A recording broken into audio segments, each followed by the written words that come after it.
Auren POV. The morning air was cool as I hurried through the pack house, balancing a tray of breakfast plates. The faint smell of caramel and freshly brewed coffee wafted through the halls, but it did little to soothe the anxiety brewing in my chest. Today was my birthday, my 18th, the day I would smell my mate who would take me away from this cursed life.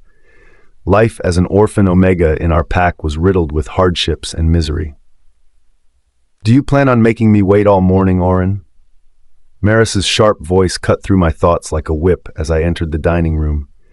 Maris was Alpha Bram's betrothed. He was 33 years old and still unmated. Maris was 27 and daughter of the Alpha of Iron Pine Pack. They had met each other in the annual mating ball about a year ago. "I'm sorry," I mumbled, bowing my head. Her dark, carefully fashioned curls shimmered in the sunlight, filtering through the wide windows of the dining hall, and her perfectly manicured nails tapped against the table impatiently. Everyone knew Maris would be the Luna soon. She carried herself like it, with a sharp tongue and a sharper glare. She narrowed her eyes at the tray in my hands. "Where's my almond latte? I specifically asked for it." "It's coming, Maris." I stopped myself, flinching. "I'll get it right away." Her lips curved into a cruel sneer. "See that you do. I'd hate to have to speak to Bram about your incompetence." I didn't know why was it that she hated me so much. It was like she was always finding an excuse to punish me. The other maids, already standing around the table, exchanged knowing looks. One of them, a tall brunette named Rhea, a sycophant, shot me a glare. "Honestly, Auren, you should be more careful. Lady Maris has enough to deal with without you messing up her morning." "Right," chimed in another maid, Heir, her voice dripping with false sweetness. "She's practically running this pack already. You should be grateful she even lets you serve her." I nodded, clutching the tray tighter to keep my hands from trembling. "Yes, of course." As I turned to leave, Maris's voice stopped me in my tracks. "And don't call me Maris like we're equals. It's Luna Maris to you." Her words were laced with venom, and the maids chuckled. My cheeks burned, but I didn't argue. She wasn't a Luna, but she liked others to call her Luna. In the kitchen, I prepared the latte with trembling hands, still feeling hurt about how they all loved to humiliate me for no reason. And no one remembered my birthday. Usually everyone got a note from the Alpha wishing them happy birthday, but not me. My reflection in the polished metal of the coffee pot caught my eye. A slim girl with wide gray eyes stared back at me, her blonde hair pulled into a loose braid. My face looked paler than usual, and my expression was weary. It was a known fact that we got our wolves at 16 and smelled our mates as soon as we turned 18. But why didn't I smell mine? "It's just another day," I whispered to myself. "Keep your head down, and it'll be fine." But it didn't feel like just another day. The air felt charged. I allowed that little hope to bubble inside my chest. After delivering the latte and enduring another round of scornful looks and remarks, I retreated to the laundry room to catch my breath. That's when it hit me, a scent unlike anything I'd ever smelled before, warm and earthy, like pine trees after a rainstorm with a hint of musk. My pulse quickened, my heart thundered. "Mate!" The words of my wolf Sienna echoed in my mind, both thrilling and terrifying. The mouth-watering scent tugged at me, pulling me out of the laundry room and down the hall. My feet moved on their own, guided by an invisible thread. The scent made my chest tighten, pulling me as if it had wrapped around me. Down the quiet hallway, the smell grew stronger, drowning out everything else around me. It was so strong and intoxicating that I couldn't think of anything else. All my wolf wanted was to coat herself in it, roll in it. "That's our mate!" Sienna said enthusiastically. "Go fast, I want my mate." The scent grew stronger as I stepped outside onto the training grounds. Warriors trained in the morning light. My eyes scanned the crowd, searching for the source, and then I saw him. Alpha Bram Thorn.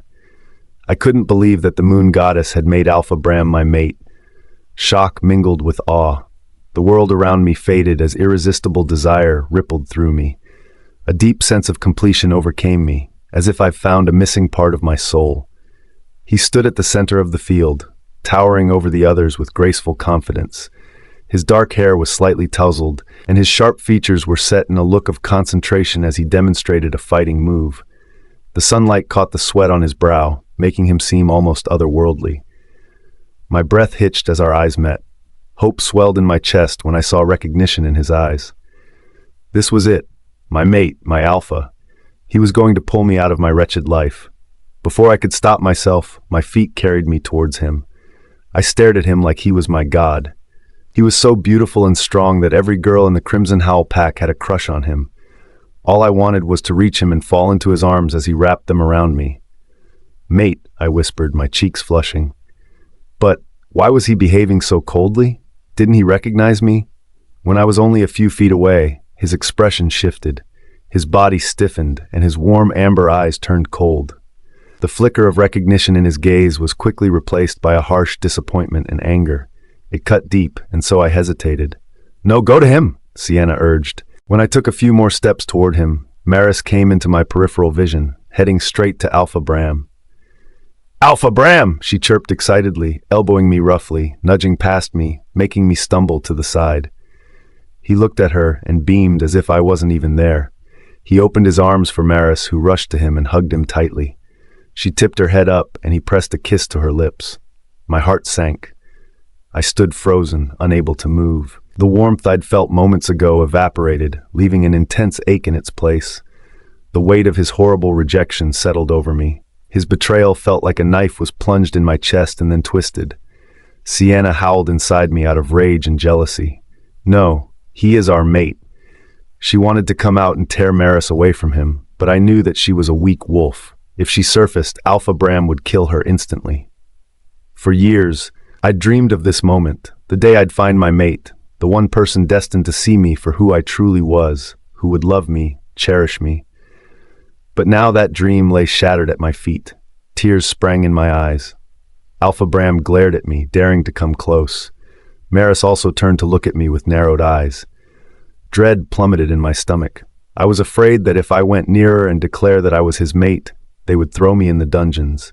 So I turned and walked away, my shoulders slumping with miserable rejection I hadn't even heard spoken aloud. The scent of him lingered, bittersweet and unbearable. By the time I reached the pack house, tears blurred my vision. I thought today might be different, that I could finally have someone to share it with. Instead, I was left with a heart full of despair. Weren't mates supposed to look after each other? I hid inside the laundry room and started crying. Was there a way to get out of this pack? The idea of rejection was so painful. How would I serve him now? I curled up on the cold floor, my arms wrapped around my knees as tears streamed down my face. The ache in my chest felt unbearable. It was like a deep, raw wound that wouldn't stop bleeding. I didn't know what to do or who to go to for comfort. Alpha Bram's cold, distant stare replayed in my mind over and over. My mate. He didn't even want to acknowledge me. Suddenly, the door opened. Auren POV. Being an orphan had always been hard for me. According to our previous Alpha, who was Alpha Bram's father, my parents died in a pack war. He was kind enough to give me shelter in his pack house and even allowed education in a school for Omegas. However, a few years later when he died and Bram became the Alpha, he pulled me out of the school, made me pack's servant, and gave me lowly jobs, clearing stating that if I had to stay in the pack, I had to earn my living. His lusty gaze would often linger on me, and I would shy away, afraid of his intentions. But then he would snap his gaze away from me as if he saw vermin. I was born with a tattoo the size of a squash ball on my back, a golden moon shackled by dark thorn vines curving around it. The shaman had kindly warned me that it was a mark of a curse, and so I had to keep it hidden at all times, afraid that if anyone saw it, they would kill me. Suddenly, the door opened, snapping me from my thoughts. I hurriedly wiped my tears, but it was too late. Maris stood in the doorway, her arms crossed and a smug smile playing on her lips, and her face donned with a wicked expression. "Well, well," she said, stepping closer. "If it isn't our little orphan, sniveling like a child." I didn't respond, keeping my head down. My whole body trembled in fear, even though Sienna wanted to come out and attack Maris. "I know what happened," she said, her voice dripping with venom. "You think you're special because Bram is your mate? Let me tell you something, Auren." She crouched down, her face close to mine. "We knew it long back, but you're nothing. You'll always be nothing. Bram doesn't want you. He'll reject you soon enough, and when he does, you'll wish you'd never set foot in this pack." I swallowed hard, trying to fight back the fresh wave of tears. If you tell anyone about this, she continued, her voice low and dangerous, I'll make sure you regret it. Do you understand? I nodded weakly, too scared to speak. Maris straightened, brushing invisible dust off her skirt. Good. Now clean yourself up. You're pathetic. I don't want anyone to see you crying because if they do, they will ask you the reason. I swear you'll regret it if they come to know the reason. Saying that, she turned sharply, flicking her hair, and marched out. The weight of her words crushed me further. I brought my knees against my chest and hugged them tightly. Mates were supposed to take care of each other. His betrayal was worse than all my years of enduring servitude, and they knew that I was his mate. The revelation shocked me. When I finally stepped out of the laundry room, the humiliation didn't end. Rhea was waiting for me in the kitchen. You are reassigned to work in the toilets, she barked at me. Stay there until you get a new duty. Don't you come out of that place. I balked as I stared at her. What? Toilets were the worst place to work. She slapped me hard across my cheek. I screamed in pain as I fell down. Her lips curled into a sneer. Did you not listen to what I said? Clean all the toilets. Now. Scared, I made my way to the toilets, sure that this was Maris's order. Over the next few days, Maris, always clever with her schemes, pointed fingers at me for things I hadn't done. A broken vase, a spilled drink, and suddenly I was everyone's scapegoat. The other pack members whispered and sneered, their remarks cutting me like knives. They would accuse me of everything and anything. And Alpha Bram just turned a blind eye to all the bullying. Things settled a bit, but one morning when I woke up and hurried to the kitchen, I heard Rhea shouting at others. When I entered, Rhea threw very expensive cutlery directly on the floor near me. Maris walked in just at that time, like she was waiting for this moment, as if on cue. Rhea, don't let her get away with that, she said, her tone filled with anger. She's nothing but trouble. It didn't take much for Rhea to agree. She and Maris cornered me by the pantry, their faces contorted in anger. I sensed something was wrong, but I had no time to react. You've caused enough problems, Rhea sneered immediately. It's time you learn a lesson. And then came the blows. No, I cried and screamed and begged them to leave me, but no one came to rescue me. What's going on? A loud growl came. It was Alpha Bram, my mate. Was he coming to save me? Alpha Bram, Maris immediately changed her facial expression and said in a honeyed voice. Auren threw broken glass at me. See, I am bleeding. She showed him a little cut on her finger that she got while beating me. No, it's not. How dare you? Alpha Bram cut me off and roared in anger. Throw her in the dungeons, he ordered.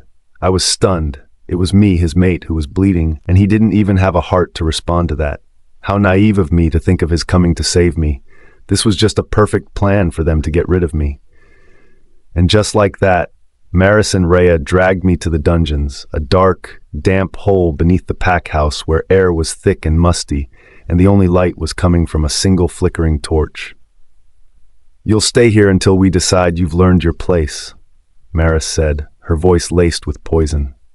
She gave me one last triumphant smile before slamming the door shut. Fucking bitch. 7 days passed in darkness. My body ached from the cold stone floor and hunger clawed at my stomach. The only company I had was my wolf, Sienna, who tried to comfort me, though her own pain mirrored mine. But on the 7th day, the door opened. Rhea stood there with her usual scorn. Get up, she said sharply. Alpha Bram has called for you. I staggered to my feet, weak and disoriented. Surprise flickered through me. Did he finally want me? But her next words were like some had splashed icy cold water on me. He's going to offer you to Alpha Lucien. You know what that means, don't you? His bride will never last. You'll be dead within a year. She gave me a sly smile. My heart dropped to my stomach. What? I said in a weak voice. He can't do that. It was worse than being in the dungeons. Everyone knew about Alpha Lucien. He was cursed, just like every Alpha in his family, and so ruthless that he killed first and talked later. Shut up, Rhea shouted. When I scrambled back, she came over, pulled me roughly, and dragged me out of the dungeon. You dimwit, she retorted. Did you really think you could ever compete with Lady Maris? Now look how nicely she has got rid of you by convincing Alpha Bram. No one wants to marry Alpha Lucien. By offering you to him, she will win his alliance for Alpha Bram. And you'll be nothing more than a breeder for the cursed Alpha. So it's a neat little arrangement that benefits both packs beautifully. Auren POV. As Rhea dragged me out of the dungeons, my heart drummed against my ribcage out of pure fear. I couldn't even think of marrying Alpha Lucien, not just because he was cursed, but also because Alpha Bram was my mate. The idea was abhorrent. It was better to die than to marry Alpha Lucien. Summoning up whatever little energy I had left in me, I pulled my hand out of Rhea's and thought of running towards the forest that surrounded our pack. Once I got away from here, I was sure I would find help, but the truth was cruel. I stood up, and the next second my legs felt weak and my body collapsed. With a loud bump, I fell to the ground, so did my hope. The dust stung my lungs, my tears welling up in an instant. No, I struggled. Ha, you think you can escape? Rhea caught my neck with great force, turning my face to her. I couldn't see her face clearly, but I assumed an evil smile there. Get her, she ordered before throwing me to the ground. 2 warriors jumped right in front of me. My eyes widened in horror. Please leave me alone, I begged them. Let me live. As if my words irritated her, Rhea came into my line of vision again. She directly charged at me and tackled me to the ground. She punched my side and I heard a crack. It meant that one of my ribs had fractured. A scream ripped out of my throat as my body turned numb in pain.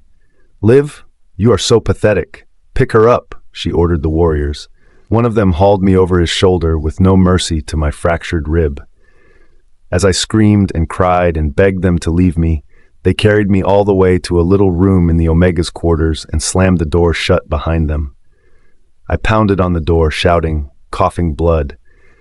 Please leave me, please. But no one listened. Eventually, I slipped down on the floor with blood-stained clothes. I don't know how many hours went by when I heard the door creak open. I lifted my head only to see the pack's healer. Luna Maris has sent me to you. Drink this draft, he ordered. It will reduce your pain. Can I talk to her? I asked. He clenched his jaw and, without replying to me, forced me to have the draft and left, locking the door behind him. I felt so weak and helpless that I sat against the wall as fresh tears sprang from my eyes. This is not justified, goddess, I said aloud. It is not my fault that you bestowed Alpha Bram as my mate. Alpha Lucien was the most ruthless Alpha in the north. What have you written for me in this life? The door opened again, and this time Alpha Bram walked in. He narrowed his eyes at me and scrunched his face. Shaking his head, he said, How could the moon goddess bestow you as my mate? There must have been some mistake. You are so pathetic. With my eyes wide open, I stared at him with rage simmering in my chest. Feeling horrible under his gaze, I retorted, I am not pathetic. You are pathetic. You are rejecting your moonmate. He let out a growl, and in a flash of a second, he grabbed my throat with his large hands. Auren, he shouted. How dare you say that to your Alpha? You had the guts to run away and defy my orders. I started sputtering and coughing as he squeezed my airway. Bram! Maris entered the room and shouted at him. Don't do that. Tomorrow she is going forever. Alpha Bram shoved me away and got up, still growling, and then came out the poisoned words. I, Alpha Bram Reed of the Crimson Howl Pack, reject you, Auren Cressida, as my mate. No! I shrieked as sharp pain stabbed my stomach and heart. My vision blurred and I doubled over, unable to move. Through my blurry vision, I saw Alpha Bram and Maris glaring at me coldly. Maris smirked, and holding his hand, she walked out of the room, locking the door behind me. I will send Rhea to dress her up tomorrow. I heard her voice before I fainted. When I woke up next, I felt numbness in my body. Sena had howled and whimpered all night, and eventually rolled up in a ball and tucked away somewhere where I couldn't reach her. She was more hurt than I was. Morning light was filtering in my room. It was a morning of doom. I didn't have the strength to get up and do anything. I had lost my appetite. When the door opened again, I saw Rhea entering with a box in her hand, followed by a maid. She chuckled. What a wretched bitch! She pulled me up roughly. Luna Maris has sent me to dress you up, but first you need a bath. You stink like a rotten critter. She dragged me to the bathroom where she opened a cold water shower. I shivered under it uncontrollably, but she was least bothered. When I came out, she threw a dress at me. Wear this. Alpha Lucien will be here in an hour. I gaped at her with horror. Alpha Lucien was coming so fast. The dress loosely hung over my shoulders. From the smell of it, I knew it was Maris's old one. Rhea's face lit up with a shrewd grin. Congratulations, Auren. You are getting married to the most unwanted alpha in the north. Consider yourself lucky that you will live another year while serving as his breeder. Chills ran down my body at the way she said it to me, and my knees felt wobbly. I walked shakily behind her until I reached the main hall. The place was buzzing with activity. All the Omegas were preparing for Alpha Lucien's arrival. Maris was giving orders to them, and as soon as she saw me, she sniggered. She jerked her chin to Rhea, who nodded and took me to a corner of the room. My eyes went to Alpha Bram, who was talking to some people. Why was it that the rejection affected me and not him? Did his wolf not feel the pain? Tears came into my eyes again, but this time I refused to let them out, because I didn't want to give them the satisfaction of seeing me broken and shattered. A few minutes later, he went out, and when he returned, he was with Alpha Lucien, the most terrifyingly beautiful wolf I'd ever seen. Towering at over 6 feet, his broad shoulders and chiseled physique radiated raw power. Midnight black hair framed a cold, sharp, angular face, with dark eyes that seemed to pierce your soul. There were tattoos of vines and thorns on his muscular arms. His presence was magnetic yet menacing, like that of a silent, dangerous predator cloaked in charm. When our gazes locked, I gasped and my cheeks heated. Lucien POV. The council chamber of the Shadowfang pack was stifling, filled with the heavy presence of my pack's elders. They had serious expression, their faces weathered with age and experience, and their eyes carrying the weight of centuries of tradition. I stood before them, my arms crossed, my jaw tight as they droned on about duty and heirs. You cannot keep delaying this, Lucien, Elder Auren said in a sharp voice. The pack needs an heir. Without one, we risk losing everything we've built. I clenched my fists, the sharp points of my claws pressing into my palms. And what happens to the woman you force me to marry? My voice was cold, laced with a simmering anger I couldn't contain. She will die, just like the others who died marrying my ancestors. I really wanted to put an end to this. Elder Rhina, the oldest among them, leaned forward, her pale gray eyes penetrating. We know the cost of the curse, but the survival of the Shadowfang pack must come first. Your power keeps us strong, but strength alone will not secure our future. Their words were like iron chains around me, dragging me back to the nightmare I lived every day. The curse, a cruel legacy of my bloodline, had claimed every bride my forefathers had taken. On the night of the full moon after our bond was sealed, death would come for them, slowly, silent, and final. Within a year, they all died. How many women will die just to carry my bloodline? It was said that centuries ago, the moon goddess cursed our alpha bloodline for betraying love or breaking a sacred bond. Rejections happened all the time, but I don't know, why did the goddess curse my forefather? What was special about that mate bond? I turned away, pacing to the window. The moon hung low in the sky, veiled by storm clouds. You think an heir will fix this, I said bitterly. The curse will take them too. It doesn't just stop with my bride. Auren sighed heavily. We don't know that. There is a chance. There is no chance, I snapped, spinning to face them. This curse is absolute. It doesn't matter how strong I am or how much the alphas of the north grovel for my alliance. They want my strength, not my curse. Rhea's gaze didn't waver. Strength is what keeps us alive, Lucien. That's why they seek you despite the curse. It's why we must ensure your bloodline continues. Without you, the north falls. Their words were upsetting, not because I disagreed, but because I knew they were right. The Shadowfang pack thrived because of me, because of the power I wielded. Alphas from all corners sought my favor. Their alliances were a testament to my strength. Yet beneath it all, I was hollow, bound by a curse that tainted everything it touched. Elder Auren said, "There is an offer from Alpha Bram, an alliance in exchange for one of his Omegas as your bride.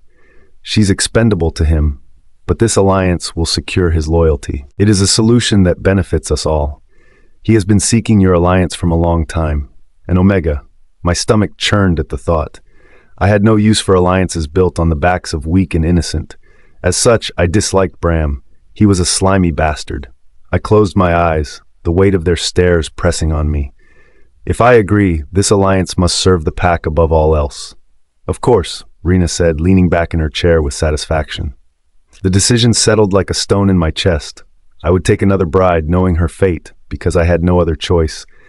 I was 27 already and hadn't found my mate, and I knew that I couldn't love my forced bride, ever. The journey to Crimson Howl was uneventful, but my thoughts roiled with every mile. When we arrived, I noticed the pack house was bustling. Bram greeted me with a wide smile. "It's a pleasure to have you here, Alpha Lucien," I grunted in response. He guided me to the main hall of his pack house. "The Omega I promised," he said, gesturing toward the far corner. "Auren." My gaze followed his hand, landing on her. My breath hitched. Auren had golden hair that caught the light. She was small, barely reaching my shoulder, and she was trembling like a deer in headlight. Her face was soft like that of an elf, her presence fragile. She looked pale and thin as if she hadn't had food for days. Her head was slightly bowed, but not out of submission. It felt like she was trying to disappear. As she stepped forward, her scent hit me, a sweet, warm fragrance of apples that stirred my wolf. For a moment, she lifted her eyes to mine. They were gray, like that of a pale moon veiled in mist. "Alpha Lucien," Alpha Bram said, snapping me out of my thoughts. "I hope she will serve the purpose," he added like she was a commodity. He stood beside me, exuding false camaraderie. His grin was tight, and it wasn't difficult to see through him. This was not a gesture of goodwill. It was a business transaction, plain and simple. I didn't like the way his gaze lingered on her. As for Auren, I didn't care for her fragility or her fear. What roiled my insides was the blatant manipulation behind this so-called alliance. I had no intention of entertaining this charade, yet I had no choice. "Prepare the treaty," I said flatly, not sparing her another glance. Bram's face flickered with excitement. "Of course, Alpha Lucien. I'll have it drawn up immediately." I turned to leave, but a commotion stopped me in my tracks. "Worthless girl." Maris's voice rang out, dripping with venom. I knew who Maris was. Bram's future Luna, a gold digger. Her father had approached me to marry her, but I had refused, not because I had come to know of her plans of divorcing me and taking away half my money in less than a month, but because she was a repulsive creature. And now she found Bram. They fitted well. I pivoted, my sharp gaze locking onto the scene. Auren was being yanked by her arm by Maris's rough grip. The poor girl winced, her free hand attempting to shield herself. Maris's lips twisted into a sneer. "You should be grateful for this opportunity. You don't deserve to breathe the same air as us, let alone be offered as a bride to Alpha Lucien. And now you're making us look bad?" "That's enough." My voice cut through the air like a blade. Maris froze, her grip slackening on Auren's arm. She turned to face me, her expression quickly shifting to one of false innocence. "Alpha Lucien, I don't care for your justifications," I said coldly. "Behave yourself." Maris's face reddened, but she protested. "She's just an Omega. She should know her place, that she is nothing but a breeder." I took a step forward, my presence towering over hers. "Her place is no concern of yours. Do not test me." Surprised, Maris swallowed hard as she left her. "I'm sorry," she muttered. I shifted my attention back to Bram. "Ensure your pack members know how to act in front of me," I said, my tone laced with a warning. Bram clenched his teeth, glaring at Maris. "Yes, I'm sorry, Alpha Lucien." His gaze landed on Auren again, and this time I could see the lust. Not liking it one bit, I gestured to Tarian, my beta. "Handle her," I said curtly, referring to Auren. "Get her packed and ready. We leave in 2 hours." Tarian nodded with a neutral expression, approaching her. As I turned to leave, I felt the faintest pull of something, a whisper in the back of my mind urging me to look back. I ignored it. This was not my choice, and I would not let sentiment cloud my judgment. Auren POV. The SUV rumbled over the gravel road as we started towards the Shadowfang pack. No one came to see me off from my pack. I was good riddance for them. As the car sped out of my pack, I looked out one last time, a knot twisting in my gut. Would I ever come back? I highly doubted that because I wouldn't be welcomed by anyone. I felt like crying, but I blinked my tears away and turned my head to look outside the window. I had cried enough for those who didn't want me. After a few hours, I saw the territory of the Shadowfang pack and noticed that its lands stretched endlessly in every direction. My heart fluttered as the imposing compound came into view. Massive buildings made of dark stone, surrounded by tall fences. The entire place screamed power, control, and wealth. The pack was so much bigger than the Crimson Howl pack, judging on the fact that our car was running for the past hour, and we still hadn't reached Alpha's house. Alpha Lucien sat beside me. His eyes were fixed out the window, his jaw set in a hard line. He hadn't said a word since we left Crimson Howl, and his silence was deafening. As for me, I huddled up in a corner, scared to even breathe in presence of the strongest alpha in the north. I wrapped my arms around a small bag that contained all my belongings. When we arrived, Lucien got out first, his movements sharp in anger. I hesitated, but his beta, Tarian, opened the door for me and gestured for me to follow. "This way," Tarian said in a curt tone, assessing me. The main building was as intimidating as the alpha himself. High ceilings, white marble stone floors, and an air that felt like it could crush you if you lingered too long. Lucien walked ahead, his long strides carrying him into a room that had sleek furniture and a massive fireplace. He stopped near the mantel. "I want you to leave," he said to Tarian. "I have to speak with her alone." Tarian bowed and left, leaving me alone with Alpha Lucien. A wave of dread washed over me. "Sit," he ordered, not even looking at me. I perched on the edge of a leather chair, my hands fidgeting in my lap. The silence stretched until Alpha Lucien finally turned to me with a thunderous expression. "I didn't ask for this," he began, his voice a low growl. "I don't know what kind of game Alpha Bram is playing, but understand this. I don't want a Luna, and I definitely don't want you." I flinched at his words but stayed quiet. He leaned against the mantel, arms crossed. "My pack elders want an heir. That's the only reason I agreed to this. So here's how it's going to work. We'll marry for the sake of appearances, and I'll mark you. In public, we'll act like a proper Alpha and Luna, but outside of that, you'll stay out of my way." I nodded, and in a shaky voice said, "Okay." Lucien's eyes narrowed. "Okay, that's it?" I tilted my head slightly. "Yes," I replied meekly. What else did he want me to say? His frustration deepened, but he continued. "And here are the rules. You'll have no say in pack matters.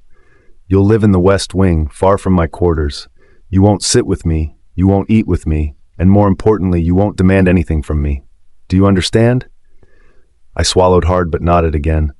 "I understand." His brow furrowed as if he hadn't expected me to agree so easily. "And you're fine with this?"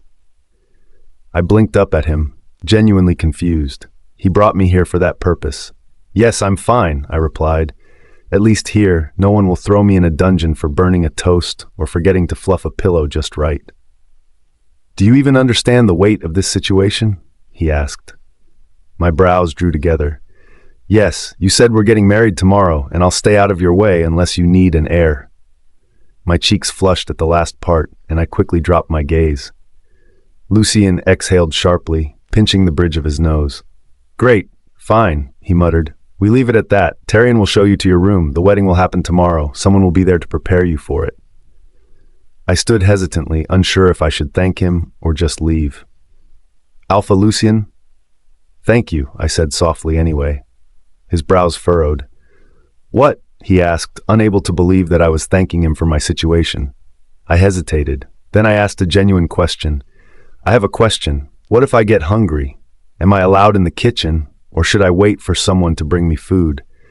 I'd hate to upset you by sneaking into the pantry. Moreover, since in my pack I was hardly given meals twice a day, I wondered if he would give me good meals since I was nothing but a breeder." Alpha Lucien's eyes widened. "You're worried about food right now?" "Well, yes," I said, my cheeks warming under his intense gaze. Lucien stared at me, his expression a mix of disbelief and exasperation.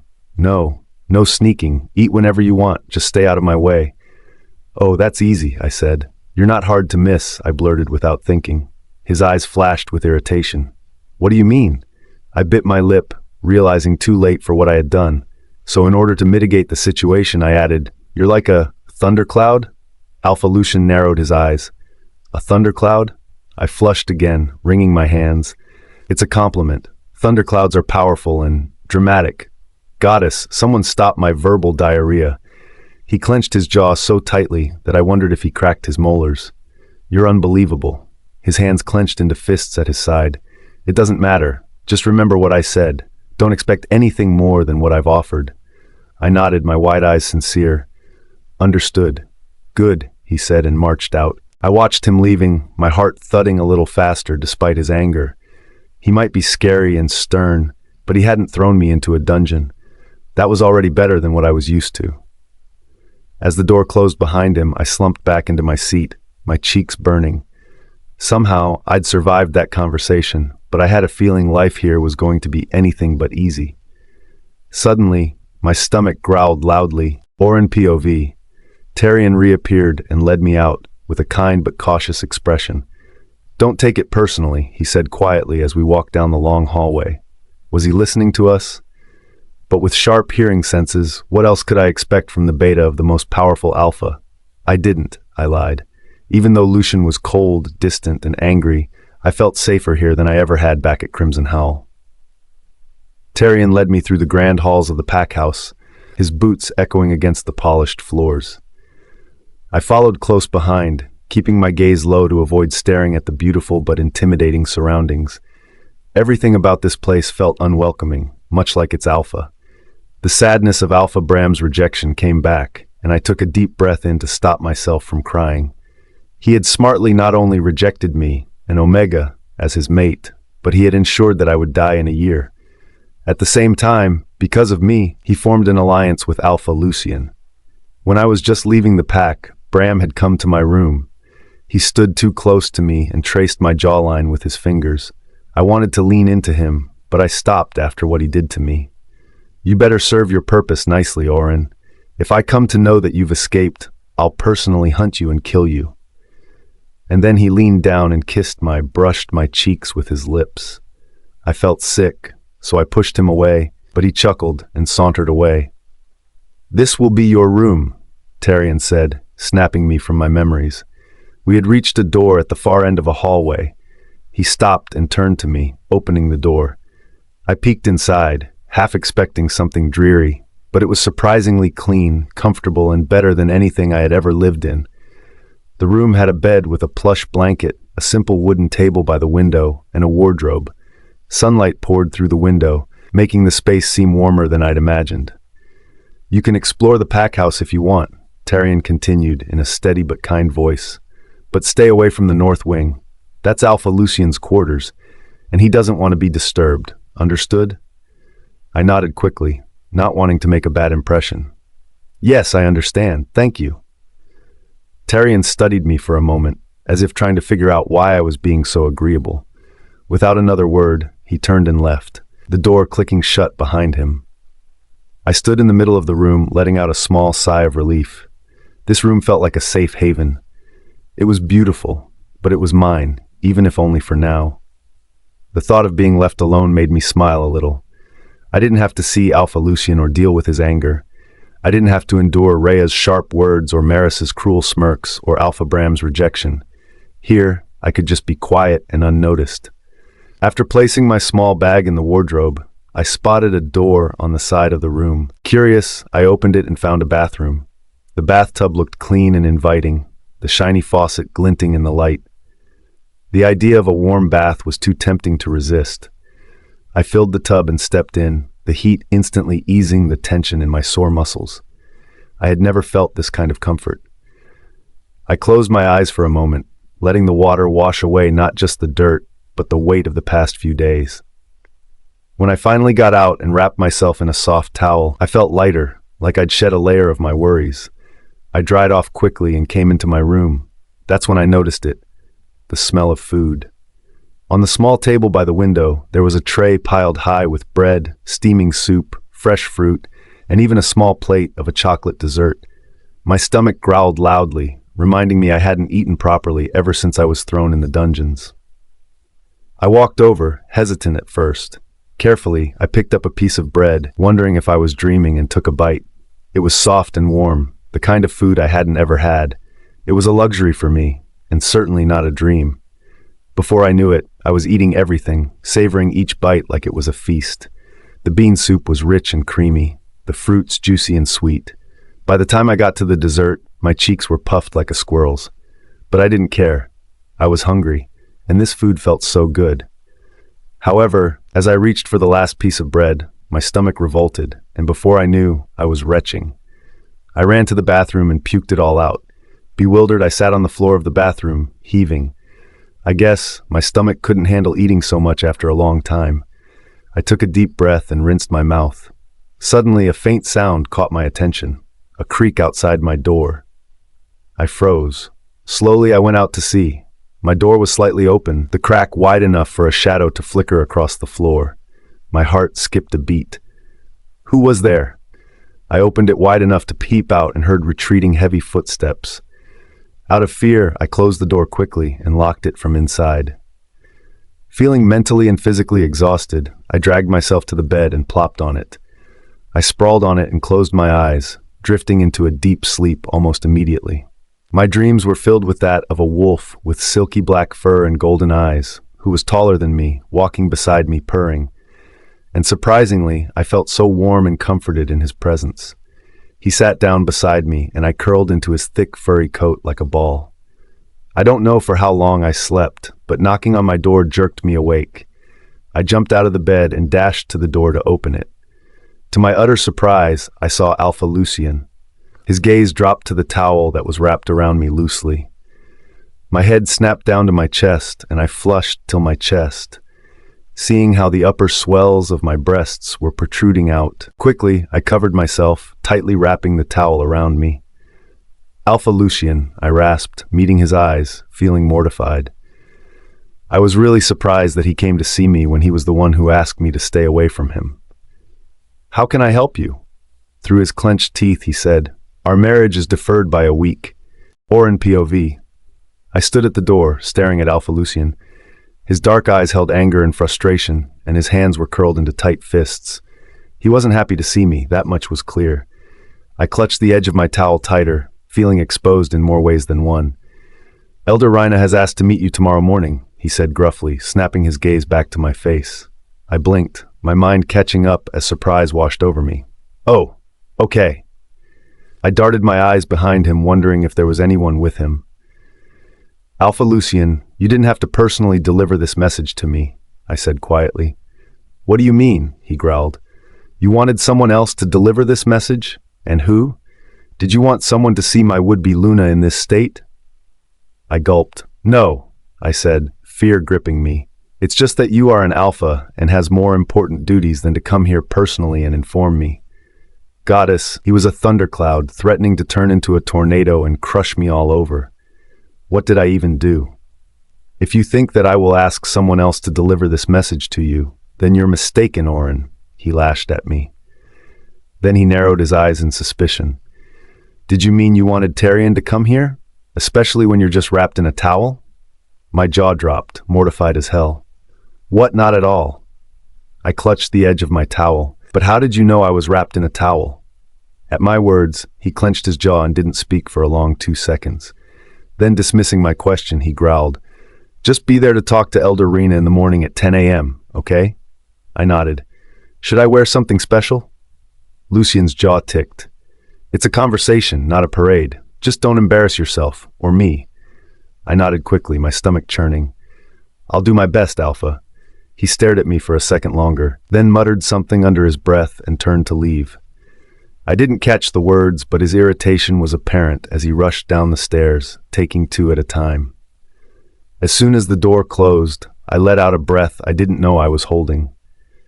What a strange man, I whispered to myself, placing my hand over my thundering heart.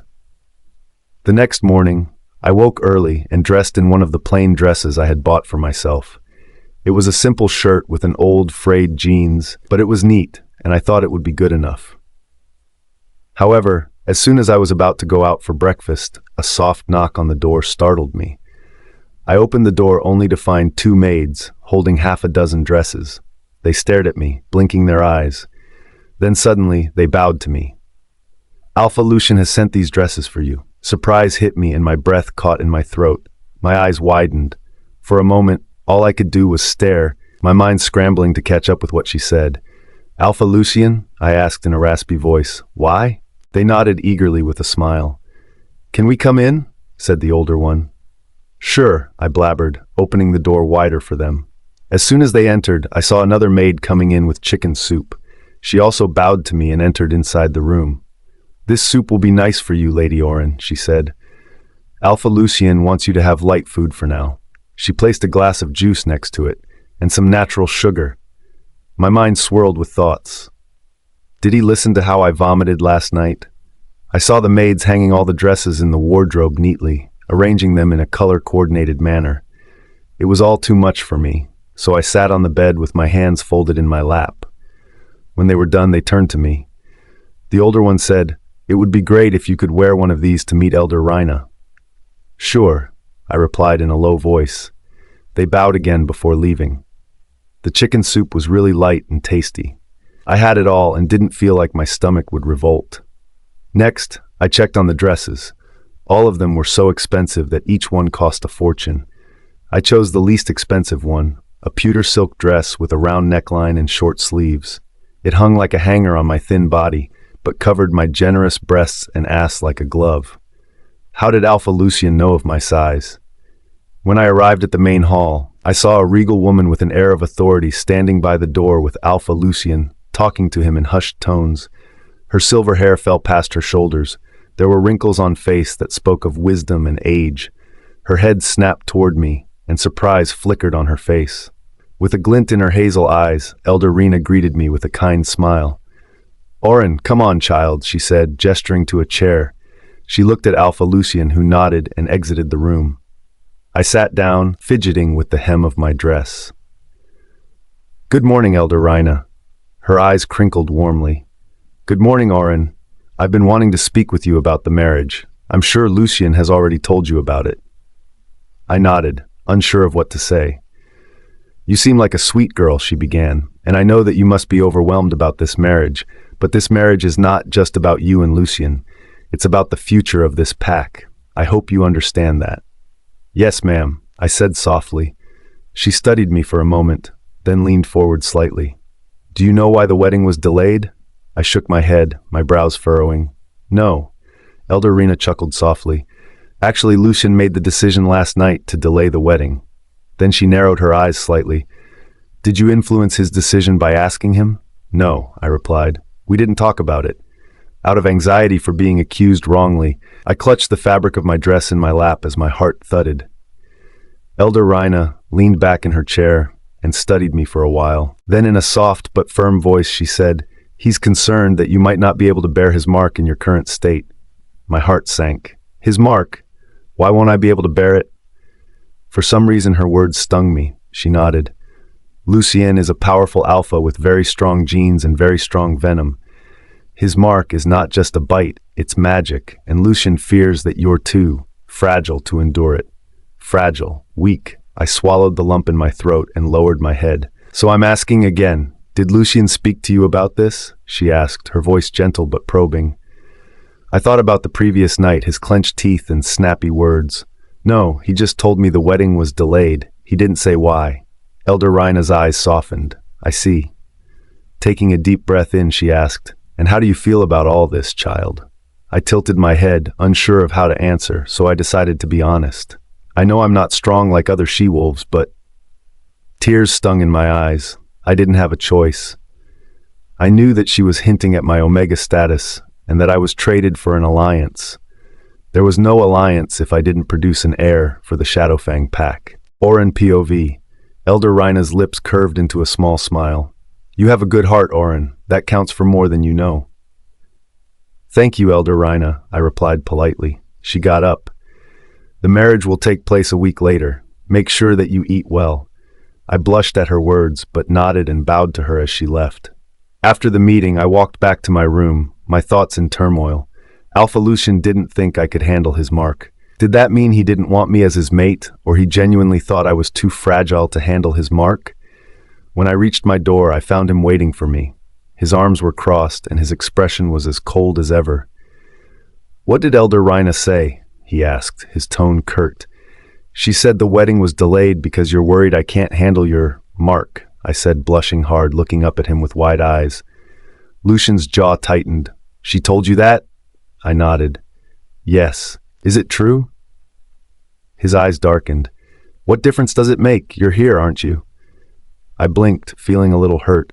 I just want to understand. Is it because I'm not strong enough? He let out a frustrated sigh. It's not that simple. You wouldn't understand. He shook his head. It doesn't matter. Just stay out of trouble until the wedding. I nodded, trying to hide my disappointment. I'll do my best, Alpha. His eyes narrowed slightly. Don't call me that. Just Lucien is fine. Okay, Lucien. He jerked his head when I called him by his name just like that, like he was taken by surprise. Did he blush slightly? He turned to leave before I could see it. However, he paused at the door. And for the love of the moon, stop looking at me like that. Like what? I asked, genuinely confused. With moon eyes, he said in a frustrated voice. Then he was gone, leaving me standing there, more confused than ever. What is moon eyes? I muttered, wondering if Alpha Lucien was talking in riddles. I stayed in my room for a few hours, contemplating if I should take a tour of the rest of the house. But since this was my first day, I restrained myself. In the afternoon, when my stomach growled and I could no longer stay hungry, I thought of going to the kitchen, but I stopped when I heard rustling footsteps in front of my room. The door opened, and I saw the same maid entering my room who had brought chicken soup for me for breakfast. She beamed at me and bowed. "I've got lunch for you, Lady Auren," she said. I licked my lips. "I can eat in the kitchen. You don't have to bring my food here." "Oh no, we can't defy Alpha's orders," she said with a smile in her eyes. "Alpha's order? What is your name?" I asked as she placed the food for me on the table. "I'm Viviana, but you can call me Vivi, and I'll be your maid-in-waiting." Once I ate lunch, I wanted to stroll in the garden, but once again I hesitated. I let out a rough exhale and thought of sleeping the entire afternoon when there was a slight knock on the door. I opened it to find Tyrion standing there. "Hi," I said, surprised. He nodded tightly. Then he took a phone out of his pocket and gave it to me. "Alpha Lucien has given it to me for you." I stared at the device for a long moment because I had never had one for myself. "I have stored 2 numbers for you, mine's and Alpha Lucien's." "Thank you," I said, "but I don't need it." His brows furrowed. "You'll need it someday. This place is huge and you may get lost, so keep it." Then he gave me a black card. "That's for you to use." A phone and a card. Stunned, I stared at the card. "I won't be needing money for sure." He pursed his lips. "Please keep it. These are Alpha's orders. This is a no-limit card. You don't know what she-wolves would do to have it, and you are refusing it." I didn't argue with him and took it because I could understand that he was working on his Alpha's orders. "Okay." "Oh, and Alpha Lucien will be taking you for a charity event in the evening," Tyrion added. Saying that, he left, leaving me with 1,000 questions in my mind, and shock. What kind of charity event? Why was I supposed to accompany him? It was so out of my league. I had never attended the ball in my pack, let alone attend a charity event with an Alpha. Nervousness gnawed me inside, and I began pacing the room. Suddenly, the phone in my hand started ringing, and I saw Alpha Lucien's name flashing on the screen. Swallowing hard, I picked it up. "Hello," I rasped. I wanted to ask him about the event, but words just didn't come out. "I'm sure that Tyrion has told you about the charity event in the evening," he said in a clipped tone. "Yes," I replied nervously. "But why do I need to attend it, Alpha Lucien? I haven't ever attended fancy events in my life." "I asked you to call me Lucien," he growled. I clenched my teeth, shuddering because of his anger. "Sorry, Lucien. Now that we are past it, you will attend the charity event just to show the world that we are infatuated with each other. After the party, I'll bring you back to my house, and we won't leave it for the next 2 days." My eyes widened, hoping he could understand how tense and terrified I was. Why? He gritted his teeth. "So that everyone believes that we are truly falling in love with each other. And once we are home, other than Vivi and Tyrion, no one would be allowed to meet you. While people are going to think that we are spending time, exploring each other, in reality, you will stay away from me, okay?" Auren POV. "Okay," I replied, anxiety lacing my voice. "But no one will believe this facade, Al Lucien." "You have to pull this part, Auren," he said in a strict voice. I stifled a whimper and said, "Okay. What about staying away forever part?" I was really confused by Alpha Lucien. "You can go shopping for the dress appropriate for the event," he continued. "The driver will take you to the mall. But I've several in my closet, I protested. 2 hours later, I was looking at a pile of dresses that I had tried on me, but nothing fitted. I felt like crying because we were nearing the time of the event and I couldn't choose one dress. Every dress was hanging loose on my shoulders. Moreover, the lack of not knowing how to shop was also a big factor. I was getting frustrated by the minute as I looked at the pile in my trial room. "Are you going to come out or spend the whole time there?" A nasal voice interrupted my thoughts. "Stupid Omega! Where the fuck do they come from?" Then she muttered under her breath, "Bloody whore! Must have got a sugar daddy." I closed my eyes as tears stung. This was the same she-wolf who was glaring at me while picking up the clothes for me. She had practically thrown all the clothes on the chair inside the trial room before leaving. Just as I was about to give up on the idea and decided to wear one of the dresses in my closet, my phone rang. "Lucien. Auren." His deep voice answered. "Tarian just called me to say that you haven't exited the 6th boutique for 2 hours. "What? How does he know?" I peeked through the curtain. Where was he? How come I didn't notice his presence? "Are you following me?"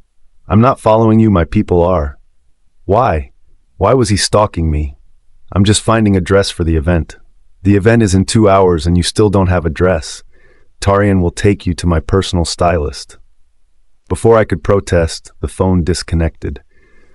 As soon as I exited the trial room, I spotted Tarian standing outside, leaning against a shelf with about 5 girls, blushing and flirting with the beta of the Shadowfang pack. Immediately he straightened. He was talking to someone, perhaps Lucien. I handed the clothes to the store girl, and she lashed at me. "I know girls like you," she shouted. "You've ruined so many dresses. Who is going to pay for it, you idiot? Your sugar daddy?" I gasped as humiliation coated my insides. "Is there a rule against trying dresses?" I asked innocently, clutching the sides of my jeans. "Shut up," she screamed. "You fucking Omega." Tarian strode to us and narrowed his eyes on her. The store girl was so flustered by his presence that she paled. "Beta Tarian." He glanced at the pile of dresses in her hand and said, "If you shout at her again, I'll rip you into pieces. We'll buy all these." From the corner of my eye, I saw that his phone was on and he was still talking to Alpha Lucien. The store girl's eyes widened in shock. "Sorry? But, are you sure? These dresses cost over $10,000, Beta Tarian." She glanced at me, her eyes filled with fear and an emotion akin to jealousy. "Come on." He motioned me with his chin towards the exit, ignoring her completely. "The stylist is waiting for you." Then he looked at the store girl who hadn't moved from her place. "Pack them," he growled. "I don't have all the time in the world." She gasped at his words, but she quickly bowed and ran away from there, tucking her tail between her legs. Every girl around us was now staring at me, and my cheeks heated. I was sure that it was Alpha Lucien who must have ordered to buy those dresses. "Beta Tarian," I said in a low voice, hoping he would not buy them. "None of those fit me." "I know," he said nonchalantly. "Alpha's stylist is going to fix them." Saying that, he led me out of the boutique toward a very expensive store which I had ignored in the first place. None of the dresses in it were less than $3,000. About 45 minutes later, I exited the most expensive boutique in the Shadowfang pack with a huge shopping bag that had a new appropriate dress for the charity event, which was professionally adjusted by the stylist. Not only that, Tarian was holding 2 more boxes of strappy heels. I had never worn heels in my life, and I was scared to death as to how I would manage them. As we walked towards the car, I wondered what Alpha Lucien would think of me in my dress and heels in which I couldn't walk. But one thing I was sure of, he would hate to see how much the whole thing cost him. I checked at my reflection for the 100th time in the mirror. I was wearing a long maroon dress that was black lace and embroidery accentuating the neckline and my waist, and then it fell over my hips. There was a slit on the left from the mid-thigh that ran down to my ankles. I had let my blonde hair fall naturally to my waist. My gaze went to my black strappy heels and I let out a rough exhale. I had practiced walking in them for exactly 15 minutes. A knock on the door made me snap my head. "Coming!" I shouted as I slowly, carefully walked to the door. "Miss Auren," she said, giving me an appreciative glance. "Alpha Lucien is waiting for you downstairs. He says that you're getting late." Oh, I grabbed my red beads clutch and followed her downstairs, only to find Alpha Lucien. The moment I started walking down the stairs, his eyes locked onto me. He tensed as I walked down carefully, my heels clicking over the marble surface of the stairs. Under his intense gaze, I blushed hard. In his black suit with a white dress shirt, he looked mesmerizing and huge. His hair was combed back, and I could see his tattoos of thorns peeking out his collar. By the time I reached the last stair, he closed the gap between us in long strides and offered me his arm. The stoic expression on his face cracked a little, but it was back in less than a second. Anyway, I was so thankful for his offer, because I clutched his arm like my life depended on it as I walked on my 4-inch heels. An unusual shiver ran down my body at the first touch. I stifled a gasp and focused ahead. Against this giant alpha of the north, I looked so small. If he wanted, he could crush me in his arms with ease, like a butterfly. Alpha Lucien matched my pace as I walked slowly toward the car that was waiting for us in the driveway. Auren POV. Alpha Lucien's nearness was creating funny emotions in my mind. And why was he smelling so delicious? Like pine and spice.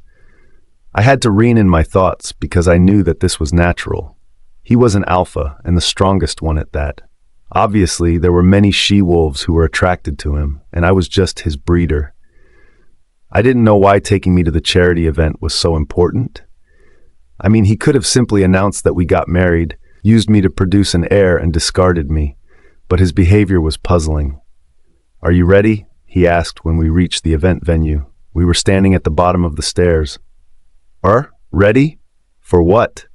I looked at the imposing hall in front of me. Decorated with finest paraphernalia, the place looked regal. Several people came rushing towards us, and they bowed to Alpha Lucien while stealing glances at me. In a mega show to all those who were in front of us, Alpha Lucien leaned over and pressed a kiss on my temple. Every thought I had in my mind vanished. My legs became jelly as my mind tried to process what was happening. I must have staggered a little because his strong arm clutched me around my waist tightly, pulling me close to him. Then in a low voice he said, "Ready to show them how good you act, Auren? Don't you miss your part, understand?" I gulped. When I looked up at him, I found his face looming just a few inches from mine. "Yes," I murmured as his smell washed over me. I closed my eyes for a second and returned to normal. My mission was to act in front of everyone. He left me and clasped my hand, intertwining his fingers with mine. The proceeds of this event will go to conserving bear shifters. Their population is dwindling. We entered the charity event and all eyes turned towards us. A pin-drop silence ensued. The crowd parted in the middle for their alpha to walk. When we reached the end of the hall, I noticed Tyrion. He bowed to Lucien and stood by his side. The music began and the room buzzed with excitement as the charity event began. I stood awkwardly beside Alpha Lucien, my hands clasped in front of me, trying to look as small and invisible as possible. The grand ballroom of the Shadowfang Pax estate gleamed with golden chandeliers and polished marble floors. Wolves from the pack mingled in elegant dresses and tailored suits. I could hear their laughter echoing around the room. Since I had never been to such an event before, I looked at them with wide eyes. I tugged nervously at the side of my dress, feeling out of place. Lucien, towering and cold as always, stood next to me, his gaze scanning the crowd like he wanted to be anywhere but here. Guests came to him and bowed to him in honor, talking insignificant stuff. When he was free, he said curtly, "This is important. Stay by my side and don't make a fool of yourself." I nodded, swallowing my nerves. But now, standing under the weight of so many judging stares, I wasn't sure I could manage. "Alpha Lucien," a voice called out suddenly, and a group of men approached him. The man gave me a quick glance. "The group of bear shifters is here with their alpha." "Stay here," he muttered before walking away to greet them along with Tyrion. I nodded again, watching him leave. The moment he was gone, whispers erupted around me. "Is that her? Goddess, she is so thin. She looks so plain. How could Alpha Lucien choose her? She lacks class." I tried to ignore them, pretending to admire the floral arrangements on the nearest table, but the sting of their words was hard to brush off. A woman's sharp laughter drew my attention. She was tall and stunning, with shiny black hair that were designed in a complicated bun. Her emerald green dress hugged her figure perfectly, and her heels clicked confidently against the floor as she approached me. "You must be Auren," she said, her red lips curving into a smile that didn't reach her green eyes. "I'm Sable Brown, a close friend of Alpha Lucien's." "It's nice to meet you," I said softly with a polite smile. Sable's green eyes swept over me from head to toe, her expression turning smug. "I was curious about you. Everyone is. After all, it's not every day someone willingly marries into a curse." Her words made my stomach churn, but I kept my composure. "It wasn't exactly my choice," I said, my voice small. "Oh, I can imagine." She chuckled, folding her arms. "But let's be honest, you're not here because of who you are. You're here because of what you are, an Omega breeder. I hope you understand that clearly." Her words hit me like a slap. I bit my lip, my cheeks burning with shame. Everyone around me fell quiet as if to hear the conversation. Getting humiliated in front of others wasn't new to me, so I remained quiet, hoping for the event to get over. "Don't look so surprised," Sable said, her voice dripping with fake concern. "Everyone knows the truth. Once you've done your job and given Lucien an heir, your role is over. And well..." She leaned closer, her perfume overwhelming. In a low voice she added, "You won't be around for long after that, will you?"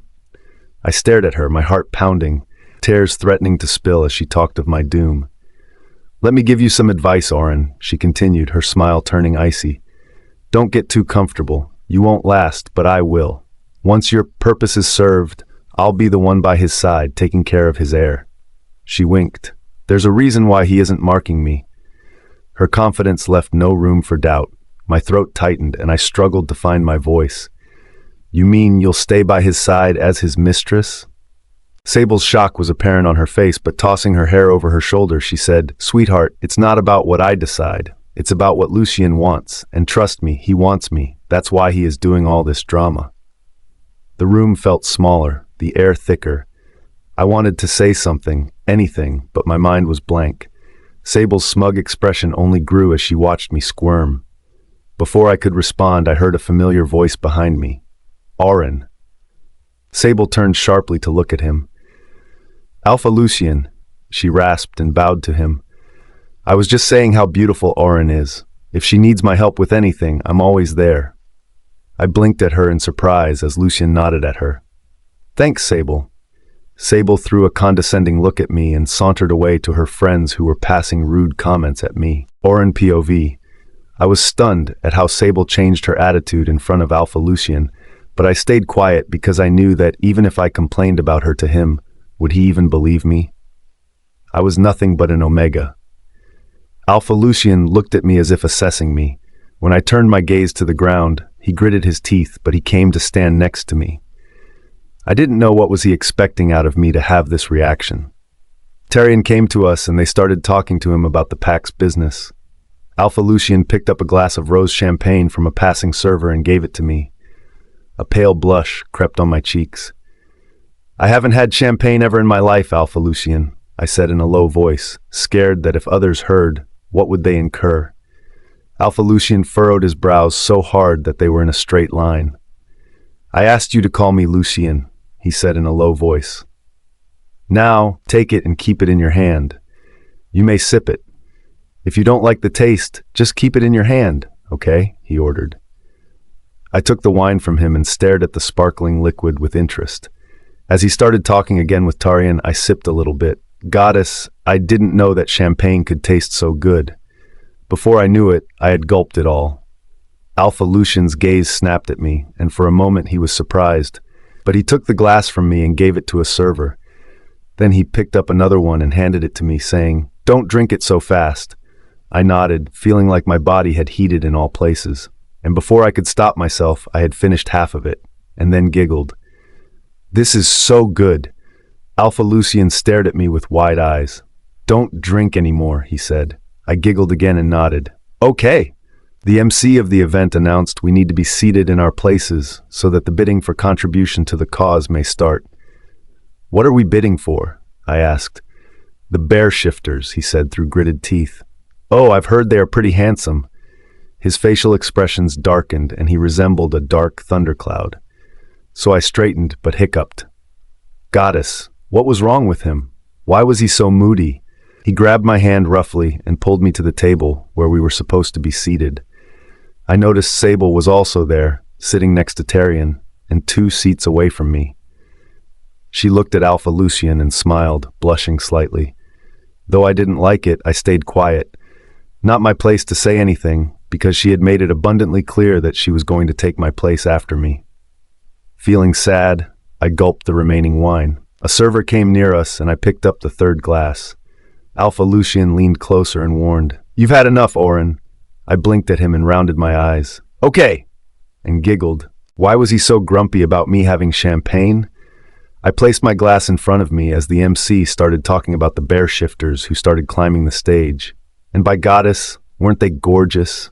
I couldn't help staring at them with wide eyes. Inadvertently, as the bidding for each of them started, I picked up the glass and sipped more wine. "They are beautiful," I muttered. Alpha Lucien's head snapped to me. He narrowed his eyes, and in a flash of a second he pulled my chair to him in a way that I was facing him. "What did you say?" he said. A pin-drop silence settled around us. I blushed so hard when his hands dropped to my exposed thighs. Every thought in my mind vanished as my breath lodged in my throat. I heard a clash, and then some glass shattered. It was my wine glass. Wine spilled on my expensive strappy heels. I gasped, fear gripping me as I watched him with eyes going round. "Lucien." "What did you say, Auren?" "Repeat," he said in a commanding voice. His hand reached my leg, which he lifted to his thigh and started opening the straps of my heels. His touch was so soft and firm that my body tingled. Goosebumps lined my skin. I flinched as I tried to remove my foot, but he clasped it hard, not allowing me to pull it away. He removed the heel and wiped the wine from my foot with his hanky. My heart thundered in my chest like it had gone berserk. I couldn't speak a thing because words just got destroyed in my mind, which was probably short-circuited. He didn't make me wear my heels, but he carefully put my leg down. Then he wrapped his hand around the ankle of my other leg, put it on his thigh, and removed the heel. As he wiped the wine off my skin, he looked at me from under his lashes. "You didn't answer my question." What? I whimpered, stifling a moan and looking up at his face. Even sitting, he was so much taller and broader than me. I felt so petite and tiny in front of him. The way he was wiping my foot looked like foot porn. It was like either I concentrated on what he was doing to me or what he was telling me. I was somewhat aware of how everyone in the room, including the MC, was silent. The place, which had been buzzing with activity and laughter, now felt eerily quiet, like crickets. From the corner of my vision, I saw Sable glaring at me with clenched teeth. When I couldn't say anything, he leaned toward me and said, "I think it's time for us to leave." He got up and offered me his hand. Blushing hard and not knowing what I did to him, to leave the event so abruptly, I took his hand. He pulled me up immediately, his grip tight. Then he turned to Tyrion and said something via mind link. Tyrion nodded, and Alpha Lucien walked out with me from the charity event. As we walked on the red carpet towards the exit, he carefully held the straps of my heels in one hand while I walked barefoot beside him, holding his other hand in mine. When we reached the exit suddenly, Alpha Lucien scooped me in his arms bridal style. I squealed as I clutched his shirt for my life. "What are you doing?" I asked, bewildered. "You think I'll allow my Luna to walk barefoot in the garden?" he said in an irritated voice. "But I can. I'm used to walking like this," I argued, feeling embarrassed. He dropped his gaze at me and narrowed his eyes. "This is a show for everyone else." "Oh!" Auren POV. I could feel the heat crawling up my neck and spreading across my cheeks like fire licking at dry wood. I bit my bottom lip to stop my embarrassment. My face must have been as red as the tomatoes I used to slice in the pack house kitchen back at the Crimson Howl Pack. I tried to look anywhere but at him, while his gaze remained forward as he carried me to the car. No one had picked me up in their arms. Maybe my parents had done that when I was a babe, so this was new and warm. The harder I tried to steady my breath, the more my blush deepened, spreading over my skin. It was as if my cheeks had turned into glowing embers for everyone to see. Alpha Lucien made me sit in the car and then sat beside me. However, the moment he sat, he saw a red stain on the leather seat. His eyes narrowed and anger flared in his eyes. "Show me your foot," he said darkly. When the wine glass had shattered next to my feet, one of the pieces scattered next to me. So when Alpha Lucien pulled me up and I started walking, I stepped on a tiny shard. It was lodged in my skin, but I didn't make a fuss about it because everything was happening so fast. I was used to so much more abuse that this little wound hardly affected me. "It's nothing," I said, shrinking under his dark gaze, and hiccuped. "Show me your foot," he said a little loudly. I must have been a bunny in my last life. His loud voice made me jump so hard that I instantly slapped my left foot on his thigh. He jerked his face back. I'm sorry," I said, giggling when I should have scolded myself. What the hell was happening to me? When I tried to pull away in a hurry, he grabbed my ankle, his eyes landing directly on my skin where the shard was lodged. A muscle feathered in his jaw. "Why didn't you tell me about it?" "It's absolutely nothing," I reminded him. "Back in my old pack." "I don't care what happened in your old pack, Auren." He cut me off sharply. "This is my pack. You can't walk like this with a shard stuck in your foot. You understand?" I hiccuped and then bobbed my head nervously as he focused on removing it using his claws. The moment he removed it, I hissed in pain. He muttered something under his breath and then took out his hanky, which he tied like a temporary bandage around my foot. And for the rest of the journey, he didn't allow me to keep it down. When we arrived at his home, once again he scooped me in his arms and carried me all the way to my room, taking the stairs like I weighed like a feather. As he set me on my mattress, our faces were merely a few inches close. My eyes darted to his beautiful, bow-shaped lips and my breath lodged in my throat. He covered me with the blanket and said, "We will not leave the house for the next 2 days, okay?" "Okay," I somehow managed to say. "If you want anything from me, ask Tyrion, and he will pass the message." I nodded, my gaze now darting between his eyes and lips. "You're so beautiful," I breathed. He raised an eyebrow and I slapped my mouth with my hand for being so daring, and also because I couldn't stop giggling. Silence hung between us for a few moments, after which Alpha Lucien straightened. Then without a word he turned and left, and only when he shut the door behind him I loosed my breath. Goddess, he was so intimidating and huge and strong that I couldn't help feeling like a bunny in a wolf's den. 10 minutes later, the doctor of the pack, Dr. Kenny, arrived. He was an old wolf with gray eyes and a receding hairline. He shook his head as he saw my wound. "Lucien sounded like it was a deep gash, but this is so tiny that it doesn't need my intervention. It could have healed on its own in less than an hour." That night I didn't change and went off to sleep in my formal dress. However, at night the weather outside turned bad. The wind outside was loud, howling like an angry wolf. It shook the windows, making them rattle in their frames. Rain poured down hard, hitting the glass so fast it sounded like someone was throwing tiny stones. Thunder rolled far away at first, a soft rumble, but it got louder and louder until it felt like the whole house was trembling. I pulled my blanket tighter around me, but it didn't help.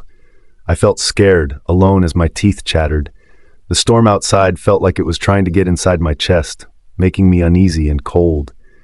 I lay down and closed my eyes, but the noise wouldn't let me rest. Each crack of thunder and flash of lightning made me jump. After what felt like forever, I finally drifted off, but my dreams turned dark. In my nightmare, I was running through a forest. The trees were tall and black, their twisted branches reaching for me. My feet hurt with every step, bleeding from sharp rocks and thorns. The moon shone above, golden and beautiful, comforting for a moment. I stopped for a moment to watch the full moon. Suddenly, thick thorny vines started climbing my body and reached my back, squeezing me tight and crawling under my skin. The thorns dug into my flesh, drawing blood that dripped down the vines, and the moon's light began to fade. My back started to burn like fire. I tried to scream, but no sound came out. When I woke up, my own scream filled the room. I sat up so fast my blanket slid off. My heart was pounding fast, and I was sweating even though the air was cold. Lightning flashed, lighting up the walls for a moment before plunging the room back into darkness. I sat up, shaking, trying to catch my breath. That's when I felt it. Someone was there. The room was quiet, except for the rain, but I could feel it, like someone was standing in the dark watching me. I reached for the bedside lamp and switched it on. As soon as the room was lit, I took a deep breath and examined it, but there was no one. Perhaps I was going insane. I had never had this kind of dream earlier. Feeling restless, I bolted my door from inside and curled beneath my blanket, closing my eyes tightly. I don't know when I drifted off to sleep, but when I woke up, I had a terrible headache. Auren POV. I groaned, holding my head when I woke up. This was such a nightmare. I've never had wine in my life, and yesterday I had 3 glasses. Tossing my blanket away, I got down but noticed a glass of orange juice and 2 pills on the side. There was a note on the side. Have these pills with the juice. This is for your headache. Surprised as to who had put them here, I darted my gaze to the door, but it was bolted. My heart pounded in my chest because it meant that this room has a secret door of which I wasn't aware of. There was a soft knock on the door, breaking my reverie. I covered the gap to the door with shaky legs and opened the door only to see Vivi standing there. She bowed to me with a smile. "Lady Auren," she said, "you are requested to come down in an hour. The Alpha of the Bear Shifters, Magnus Blackwood, will be coming to meet Alpha Lucien." When I just blinked at her, confusion still swirling in my mind, she added, "I've come to help you to get ready." "Vivi," I said, "who has put that juice and pills on my bedside table?" I pointed with my thumb over my shoulder at the bedside table. Vivi peeped in behind me and shrugged. She entered the room and said, "I don't know." Not wanting to raise an alarm over a small issue, I closed the door, dismissing it. But I promised myself that I would find the secret passage, if any, that came to my room. I picked up the pills and downed them with juice. An hour later, I was in the main hall where Alpha Lucien was already there, waiting for me as he tapped his foot restlessly. As soon as he saw me, he averted his gaze, picked up a book, and started reading it. My brows furrowed as I watched him doing so. So I walked up to him. He stiffened. "What?" he asked, irritation apparent on his face. I pointed at the book. "It's upside down," I said, and turned it for him to read it properly. He clenched his teeth as his nose turned red. Did he blush?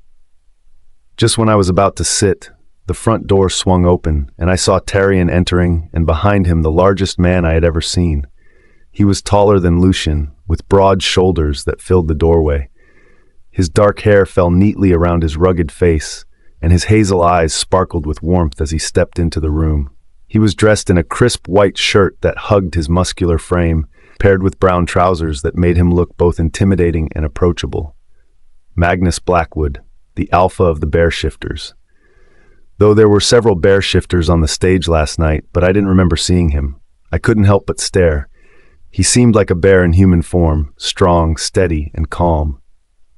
"Alpha Lucien," the man said, his voice a deep rumble as he approached Lucien, extending his hand for a handshake. Lucien, who stood beside me, gave a curt nod. "Magnus," he said, his tone flat and unwelcoming. Alpha Lucien took his hand, and after they shook, Magnus said, "Thank you for your generosity. I came to express my gratitude in person." Lucien replied in a flat tone again. "It wasn't necessary to come all this way." He chuckled. "You are too generous, Alpha Lucien. You have donated us $1 million, and yet you say like this is nothing." "Please sit," Lucien said, waving to the sofa opposite to him. Magnus's gaze landed on me, and he bowed slightly with a smile before taking a seat. Tarian sat next to him. As Magnus and Lucien began speaking, I found my eyes drifting back to Magnus. He carried himself with such ease, unlike Lucien's ever-present tension. I wasn't sure how long I was staring until Lucien's voice broke through my thoughts. "Auren," he said sharply. I jumped, my cheeks heating. "Yes?" "This is Alpha Magnus Blackwood," Lucien said, his voice laced with irritation. Magnus turned to me with a kind smile. "And you must be Auren. It's a pleasure to meet you." "Hi," I squeaked, feeling small under his gaze. "You're really tall." Magnus chuckled. "Well, I am a bear shifter. It comes with the territory." I smiled back, feeling more at ease. "That makes sense. You look really strong, too." Lucien cleared his throat loudly, his jaw tightening. "Magnus, let's get to the point." The two alphas began discussing the donation Lucien had made to the bear shifters. I listened quietly at first, but my attention kept drifting to what they were talking about. Magnus had an easy charm about him, and his laugh filled the room. Magnus said, "I am thinking that a part of your donation should go into making a small airport for the shifters." Good idea, said Lucien. But for that, you would need more funds. I know, Magnus sighed. But this is my dream. Airports for shifters is a 1 in a million idea. I know how difficult it is for the shifters to commute to the human towns if necessary. We have to travel a long distance by road, or we have to shift and run for hours. In my opinion, you should make small, modern inns for the shifters, I chirped in. Magnus turned back to me, his hazel eyes warm. That's a nice idea. Then he gazed at me for a second longer and added, Lucien didn't mention how lovely his maid is.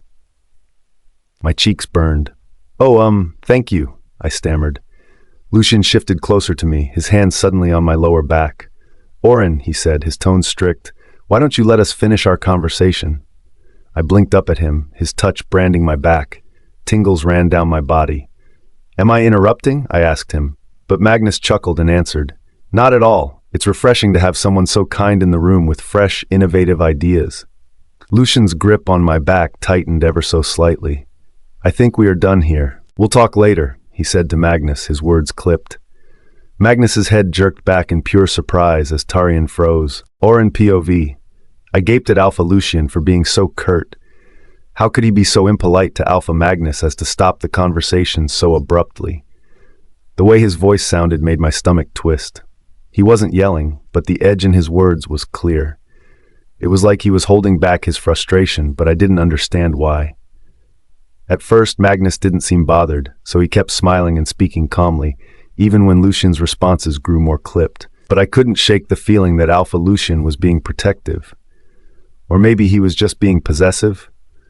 I wasn't sure, but I could feel his tension like a storm cloud hanging over us. It made me nervous and confused, and I didn't know if I'd done something wrong, or if this was just how Lucien always acted around other alphas. Now he was sitting so close to me that our knees touched. His arm on my back curled around my waist, and his fingers dug in my flesh, like he was angry with me. So Alpha Lucien, I was saying that, Magnus continued. I think that would be all, Lucien almost growled. I have an impending matter to attend to. It was Tarian's turn to jerk his head back in surprise. I darted my gaze between Tarian to Magnus to Lucien and back to Magnus. Though Magnus's eyes widened slightly in surprise, he got up and so did Tarian. Yes, of course, Alpha Lucien. Thanks once again, I'll take my leave. As Magnus made his way to the door, he turned back and gave me one last smile. Take care, Auren. It was a pleasure meeting you. You too, I said, waving awkwardly. The moment the door closed, Lucien spun around to face me. Why were you staring at him like that? He demanded. I blinked, confused. Like what? Like he hung the moon, Lucien snapped. With moon eyes. I wasn't, I protested, my cheeks flushing again. I was just admiring him. He's so big and strong. I haven't seen a bear shifter so close in my life. Lucien's eyes darkened, and he took a step closer, towering over me. Admiring him. How dare you? You don't admire other alphas when you're with me. Feeling intimidated, I took a step back, genuinely puzzled. Why not? He seems really nice. Lucien's jaw clenched. Nice doesn't mean anything. You don't know him, he snapped. But he is helping his community, I pointed out. That's pretty nice. He let out a frustrated growl. You're impossible. I frowned. What was wrong with him? Lucien leaned in, his voice low and dangerous. You belong to me, Auren. Stop acting like some starry-eyed pup around other alphas. His words made my stomach twist as butterflies fluttered violently inside. I wasn't acting like anything, I explained softly. I was just being polite. Lucien exhaled sharply, his eyes narrowing. Just stay away from him or any other bear shifter. Why was he being so possessive?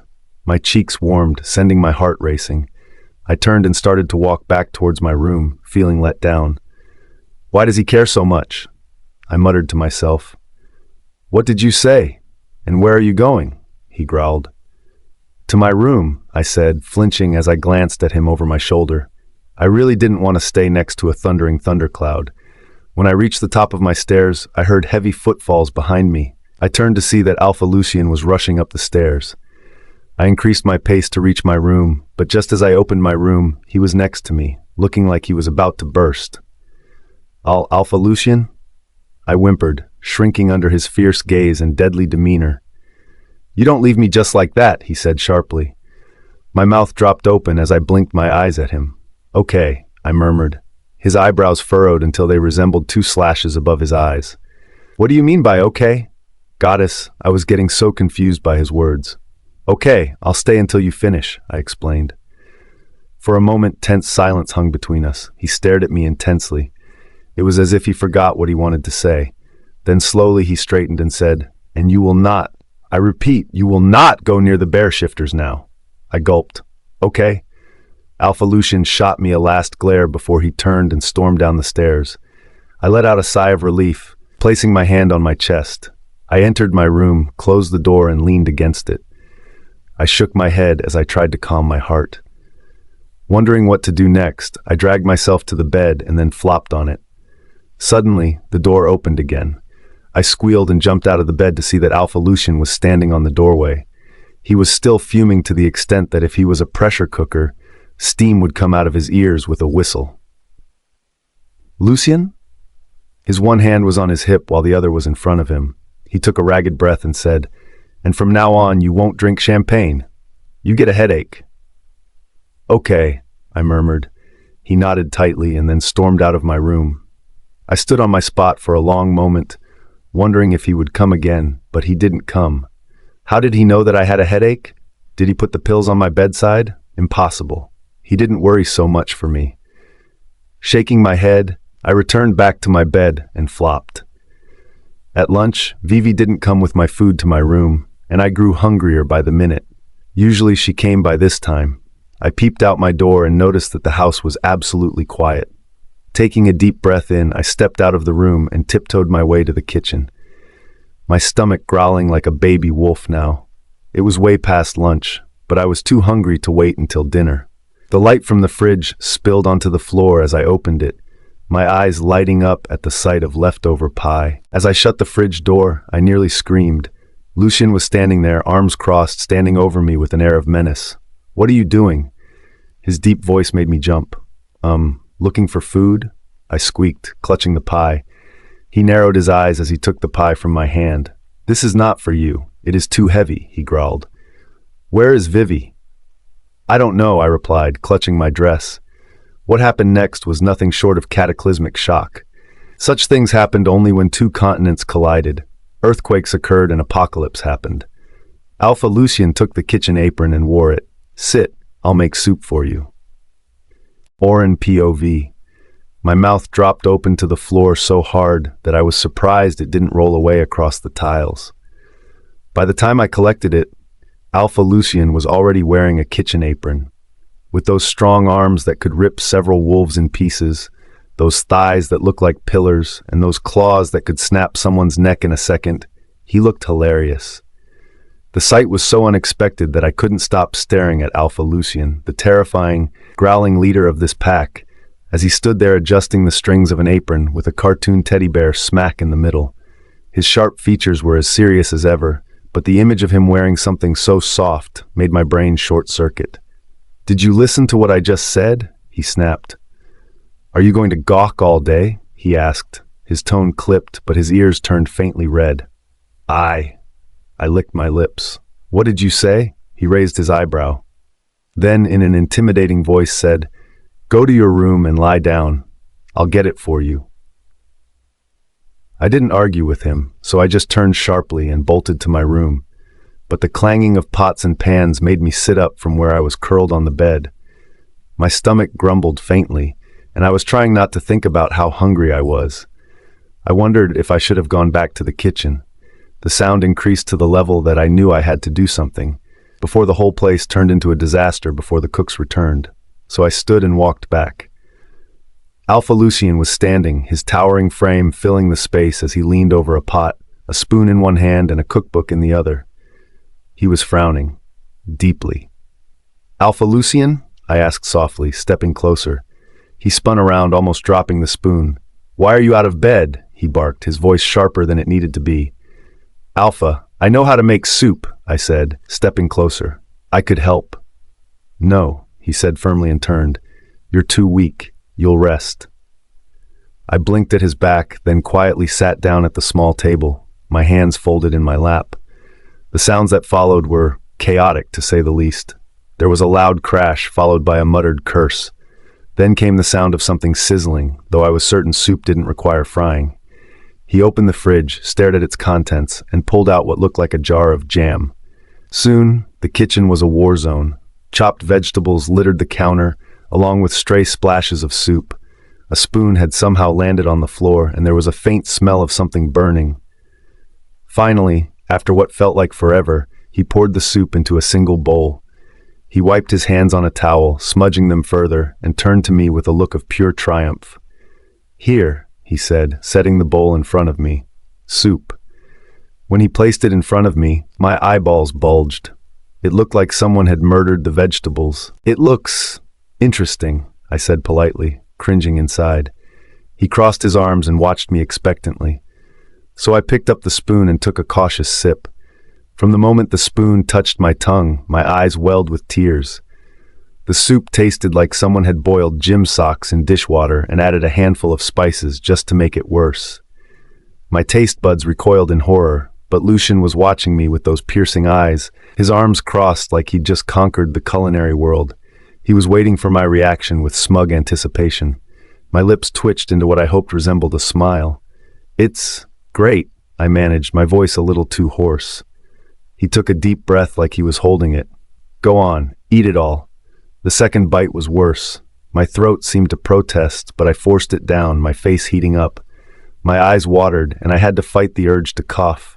It felt like betrayal, swallowing that concoction. "You're eating awfully slow," he remarked, narrowing his eyes. I froze, spoon halfway to my mouth. "I'm just savoring it." Lucien grunted, clearly pleased with himself, while I internally begged the moon goddess for strength. Each swallow was like a battle, but I soldiered on until I finished it all. Looking ultra-satisfied, he opened his apron, discarded it somewhere, and walked out of the kitchen. I literally jumped out of the chair and ran to clean my tongue with water. However, I was in the midst of it when I heard a familiar honeyed voice. "Alpha Lucien." I froze in my place. It was Sable Brown. As I wiped myself, I heard her coming towards him. I tiptoed to the main hall. "You had left the charity event so early. I thought I'd ask you if you were feeling well," she said as she came to stand next to him and craned her neck to see him. Lucien frowned lightly. "I'm perfectly well, Sable." He saw me from the corner of his eye. Auren wasn't well, and so I had to return. "Oh," Sable's head snapped toward me. "I can understand. She is an Omega breeder. What can you expect from a breeder? If it is okay with you, I can help her with her diet. I am a nutritionist, and I can write a great meal plan for her." She lifted her hand to place it on his chest. "She is here to give birth to your heir. After that, the curse will claim her. But until then, she has to stay healthy." She fluttered her eyelashes. "After that, I am here to take care of you and your heir." Lucien's brows furrowed and his expression darkened. He took a step back, making her hand fall down abruptly. He walked to me, held my hand, and brought me with him to stand in front of Sable. Curling his hand around my waist possessively, he said in a dangerous voice, "Are you telling me that my Luna is going to die soon? Or are you saying that I can't take care of her?" Sable paled. "Alpha Lucien." He put his hand up to stop her. "I just made soup for Auren, and she loved it." He looked at me. "Isn't it?" When I nodded, he said to Sable, "See, I don't need a nutritionist." Sable blushed so hard that I felt like giggling but pursed my lips to stop myself. "I'm sorry that I offended you, Alpha Lucien," she apologized. "You may leave, Sable. Auren needs to rest."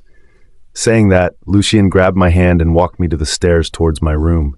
I could feel Sable's eyes burning a hole in my back, but I felt happy. Never in my life, for the love of the goddess, did I expect what happened next. Auren POV. As soon as Sable exited, Alpha Lucien left me and stepped away at an arm's length. I gawked at him, wondering about his possessive behavior and his gloating about the soup. What was he trying to convey to her? "Should I go back?" I asked in a low, cautious voice.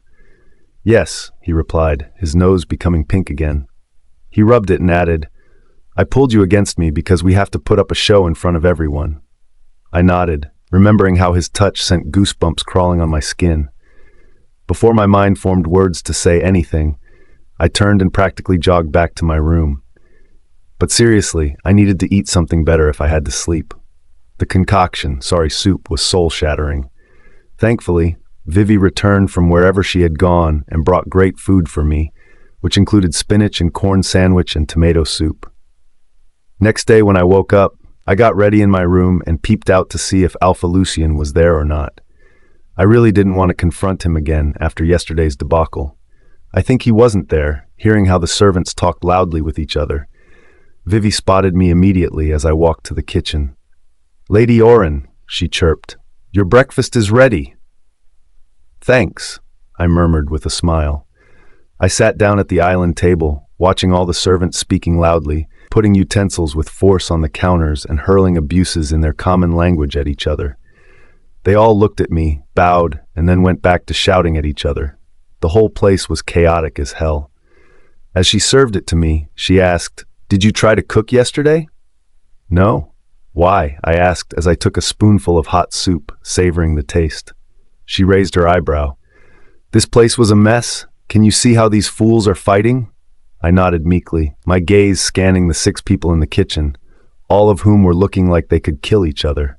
They would occasionally glance at me and continue to talk in their common language. "Yeah, why are they so aggressive?" I asked and bit my sandwich. Goddess, it was so delicious. The flavors burst on my tongue. Because they think that you don't know how to cook and you created the mess yesterday evening. They are blaming each other for leaving the kitchen all at once. I blinked my eyes at Vivi and gulped my sandwich down. "Oh no, I didn't cook. It was Alpha Lucien who made soup for me yesterday." The impact of my words was so intense that the whole kitchen fell silent. They all stared at me with wide eyes, their faces laced with shock. Why?" I asked, shrinking under their stares. Vivi stared at me like I had grown 2 heads. "Alpha Lucien prepared soup for you?" she asked, blanching. "Yes," I said, and bit into the sandwich. I wasn't going to tell them how disastrous it was. "Oh my goddess," Vivi said as she plopped on the chair in front of me. "I can't believe it.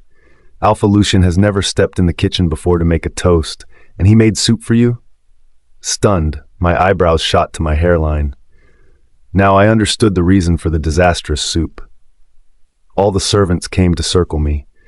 They must have talked via mind link because a few minutes later, Vivi said, "Lady Auren, please save my number on your phone, and if you feel hungry, call me. I'm afraid that now Alpha Lucien would throw one of us out for not attending to you." I laughed nervously. No, he wouldn't do that, right? But now I was afraid for these people. A warrior's cough disturbed us. We all snapped our necks to look at him. "There's a delivery for Lady Auren," he said, holding a large, neatly wrapped gift box. It had a shiny silver ribbon tied on top, looking all fancy. "This came for me?" I asked as Vivi took it from the warrior. I took the box from her, feeling both curious. "Who sent it?" She looked at the card and smiled. "Alpha Lucien." My eyes widened and my heart did a little flip. Lucien sent me a gift? That was surprising. He didn't seem like the gift-giving type. I had my breakfast quickly and took the box upstairs. I placed the box on the bed and carefully untied the ribbon, peeling back the wrapping paper. When I lifted the lid, my excitement quickly turned into confusion. Inside were several strange-looking objects made of soft silicone and leather. I stared at the contents of the box as I sat down. There was a set of rings, a long, bendy object, and even something that looked like a mini whip. They didn't look like any things I'd seen before, but I figured they must have some fun use. Did Lucien think of me as a child? I picked up rings with O and stacked them on my fingers and wrists. Were these my engagement rings? Then I took the leather necklace with O and wore it. I took the pink bendy thing out and pressed a button.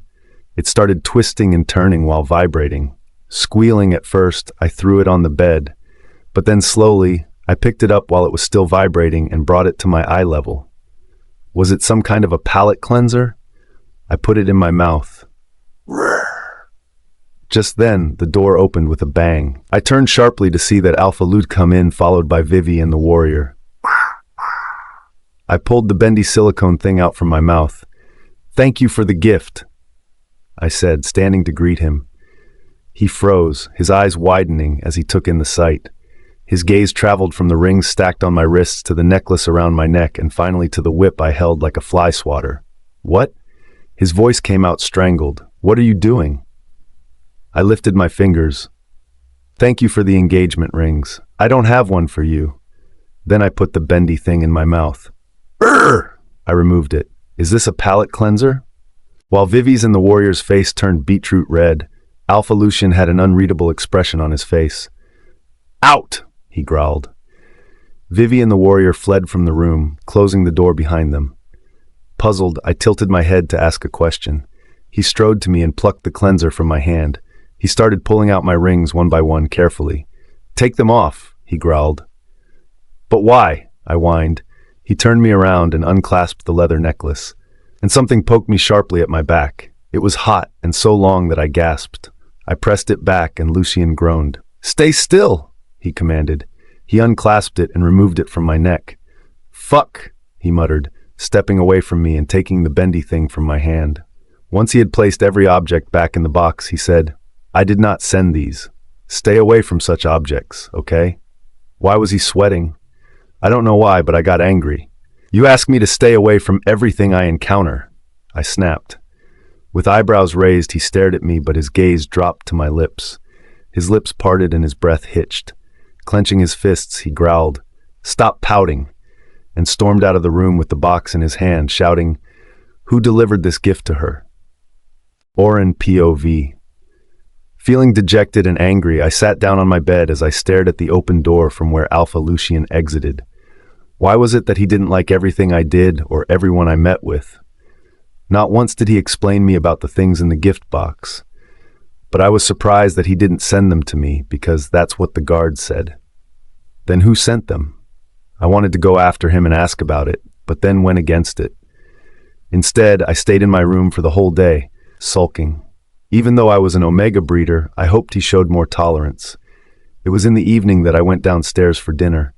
The moment Vivi saw me, she blushed. Lady Auren, she croaked. I frowned and sat at the island table. Everything okay, Vivi? I asked, tilting my head. Every other person in the kitchen became quiet and looked everywhere other than at me. I'm so sorry about the gift box. We don't know who sent that outrageous gift box to you, and Alpha Lucien is investigating it, she explained. Taken by surprise, I jerked my head back. Why? There were really nice things in it. I liked the rings of O and the necklace. And that whip, it could be used for swatting flies. Not that we have any. You could use them in the kitchen. A pin-drop silence followed. The chief cook, Tom's mouth dropped to the floor. He muttered something under his breath in the common language and went back to work. So did the others. As she began serving me dinner, I took my first bite when I heard Tarian's serious voice. She will be here any moment, Alpha Lucien. Heavy footsteps followed, and I assumed they belonged to him. Still simmering with anger, I chose to ignore him and focused on my food. Yet, my mind couldn't shake the question. Who was coming to meet him? Where is Auren? Lucien's heavy voice reached my ears, and I froze, my mouth stuffed with ham and cheese sandwich. I got up and rushed out to him in the main hall, quickly swallowing my food. He snapped his head to look at me, and his gaze turned intense. Come, sit here, he said, lightly patting the seat next to him. What happened, Lucien? I asked, fidgeting with the napkin in my hand. I saw Tarian standing at the end of the hall. He was also averting his gaze from me. I didn't know what was wrong with me, but it felt odd. Suddenly, the main door swung open and Sable walked in, clutching the same gift box in her hands, catching me completely off guard. Panic etched across her face as her eyes darted between me and Alpha Lucien. Bowing to him, she stuttered. Alpha Lucien, I can explain. I had planned to give this gift to Auren on your wedding day, but the shopkeeper delivered them today. She opened the box and started wearing the rings in her hand and then wore the necklace, lowering her blouse's neckline. She looked at Lucien from under her eyelashes and huskily said, I intended to present her a chastity belt as well, but the shopkeeper forgot to put it, and went on to tie the metal belt on her waist. See, doesn't it all look sexy? And then she rolled her tongue up, parting her lips. Confused, I watched her without blinking my eyes, wondering what she was doing. I looked sideways and noticed Lucien watching her intensely with a dark expression. Her face fell flat as Tarian coughed heavily, as if trying to suppress his laughter. Alpha Lucien's dark expression morphed into a poker face as his nose became pink. A moment later, he coughed. Then in a very serious tone, he lashed at her. I don't want to see your face until the wedding, Sable. Don't try to mock my Auren again. Because if you do, I won't hesitate to throw you in the dungeons. You get that? My Auren? Sable blanched. Panic flashed across her face. And in that moment, it hit me.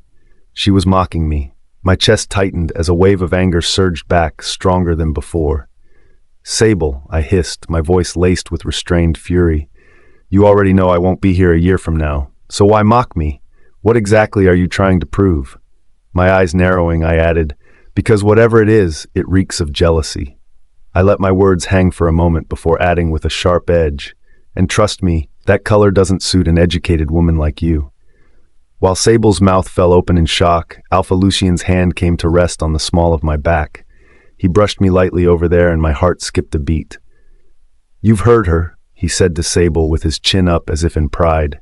You may leave now. Sable turned on her heel and hurried out of the main hall, still clad in the ridiculous things. Honestly, she looked utterly absurd. As soon as she was out, I got up and stormed to my room. Auren, Lucien called me from behind. Alpha Lucien, I've endured more insults than I can bear in a day. Please, I just need to rest, I said, my voice trembling, not turning to see him. Without waiting for a response, I hurried toward my room, tears blurring my vision. He didn't follow me. I slammed the door shut, its sound echoing through the room, and leaned heavily against it, my chest tightening. Why did Sable feel the need to humiliate me like that? That night when I slept, my nightmare revisited. I was sprinting through a shadowy forest, the twisted branches of trees clawing at me.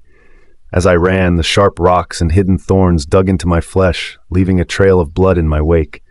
The moon hung silently, watching me suffer. Thorny vines erupted from the ground.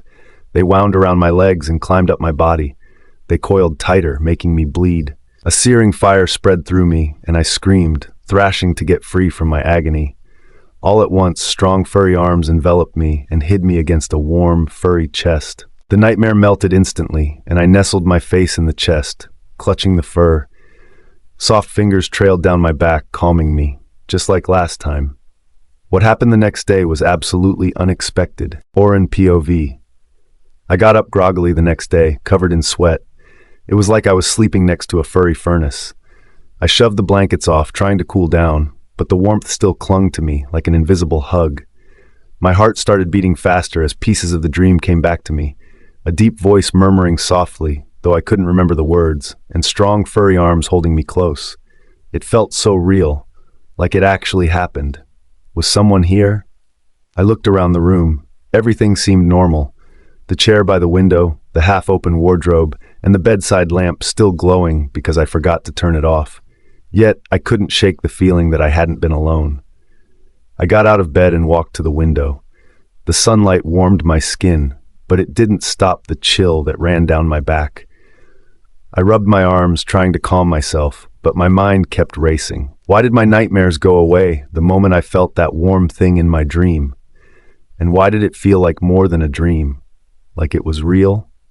Shaking my head to clear away the weird thoughts, I decided to take a long bath. As the warm water surrounded me, memories of Sable's humiliation came flooding back, dragging my mood down again. That wolf always had a way of making others feel awful while pretending she was doing good for others. Vivi got me breakfast in the room. Lady Auren, she said, keeping the breakfast tray down. I'm so sorry about what happened to you yesterday. Sable shouldn't have stepped out of line. I nodded as I sat at the table. Vivi, is BDSM a wolf? And she blushed again heavily. Ah, no, she blurted. It's something you do while having sex. I blinked rapidly, struggling to process what I'd just heard. This was all about sex? My mouth fell open in shock, and heat rushed to my cheeks. Was that why Sable wore all those things, to show what it meant in sex? A startled gasp escaped my lips. Oh, my goddess! Vivi! Tom's loud voice reached us. Vivi looked towards the door. Please don't tell Alpha Lucien that I told you so, she croaked. I won't. I croaked as well. I sat over there for a long time, thinking about it so hard that my head started aching.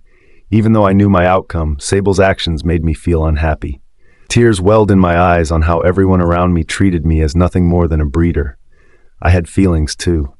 My blood was the same as theirs, So why was I branded as someone so low? Wiping my tears, I went outside to stroll in the garden, hoping the fresh air outside would clear my head. The atmosphere inside the house felt heavy and suffocating. I couldn't help wishing I'd been born into a higher rank. Maybe then, Alpha Bram would have accepted me. But the very thought of him accepting me now felt revolting. My mind drifted to Alpha Lucien, and I couldn't stop comparing the two. Even though Lucien saw me as nothing more than a breeder, he was still better than Bram. At least with Lucien, I felt safe. The garden surrounding the Alpha's house was breathtaking, bursting with blooms in a vibrant riot of colors. A cool breeze swept through, sending a shiver down my spine as it wrapped around me. The pups were playing near the training grounds, their giggles cutting through the otherwise chilly atmosphere. Watching them reminded me of simpler times, back when I wasn't so confused about my place in the world. I chuckled as I stood in my place and watched them playing. "Help!" One of the pups shouted. "Help!" I strained my eyes to see who was shouting for help. Then I saw him. A small pup, no older than 6, was struggling in a shallow hole near the tree line. He looked scared, his little arms flailing as he tried to climb out. The other pups had stopped playing to watch, but no one moved to help. "Doesn't he have claws? He can dig himself out," one older pup said, rolling his eyes. My chest tightened. No one was helping him. My feet carried me toward the hole before my mind could catch up. "Are you okay?" I rushed and crouched beside the hole, giving the pup a reassuring smile. His big brown eyes, full of tears, blinked up at me. "My foot is stuck," he whimpered, his voice trembling. "And there are snakes inside." "It's okay, I'll help you out," I said softly, digging into the loose dirt with my hands. It wasn't deep, but his foot had gotten wedged under a root. Something slithered around my arm, and I suppressed a shriek. By the time I freed him, my hands were caked in dirt. The pup sniffled, but managed a small smile. "Thank you, miss," he said, hugging me tightly. My heart melted. The other pups, seeing him safe, went back to their game as if nothing had happened. But as I stood and brushed off my hands, I noticed 2 adults running from the pack house steps. Their gazes were full of concern. The pup's parents, I realized when they hugged him tightly. "Thank you," the mother said as the father picked him up in his arms. "These puddles are infested with snakes. You saved his life." "It's fine," I replied with a smile. They carried him inside the house, and with a deep sigh, I walked after them, looking at my dirty hands. When I stepped in, I saw Alpha Lucien coming inside the main hall with an urgent look on his face. His brows shot up in disbelief when he saw my mud-covered hands and face. "What happened to you?" he practically growled. "Did someone attack you?" "Who attacked you? Tell me his name." "Calm down," I breathed. "No one attacked me. I saved a pup who was trapped in a waterhole down the tree line." His expression shifted from relief to something darker. "I'll have the masons seal that waterhole with concrete," he said firmly. I nodded and started walking back to my room, but his voice stopped me. "Auren," he called, his tone serious. "Elder Rhina will be here in 15 minutes to assess our relationship." "What?" My eyes widened in astonishment. "Assess our relationship? What did that mean?" "Just wash yourself and come down quickly," he gritted. Then he mumbled something about putting up a show. I ran to the bathroom, took a quick shower, changed into a shirt and a skirt, and darted back to the main hall. He was pacing the room with his fingers in his hair. The moment he saw me, I asked, "Why does she want to assess the relationship?" He sighed, "Because she wants to be reassured that the marriage will take place in a few days as planned, not be postponed for another week." I furrowed my brows. "But why would we postpone it for a week?" "Because I suggested," he said in a low voice. "Plus there are rumors that we are not together and want to split." He shook his head. "I don't know who is spreading these rumors, but if they reach the Crimson Howl Pack, the treaty will fail and there will be serious consequences." "So how do we solve this issue?" I asked, totally worried and confused. "By acting that we are in love." Lucien POV. Auren. Auren. Auren. I pinched the bridge of my nose as I sat in the office.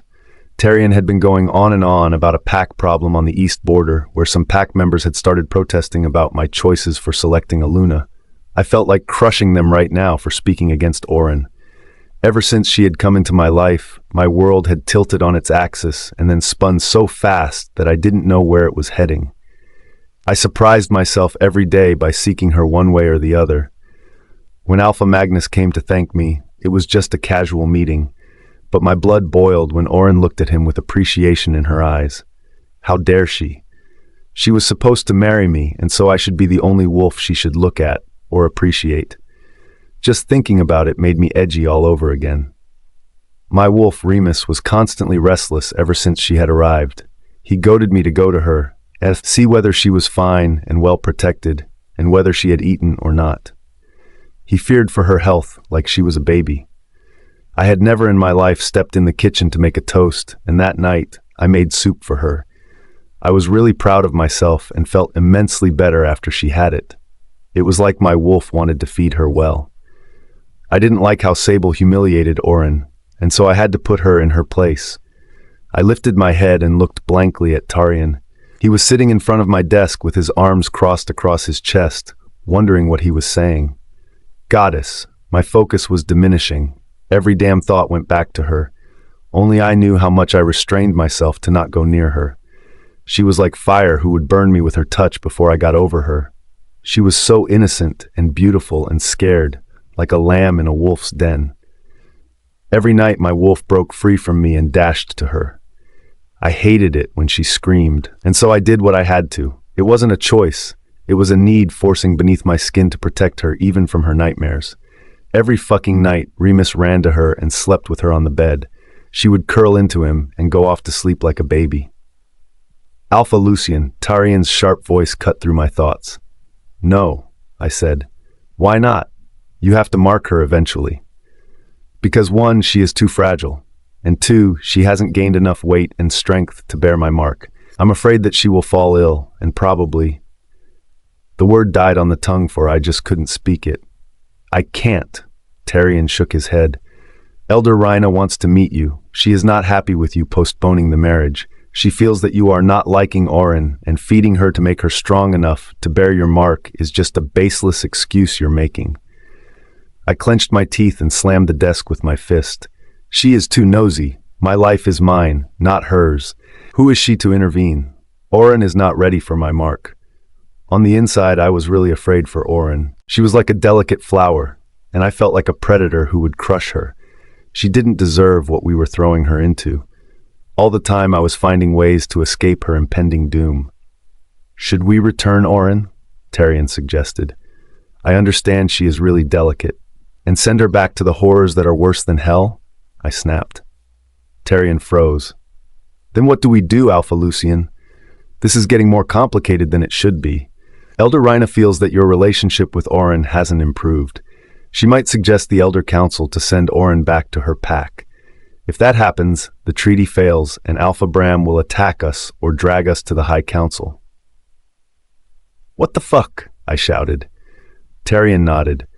That's what I've heard. So you have to find a way to do something to postpone the marriage, but also show that you're in love with Auren. If you are not in love, at least show that you like her. Because, he sighed, I feel that you both are heading in different directions. Like this won't work at all. He leaned forward. There are rumors on the east that your choice of a Luna is absurd. How are you going to combat that coupled with Elder Rhina's problem? I plopped my head on my table with a bang. There was a valley on both sides of the road I was walking on. Auren POV. He was sitting on the sofa. I stared at Alpha Lucien, my expression torn between shock and doubt. How do you pretend that you are in love? I asked, my eyes rounding as I walked toward him. Just then I heard the door opening. Alpha Lucien leaned in, grabbed my waist, and hoisted me up to make me sit on his lap with my legs straddling him. In the process, my skirt rose up. I yelped, my arms going around his neck as my eyes widened. What now? I croaked, blushing deep. Open my top buttons, he said. As I fumbled with them, he hissed, Fast! I opened them as fast as possible with shaky fingers, and oh my goddess, his chest was filled with ink. There were so many tattoos of vines and thorns. I couldn't stop staring at his chest. A trail of hair dusted in the middle and disappeared beneath his shirt. Now what? I asked. Now we wait for Elder Rhina to enter. He lightly brushed my hair from one shoulder and brought them all to another. I swallowed thickly as I stayed in his lap like that. I heard a quick shuffling of feet, and just then, Lucien held my nape and pulled me closer. I gasped, utterly stunned. He leaned in closer and started kissing my neck. Every thought vanished from my mind. Frozen in surprise, speechless and dumbfounded, I sat there like a statue with my hands on his chest, my nail digging in his flesh. He trailed kisses along my neck and sucked my earlobe slightly. "Alpha Lucien, I have come here to—" Elder Rena's voice cut off in the mid-sentence. He didn't respond to her and went on to lightly brush my lips. His touch, his kisses, everything felt so real. He didn't stop and lightly took my lower lip in his mouth and sucked on it forever. Suddenly, someone coughed loudly. Auren POV. My brain must have short-circuited. My heart pounded wildly in my chest, each beat booming in my ears. My trembling hands pressed against his chest. His skin was warm, firm, and alive beneath my fingers. I could feel the raw strength that lay just beneath the surface. His muscles taut as though ready to spring into action at any moment. Beneath my palms, the ridges of his tattoos came alive. Their intricate designs pulsed with a heat that seemed to radiate and seep into me. I couldn't help but trace the edge of one with my thumb, my touch hesitant, but it only seemed to make the air between us thicker. His chest hummed with a deep growl, and his lips moved against mine, soft and demanding, pulling me into a haze that was difficult to escape. The world around us blurred. It was just him, his touch, his intoxicating scent, his breath mingling with mine. Nothing else existed. Then, deep inside me, there was a faint stir. My wolf, Sienna, who had gone dormant after rejection from her first mate, flickered to life like a whisper. She didn't speak, but I felt the whisper of her presence, her quiet curiosity. Lucien's grip on my thigh tightened, grounding me even as I floated in the overwhelming sensations. Somewhere in the background, the cough sounded again. My reverie broke and I pulled away from him. His face darkened like a thundercloud, and his grip on my neck tightened, like he didn't like I was moving away. I was breathing so hard and flushed deep till my neck. I had never been kissed like this in my life, and this was a soul-shattering, mind-bending kiss. "Alpha Lucien?" Elder Reina's voice came again. I gasped as Lucien blinked his eyes and seemed to come back to the present. He inhaled sharply, his chest rising as his eyes burned into mine with a fiery intensity. I was so ruffled by the entire scenario that I hopped off his lap, and it was then that I realized that my feet were dangling in the air when I sat on him. He was seriously such a broad-shouldered, tall and muscular alpha, as against a timid, tiny omega like me. When I got up to face Elder Reina, I blinked my eyes, embarrassment coating my soul.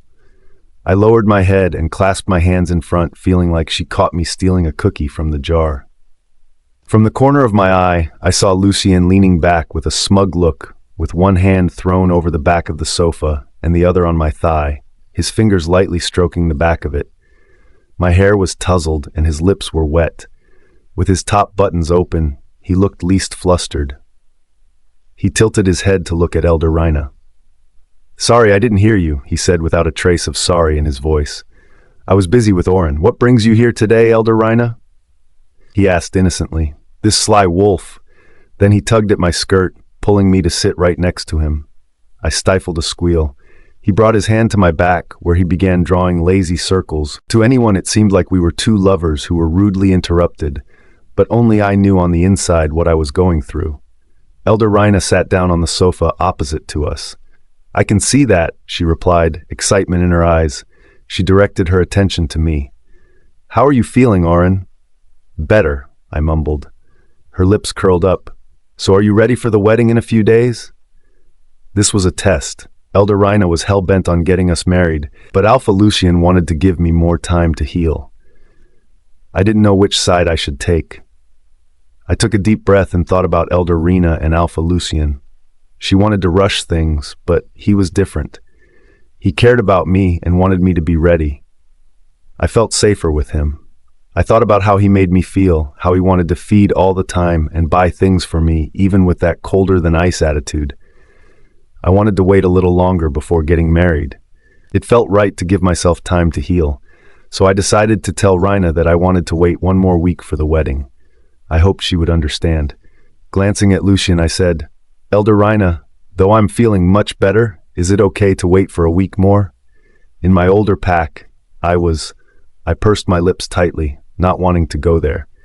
Lucien's hand on my back stilled and pressed harder, like he hated what I had gone through. So I shoved those thoughts and said, I feel like I need some more time to heal mentally and physically, but I hope that is okay with you. However, if you want to rush the marriage, I won't protest.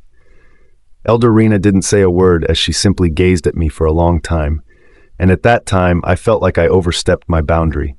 But Lucien started circling my back again with his warm fingers, and I seemed to relax. Elder Rena nodded lightly. Okay, if you say so, Auren, but the wedding will take place under the full moon. I will give you an extra 4 days. After that, you have to marry Alpha Lucien. The way she spoke, it was like she was announcing my impending doom, but I nodded. Thank you, I whispered. And Lucien, Elder Rena said, this time there will be no delay. The elders are getting antsy over the situation. She leaned forward and her expression turned serious. I'm hearing that Riz Brown's daughter, Sable, has openly offered her hand in marriage with you. My eyebrow shot to my hairline in surprise as my heart sank. How could Sable offer herself to marry him when she was the one who said that she was waiting for me to produce an heir and die so that she took over as the future Luna? What was her motive? Such a hypocrite. Alpha Lucien's eyes narrowed. Thanks for letting me know, Elder Rena.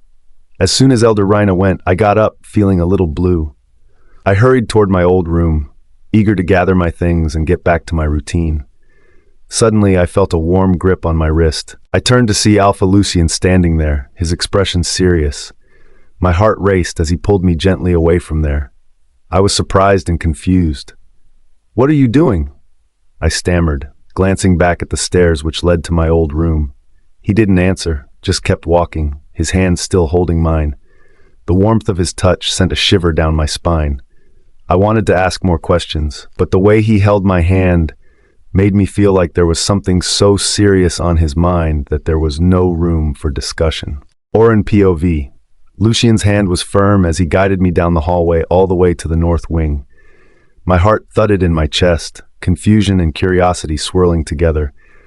The north wing wasn't a place I ever frequented. This was the place he had asked me to stay away from. Ever since I had come, I had avoided it to the level that I hadn't even ventured into the house, scared that I might step in the north wing and upset Alpha Lucien. So you won't understand the panic that was rising in my chest. Was he upset with my performance in the main hall in front of Elder Rena? What could I do? It didn't feel like a performance on his part, and it certainly wasn't a performance on my part. It felt so real. As we climbed the stairs toward his room, I became paranoid. Why the hell didn't I perform as he had asked me to, instead of giving in to my sensations? We stopped in front of a grand wooden door and I hesitated. This will be your room from now on, he said, his voice deep, commanding. I blinked, staring at the door and then at him. What? Why? I don't understand. His scent in the air was stronger than ever, and by looking at the adjacent door, I knew that it was his room. He looked at me, his expression dark and very serious. I'm not explaining myself, Auren. It's an order. You'll sleep here. Your things will be brought up shortly. But why so close to your room? I asked hesitantly, feeling the heat rise to my cheeks. He arched an eyebrow. Do you question all my decisions, or just the ones that involve you? I gulped and shook my head quickly. No, Alpha Lucien. You're safer here. That's all you need to know, he cut me off, his tone brooking no argument. And how many times do I have to ask you to call me Lucien and not Alpha Lucien? Sorry, I whimpered. Vivi is going to get all your things here. Do you want anything additional? No, I quickly shook my head. He had given me more than I ever possessed in my life. Where's your phone? He asked as he opened the door and tugged me inside, his grasp still firm on my wrist. In my other room. Keep it with you always. I'll ask Vivi to get that as well for you, he ordered. He turned to leave, but before leaving, he added, almost as an afterthought, get some rest. We're attending the celestial soiree tomorrow evening. Be ready. And just like that, he was gone, leaving me stunned. I stood there for what felt like forever before finally stepping into the room. It was beautiful, lavish, warm, and filled with sunlight streaming through tall windows. The walls were painted a soft cream, adorned with delicate gold accents that shimmered in the natural light. A massive four-poster bed stood in the center, draped in silky, deep red curtains that matched the plush rug beneath my feet. There was a carved wooden wardrobe and a vanity by the window, which overlooked the forest that surrounded the pack. It felt luxurious, even intimate, but the idea of being so close to him made me uneasy. 1,000 thoughts churned in my mind. Why had he brought me here? To make the matters worse, the sensation of his kiss lingered on my lips. Thinking about it gave me goosebumps, and I wrapped myself with my arms. He continued to kiss me even though Elder Rhina was standing in the main hall, watching us. My throat turned dry and I let out a sigh. I didn't know what was happening to me, but I knew one thing. Lucien didn't want any strings attached. This was a pure business transaction, and whatever he did was for the benefit of his pack. "Lady Auren!" Vivi knocked the door, making me snap out of my reverie. I whipped my head to look at her. "Vivi, I have to ask you something." She gave a broad smile and came inside, her hands loaded with my clothes. A battery of servants followed her, who all had my belongings. "Sure," she replied as she directed all of them to arrange my clothes. I waited for the servants to leave and then asked her, "What is the celestial soiree about?" "Are you going for that?" she asked, excitement evident in her eyes. I nodded. "Yes, Alpha Lucien wants me to accompany him there." She clasped her hand. "Oh, wow!" She came to me and first made me sit down on the bed. "Lady Auren, it's our yearly event, a glamorous ball where unmated wolves dress in fine attire and try to find their perfect match. The event includes ballroom dances, slow-building romances, and even matchmaking games hosted by pack elders or Alpha." I stared at her, my eyes going wide by the second. "Alpha Lucien attends it every year?" I asked, feeling jealous. "Yes," she chirped. "But don't worry, he hasn't taken any she-wolf." Her reply should have made me calm, but somehow I was even more jealous than ever. It was an emotion that I wanted to push down. What am I supposed to do? Now that's an important question. You should appear sexy, like Alpha Lucien should have his eyes on you. Waving her hand, she added, "Don't worry, I'll dress you up. In fact, we should buy a sexy dress for you." "No, I don't want another dress," I squeaked. What was it with these people and buying dresses?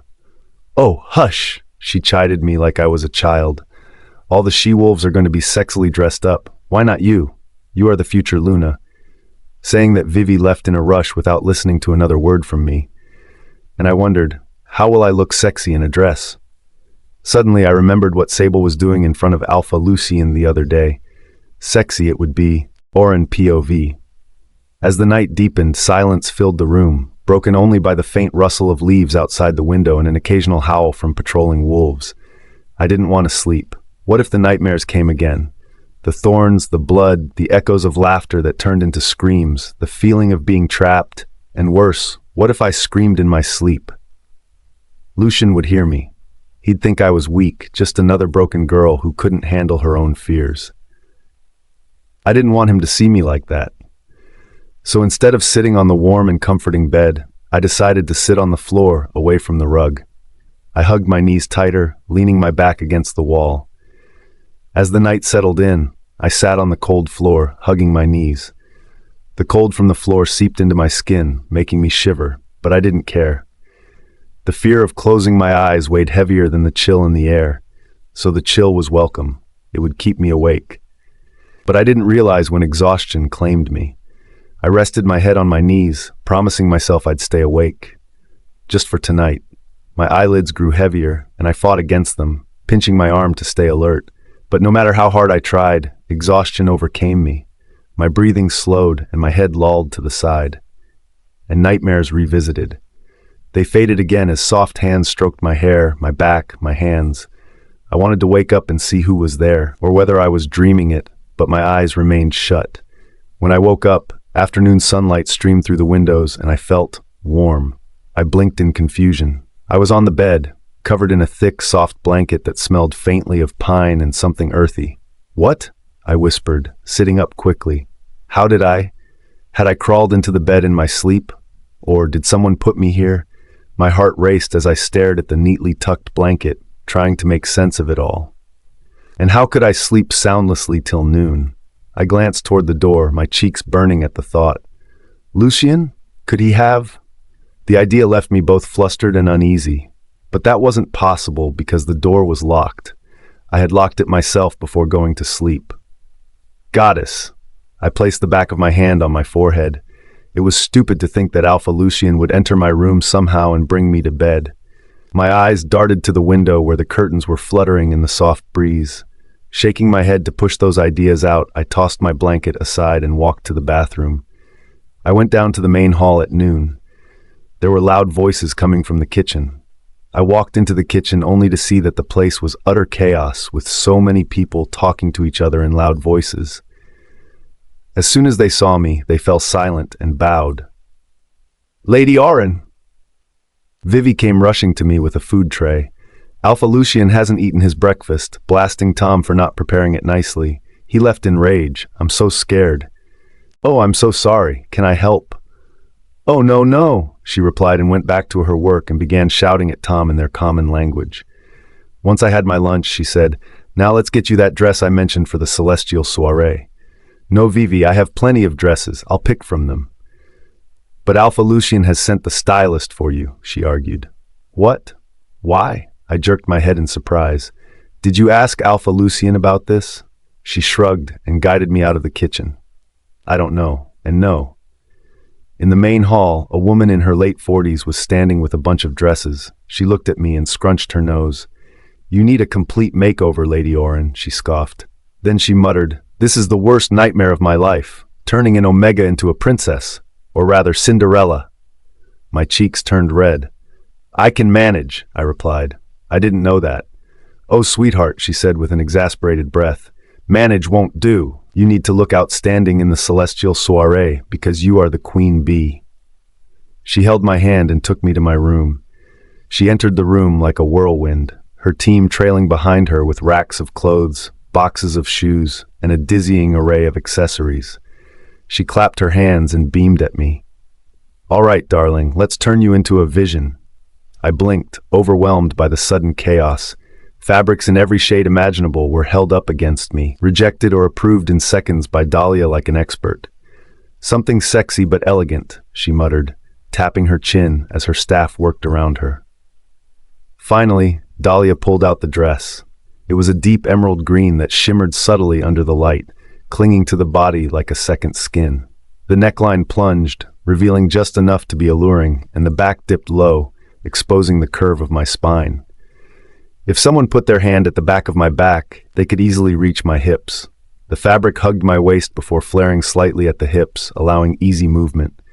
A high slit on one side showed my right leg. I stood frozen as Dahlia's team worked their magic, styling my hair into soft waves, enhancing my features with makeup, and slipping me into delicate silver heels. A couple of hours later, when I looked in the mirror, I hardly recognized myself. Not only did I feel beautiful, I felt confident. "Now you look presentable," she said with her chin high. When I walked down the stairs, I found Alpha Lucien looking at his watch impatiently with an angry expression. However, when he turned his head, he froze. His eyes darkened. The intensity of his gaze made my breath hitch. In his black suit, he looked like a Greek god. Did he like what he saw? Slowly, I made my way down. When I reached him, he muttered something about the moon and stars and offered his arm. The venue of the celestial soiree was the grand hall of the pack house where the charity event was held. The hall sparkled with golden lights and soft music filled the air, but it was the she-wolves who truly caught my attention. Their dresses were designed to turn heads. Most were tight-fitting, clinging to every curve, with daring slits that revealed toned legs. Some wore backless gowns that dipped scandalously low, while others had plunging necklines that left little to the imagination. Shimmering fabrics sparkled under the lights, catching the eyes of every male wolf in the room. High heels clicked on the floor as they walked confidently, their hips swaying in a way that drew attention. It was clear they had dressed to captivate, to lure the unmated males, and they did it effortlessly. And then I saw Sable. She wore a dress so sheer it left just enough to the imagination to tease. I clung tightly to Lucien's arm as she stared at him with lust. Her gaze shifted to me, and I could see the challenge in her eyes. She was here to stake her claim on Lucien and throw me out. Auren POV. Taking a deep breath in, I felt like a startled deer surrounded by predators. All the she-wolves were sizing up Lucien as their prime target, which angered me somehow. They all bowed to us as we walked. Lucien led me toward the podium, his grip firm on my hand as we moved through the glittering chaos of the celestial soiree. I couldn't help notice the dazzling she-wolves who flaunted their dresses that were so daring they could give lingerie a run for its money. As my heels clicked nervously on the floor, I couldn't help but notice the countless eyes following us. When we reached the podium, I spotted Auren standing beside a table at the center of the arrangement. Lucien turned to me. "Sit here," he instructed, guiding me to a table right in front of the stage. I sank into the chair, feeling like a display under the watchful eyes of the pack. When Lucien stepped up to the podium, the chatter in the room stopped, and everyone's attention was on him. As Alpha of the Shadowfang pack, it is my honor to welcome you all to the celestial soiree, Lucien began, his deep voice booming across the room. As the speech started, from the corner of my eye, I saw Sable. She was shimmering like a disco ball in her silver dress. Her eyes were locked on Lucien. Every move she made was deliberate, calculated to draw his attention. She ran her fingers lazily down her neck, tracing the edge of her deep neckline, and then slowly ran her tongue over her teeth like she was in a toothpaste ad, and then licked her lips. Oh, the gall. My chest tightened with anger. I clung tightly to the edge of the table until my knuckles white. Vivi's earlier advice came in my head. There are going to be many girls who will vie for Alpha's attention, so if you want to keep his attention, act sexy. Don't just sit there like a scared pup. The problem was I didn't know how to act sexy. Frustrated, my mind raced on ways to look sexy. So I did what Sable was doing. I tilted my head slightly and slowly rolled my tongue against my palate, just like I'd seen her do, and then traced the line of my breasts. I leaned forward, resting my elbows lightly on the table, which in turn made my neckline fall down further, revealing the outer swells of my breasts dangerously. Lucien's voice faltered mid-sentence, and when I glanced up at him with my heart pounding, I saw his eyes were on me, and for the first time since I'd met him, I saw something raw flash across his face. His hand gripped the edge of the podium, his knuckles white. He quickly cleared his throat, tearing his gaze away from me. "As I was saying," he continued, his voice sounding strained now, "this ball is special because this time the elders have decided not to come." There were chuckles around. "So it will be some of you who will make you play the mating games." My tongue started to cramp, and I could feel my neck stiffening from leaning forward for too long. Then it happened. A moan. It escaped me before I could stop it. Lucien froze mid-sentence. His head whipped toward me so fast I thought he might pull a muscle. His jaw tightened, his dark eyes narrowing on me with an intensity that made my cheeks burn. I leaned back and crossed my leg, and now my exposed leg was further exposed. Lucien's jaw tightened, and for a moment, I thought he might step away from the podium and come over to me. But then he blinked, breaking the spell, and turned back to the crowd. "Enjoy the soiree," he finished abruptly in a gruff voice. Without waiting for applause, he stepped down from the podium and headed straight toward me. Panic set in as I watched him approach, in long, purposeful strides. Did I do anything wrong? I just did what other she-wolves were doing. Goddess, why did I act upon Vivi's advice? Why was I so raw with my emotions? It was then I noticed that every other wolf in the hall was staring at me, and a group of young unmated wolves, standing in the corner just a few feet away, had their gazes locked on me. I gulped, feeling dirty under their sick gazes. I turned my attention to Lucien, who sat down next to me. "What are you doing?" he asked as he pulled his chair right next to mine and sat down. I spluttered. Before I could say anything else, he grabbed my waist and pulled me in his lap possessively. I squeaked like a mouse as my cheeks turned beetroot red. Oh my goddess. Sable, still lurking nearby, gave me a venomous glare. Lucien pulled me against his chest, pressing his hands on my stomach. It was so hot that it branded my skin. I turned my face over my shoulder as I squirmed. "Are you okay?" I asked. A growl rumbled from his chest. "Don't move," he ordered in a strained voice. So I stayed there unmoving. No one had ever done this with me, ever. I was spiraling. Every nerve in my body was hyper-aware of his warmth, the way his firm muscles rippled beneath me, and the scent of him, warm and earthy, like pine trees after a rainstorm. Did he not realize how scandalous this was? Or, worse, did he realize and not care? The music started and the soiree commenced. As the wolves mingled, the champagne bottles opened and people started to talk or dance. But I continued to sit on Lucien's lap, tension mounting inside me. From the periphery of my vision, I saw Tyrion's lips twitching. He leaned towards us and said, "Alpha Lucien, a group of wolves from the Purple Moon and Redwood packs, are also attending the soiree. They would like to meet you and deliver their alpha's message." Lucien gritted his teeth. "Okay, give me 5 minutes." 5 minutes later, I think he felt better. He made me sit on my chair and said, "Don't move. I'll be back in a minute."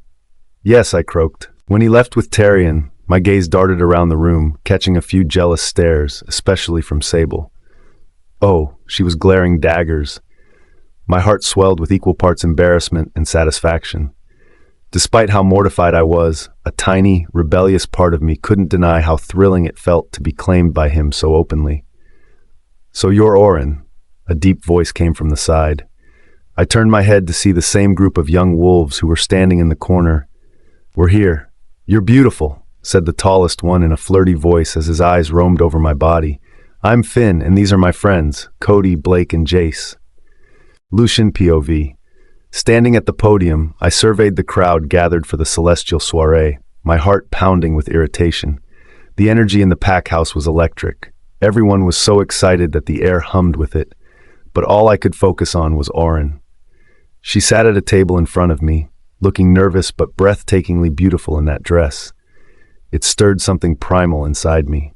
Ever since I saw her descending the stairs in the low neckline dress that revealed her skin, my hands were itching to touch her skin. Feral possessiveness, like I'd never felt before, possessed me. When I had gone to get her in the Crimson Howl pack, she was nothing more than a breeder for me. I was sure that I would never even think of her and stay in my north wing. That's why I had made a rule for her to stay away from me. She was so skinny when I brought her to the Shadowfang pack. Afraid that she won't be able to bear my mark, I postponed our wedding ceremony. But over the days, she had fucking filled up in all the right place. Her complexion had become peachy, and her dull hair were like sunshine. She looked like a beautiful swan, and I wanted to devour her. As much as I tried to stay away from her, my fucking wolf, Remus, pulled me to her.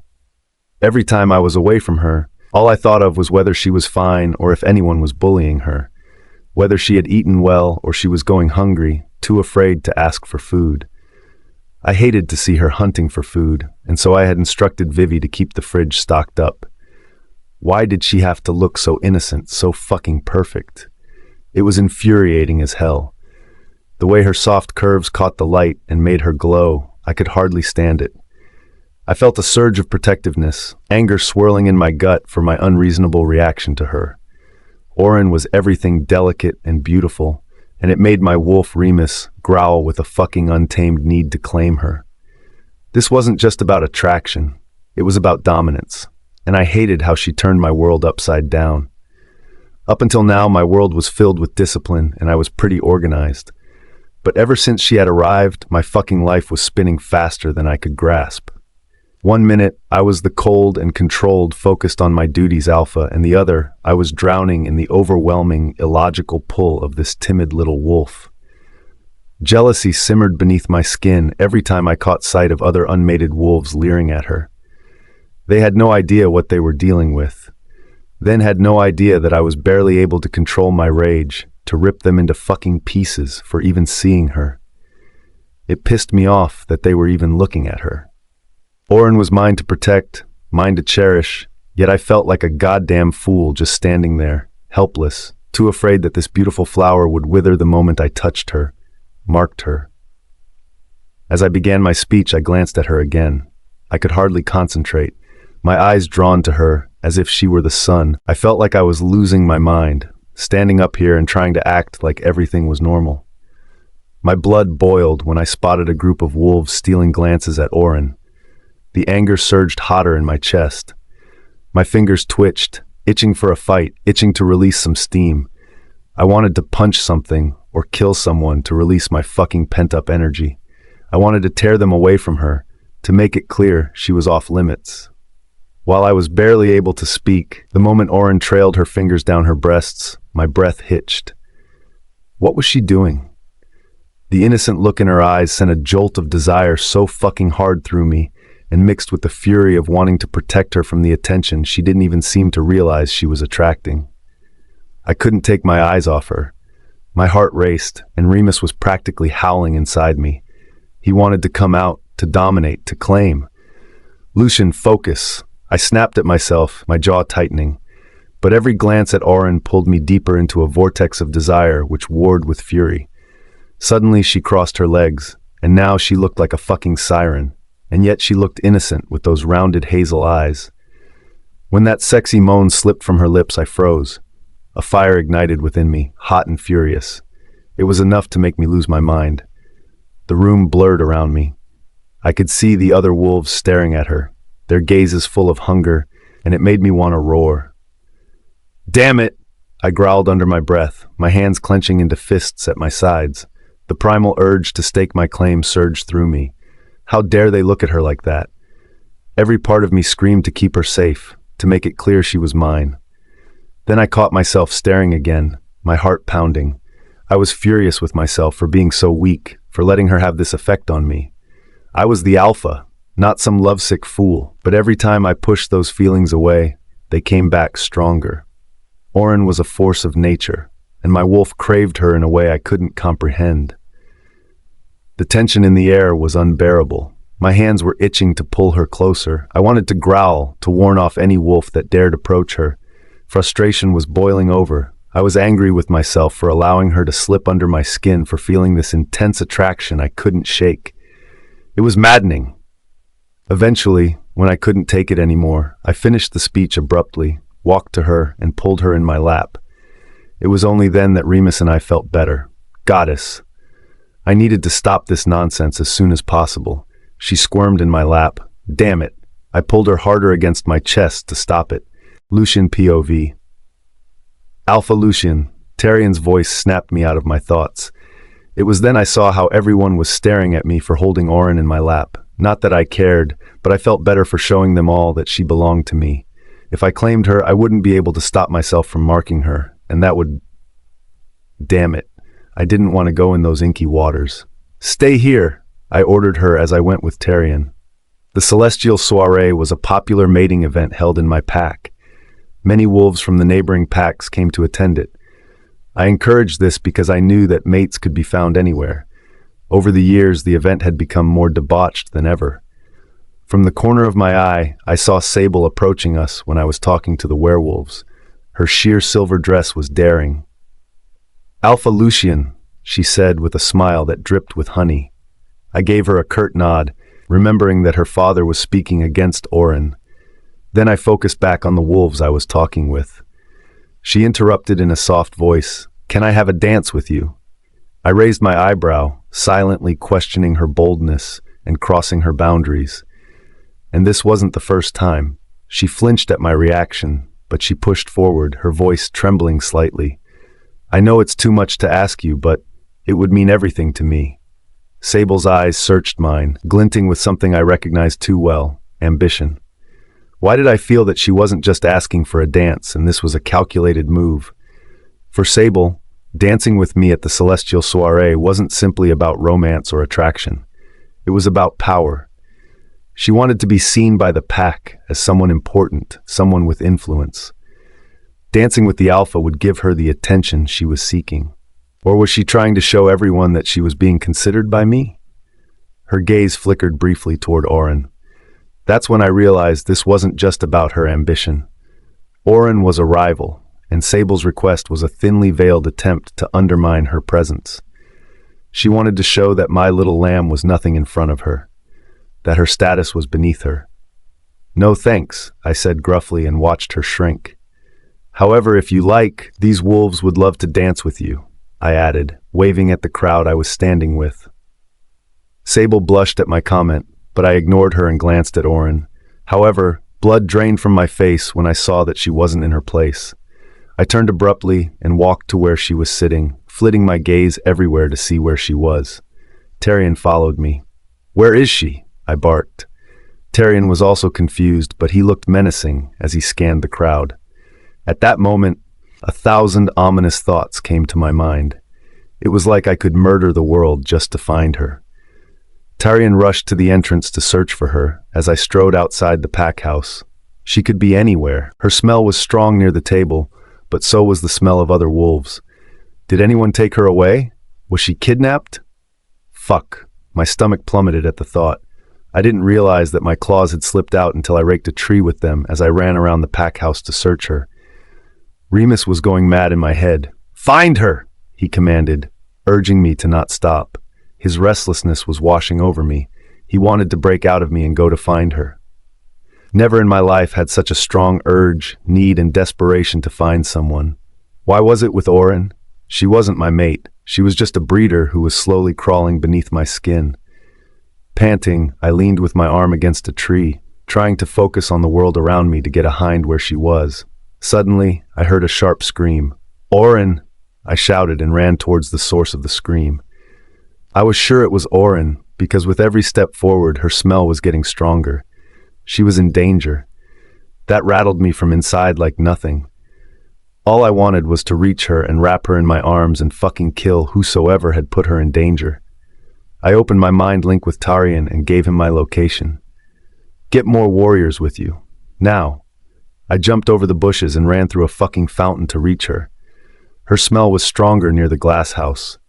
Without circling it to find the door, I fucking smashed the glass with my punch and entered only to see that she was on the couch with her hand on her cheek. Cody, Jace, Finn, and Blake were standing in front of her, towering her in an intimidating manner. My vision turned red. "How dare you?" I let out a growl so loud that the windows and doors rattled. All of 4 of them blanched upon seeing me, and before I knew I was throwing punches at them. "Alpha Lucien," Finn said. "It's not what you think it is." "Fuck you!" I growled and punched him square on the face, my claws slashing through his arm. Then I turned to Cody and Jace. Grabbing them both their collars, I used my alpha strength to collide their heads together. With a loud groan, the 2 slumped to the ground unconscious. My eyes went to Auren, who was crying with tears streaming down uncontrollably. My heart wrenched at the sight, and I wanted to kill all of them. From the periphery of my vision, I saw Blake running away. Finn got up and opened his mouth to say something, but I punched him hard. Within a few moments, all of them were on the ground, bleeding and begging for mercy. "I'll Alpha Lucien," Finn groaned. She wanted us to fuck her and got us here. When we refused the breeder, she threatened us that she would complain about us to you." Shocked, my gaze flitted to Auren, whose mouth dropped to the floor. Auren POV. I couldn't believe that Finn was lying on Alpha's face so blatantly. Tears streamed out of my eyes as the sting of his slap burned in my skin. I was just an Omega breeder, and there was no reason why Alpha Lucien, or for that matter anyone, believed me. I rasped through my tears. I had to give it a try because I knew that if I wasn't proven innocent, Alpha would throw me in his dungeons. But how could I do that? He's lying, I said with quivering lips. He brought me here, along with the 3 others. I was sitting in the main hall of the pack house when these 4 approached me. When Finn said that I was beautiful, I blushed. They were so gentle and sweet at that time. After complimenting me, they went away. However, I was left alone and heard people talking nasty about me once again. I shouldn't have stepped outside. I knew it the moment the chilly air bit at my skin. The celestial soiree was still in full swing behind me, and the music spilled from the grand hall. Lucien had made it clear, stay here. But I had felt so suffocated under all those watchful gazes and nasty comments, and so out of place that I needed a moment to breathe. I walked to a stone path that led to a quiet courtyard. I hugged my arms to ward off the cold or the unease curling in my chest. Taking a deep breath in, I wondered if I could ever be a part of this place, even if for a year.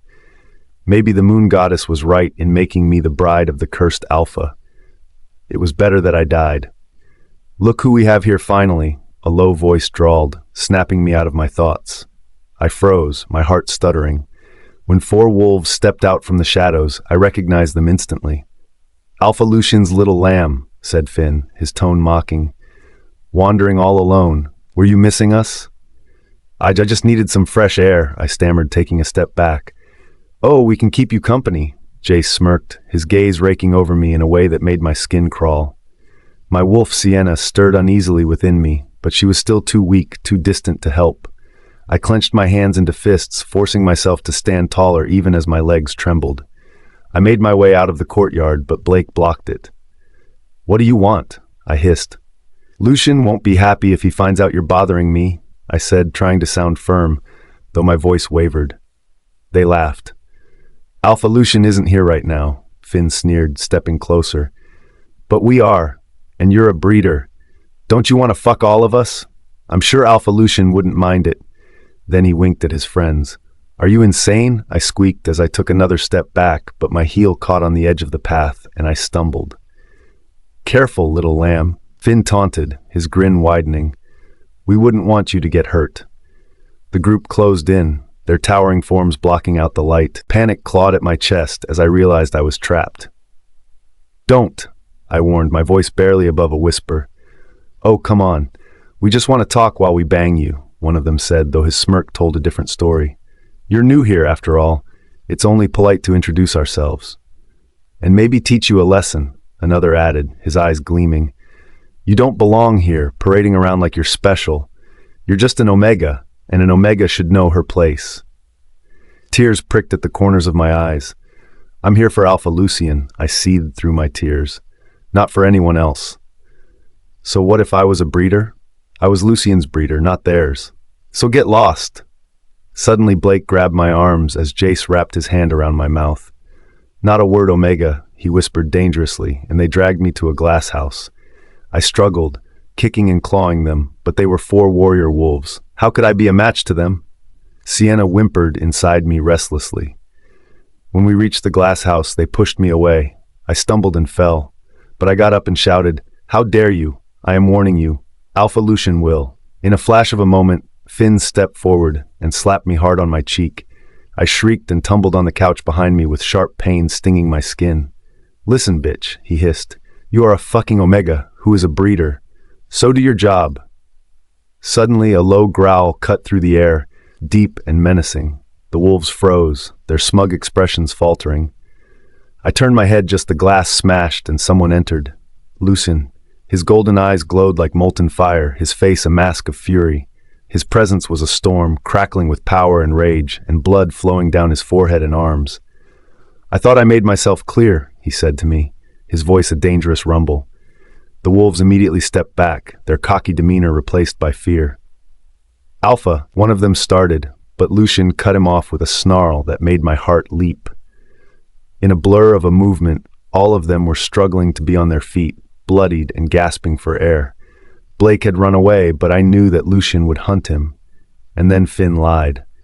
I shook my head, hoping that Lucien would see the truth in my eyes. Lucien's golden eyes narrowed, dark with an intensity that sent a chill racing down my spine. For a fleeting moment, I thought he was assessing me, judging my trembling form and the panic I failed to hide. But then, his sharp gaze snapped to Finn. It happened so fast I could barely process it. One moment, Lucien was standing still. The next, a growl ripped from his throat, a sound so feral it made my knees buckle. My hair whipped across my face as a powerful gust of air stirred around us. When I managed to brush the strands aside, my gaze landed on Finn. I gasped. Lucien's claws were buried deep in Finn's neck. Finn's eyes widened as he coughed blood, his body frozen in shock as blood seeped around Lucien's fingers. Alpha, Finn croaked, his voice barely audible. Finn gurgled, struggling to speak, but Lucien didn't let up. His claws dug deeper and Finn's knees gave out, forcing him to sag against Lucien's iron grip. Lucien leaned in, his face inches from Finn's. You don't touch what's mine. With that, he pulled his claws out and Finn lay there dead on his feet. As I tried to process what happened, my mind in stunned shock, he commanded Tyrion and the rest of the warriors. Take these 2 to the dungeons and find Blake. Then he strode to me, scooped me in his arms, and carried me out of the glass house. I couldn't bear the mental shock and fainted in his arms. Lucien POV. Auren's body went limp in my arms. 1 second, she was looking at me with those wide golden eyes, full of fear, full of life. The next, she collapsed, her weight pressing against my chest. A sharp, cold dread shot through me. It was like a blade slicing straight to my soul. My breathing hitched, my heart slammed against my ribs like it would jump out of it, and for the first time in years, I felt something close to panic. I tightened my grip around her, cradling her fragile body as if I could keep her from slipping away. Her skin was burning, her breaths too shallow. A sickening feeling twisted in my gut. My world tilted, threatening to disappear into darkness. "Wake up," I growled, shaking her slightly in my arms as I rushed to my car. No response. My wolf, Remus, snarled inside me, restless and angry. "Do something. Fix this. Protect her." He had never been this restless before. Why did he want to protect her so much? It was beyond my understanding. "We can't lose her," Remus hissed. My jaw clenched so hard it ached. No, we couldn't lose her. I refused to. Not my little dove. When Finn said those words to me, the blood drained from his face as he realized that I didn't believe his lies. Auren was so innocent that she had never been kissed or touched in her life. How could she demand them to fuck her? It was such a fucking insult to her that I felt like getting Finn back to life and then kill him again. Well, Jace and Cody were there. I was going to torture them so hard that their souls would be terrified of me. Uncontrollable anger and desperation flooded my chest.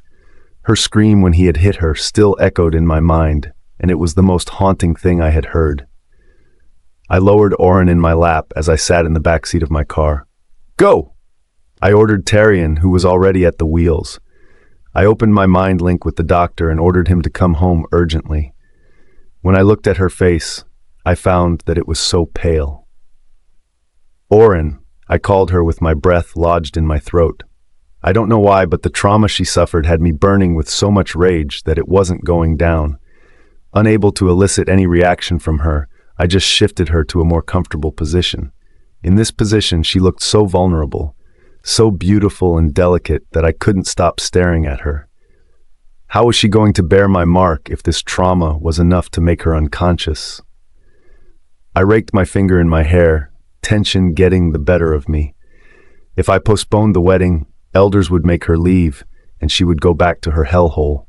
I wasn't afraid of the treaty breaking, but I was not going to let her go back to that shitty pack. And if I married her, I would have to mark her. Marriage with her meant that I had to mark her, and if I marked her, I took a ragged breath in. "What do I do, Auren?" I muttered, staring at her face, worry swirling in my chest. I thanked the goddess that she was safely back in my arms, because I couldn't think of what would have happened if I had gotten a tad late. "Marry her as soon as possible," Tyrion said. I snapped my head to him. "What?" Tyrion steered the car toward the mansion. "Alpha Lucien, marry her at the earliest. That way you'll be able to protect her from every unmated wolf like Finn and his friends. And trust me, there are a lot like them, for whom an Omega breeder is nothing but a whore." A muscle feathered in my jaw. Omegas really didn't have a good place amongst werewolves. But, "Alpha Lucien, you don't have to mark her immediately. Just marry her and mark her when she is ready," he suggested. When we reached home, I took Auren to her bedroom and carefully lay her down. I took off her shoes and tossed them aside. "The doctor is coming," Tyrion said. He moved aside and Dr. Barry strode in. He bowed to me. "What happened to her?" he asked as he moved to her side. "She passed out half an hour earlier and hasn't regained consciousness." He moved closer to her and sat on the edge. I was surprised by myself how much I hated his nearness to her. "Is she sick again?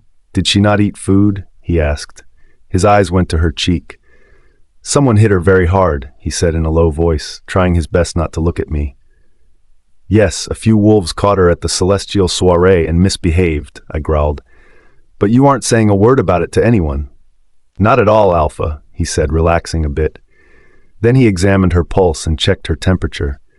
"She just needs rest, and so you have to take it easy for the next few days. If her condition worsens, let me know. But she suffered a trauma. For that, you may want to talk to her nicely." "Yes, I will." I let out a sigh. As Tyrion escorted the doctor out, I couldn't help thinking that if this was what happened to me in an incident like this, what would happen if something worse happened? My eyes drifted to her face, and I found myself sitting next to her as anxiety slashed through my heart. I don't think I could leave my little dove alone. "Can I get you anything, Alpha?" Tyrion suddenly asked, his tone laced with worry. I shook my head. No, you may leave. There's something I'd like to tell you, Alpha Lucien, he said. What? Sable's father, Riz Brown, is planning to approach the elders for his daughter. I got the intel just now. Things are going to get complicated if you don't make the right move now. I gritted my teeth. I don't understand it, Tyrion, I seethed. Why has she become so interested all of a sudden, despite knowing the curse I carry? He shrugged. I am baffled just like you, but you have to curtail Riz before this goes out of hand. I let out a rough exhale. Okay, just keep an eye on them. When Tyrion left, I weighed the events of the last few days. There was only one logical thing that I could do now. Auren POV. I was running down the same thorny forest under a moonlit sky. The shadows of the tall trees darkened, creeping toward me. I heard howls emanating from deep woods. Scared, I pushed past my exhaustion, only to tumble on the ground that was filled with thorns. Pressure built around me, and it felt like I was being chased by the hounds. But other than the shadows, I couldn't see anything. I was engulfed by desperation and acute pain as the thorns dig inside my flesh. Why was the moon hanging silently in the sky? Why couldn't the moon goddess help me out of my misery? I opened my mouth, but no scream came out. Blood flowed out of my body and covered the white dress I was wearing. The dress felt so heavy, combined with the pain I was experiencing, that I couldn't move. The shadows reached me and encompassed me tightly. They reached my neck and choked me. I gasped for air as I stared at the moon. Help me, I whispered as panic and fear flooded me. Suddenly I felt like someone was strangling me. No! I thrashed hard and slammed into something hard. Startled, I woke up as my breath turned shallow as I tried to breathe. Auren, you are safe, Lucien's voice rumbled beside me. Oh, goddess. I was shivering so hard from all the terror and trauma that he wrapped his arms around me. We're gonna fuck you, breeder. Finn's words came back to me. Their faces, their expressions, and how I struggled to get out of there. Lucien's claws through his neck, blood pouring like a fountain, the fear of being raped, the terror of not ever being able to prove my innocence, everything slammed in my chest. I looked up at him, my eyes rounding at the corner as a cry came out of my throat. Auren, his hold tightened on me as I pushed against his chest. He was lying, Lucien. I didn't go to him. I just went out for a walk. Stifled. He would never believe me.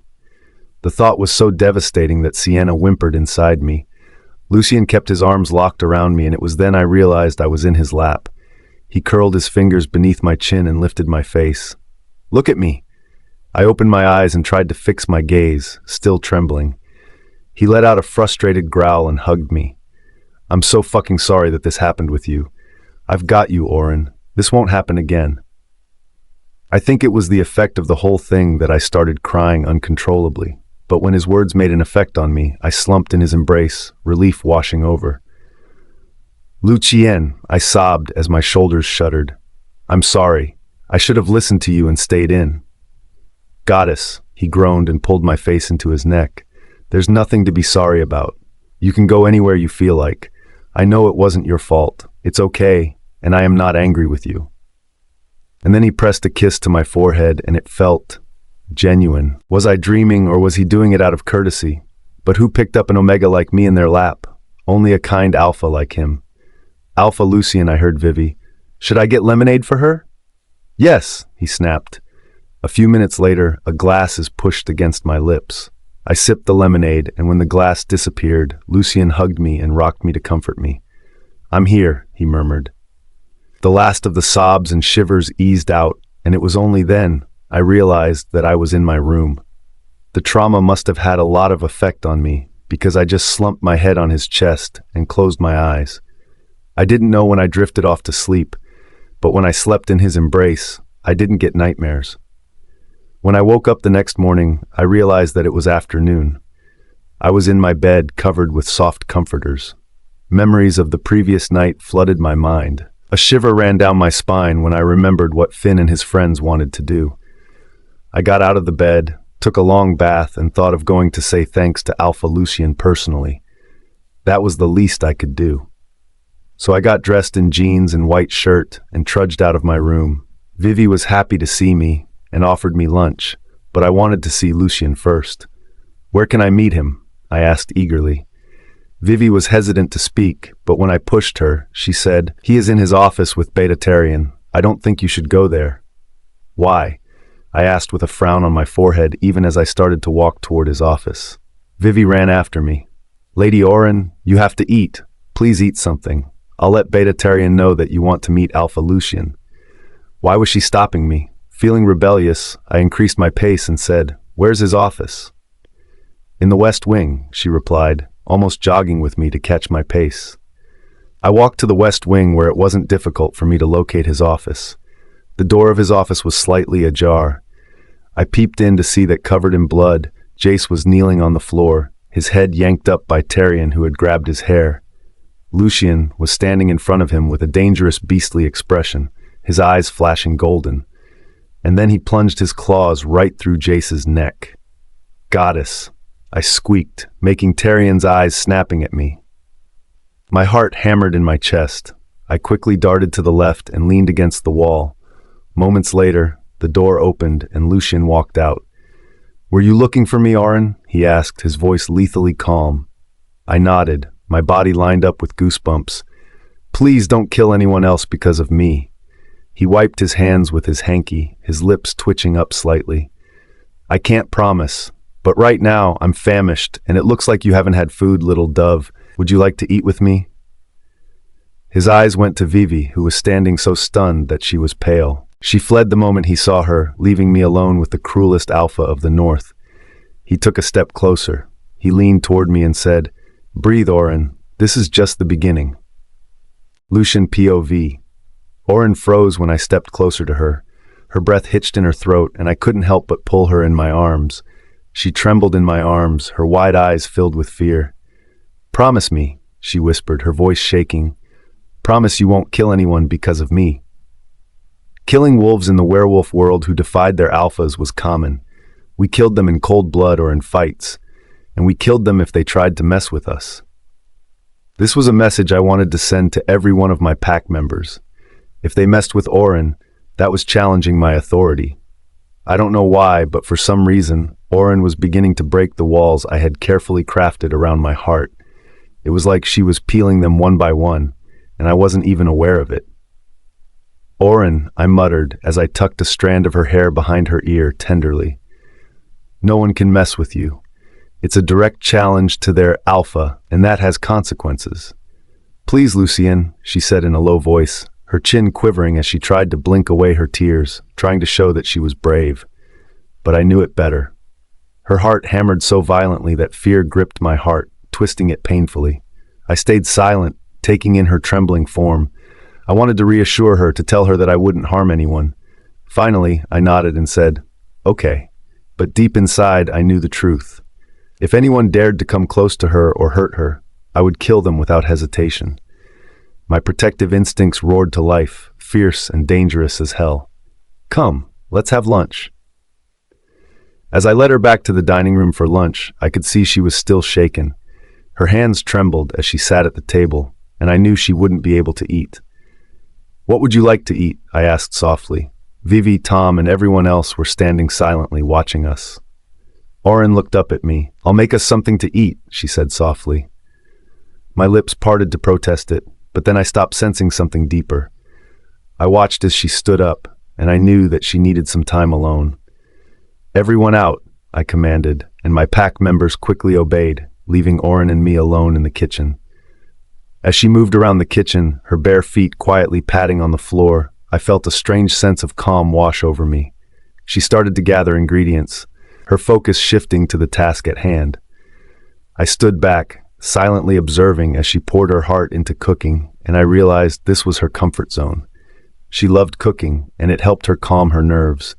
Seeing her walking barefoot around the kitchen was a memory that would be etched in my mind forever. My heart sank when I realized that she would be gone in a year. Fuck. I clenched my fists so hard that my knuckles turned white.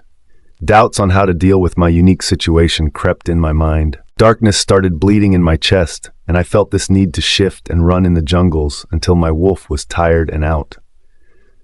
Auren started humming a tune, snapping me out of my darkness, and I promised myself to just observe her. Auren first made a creamy tomato basil soup. The way she chopped the fresh basil and stirred the pot made me smile despite my earlier anger. The rich and inviting smell filled the kitchen. Next, she prepared a warm, fluffy garlic bread. I watched her mix the butter and minced garlic, spreading it generously over the bread. The scent made my mouth water. Finally, she whipped up a simple yet colorful salad with crisp greens, cherry tomatoes, shreds of tender meat, and a tangy vinaigrette. I marveled at her skill, and I felt my heart swell as I watched her create. Auren was full of surprises.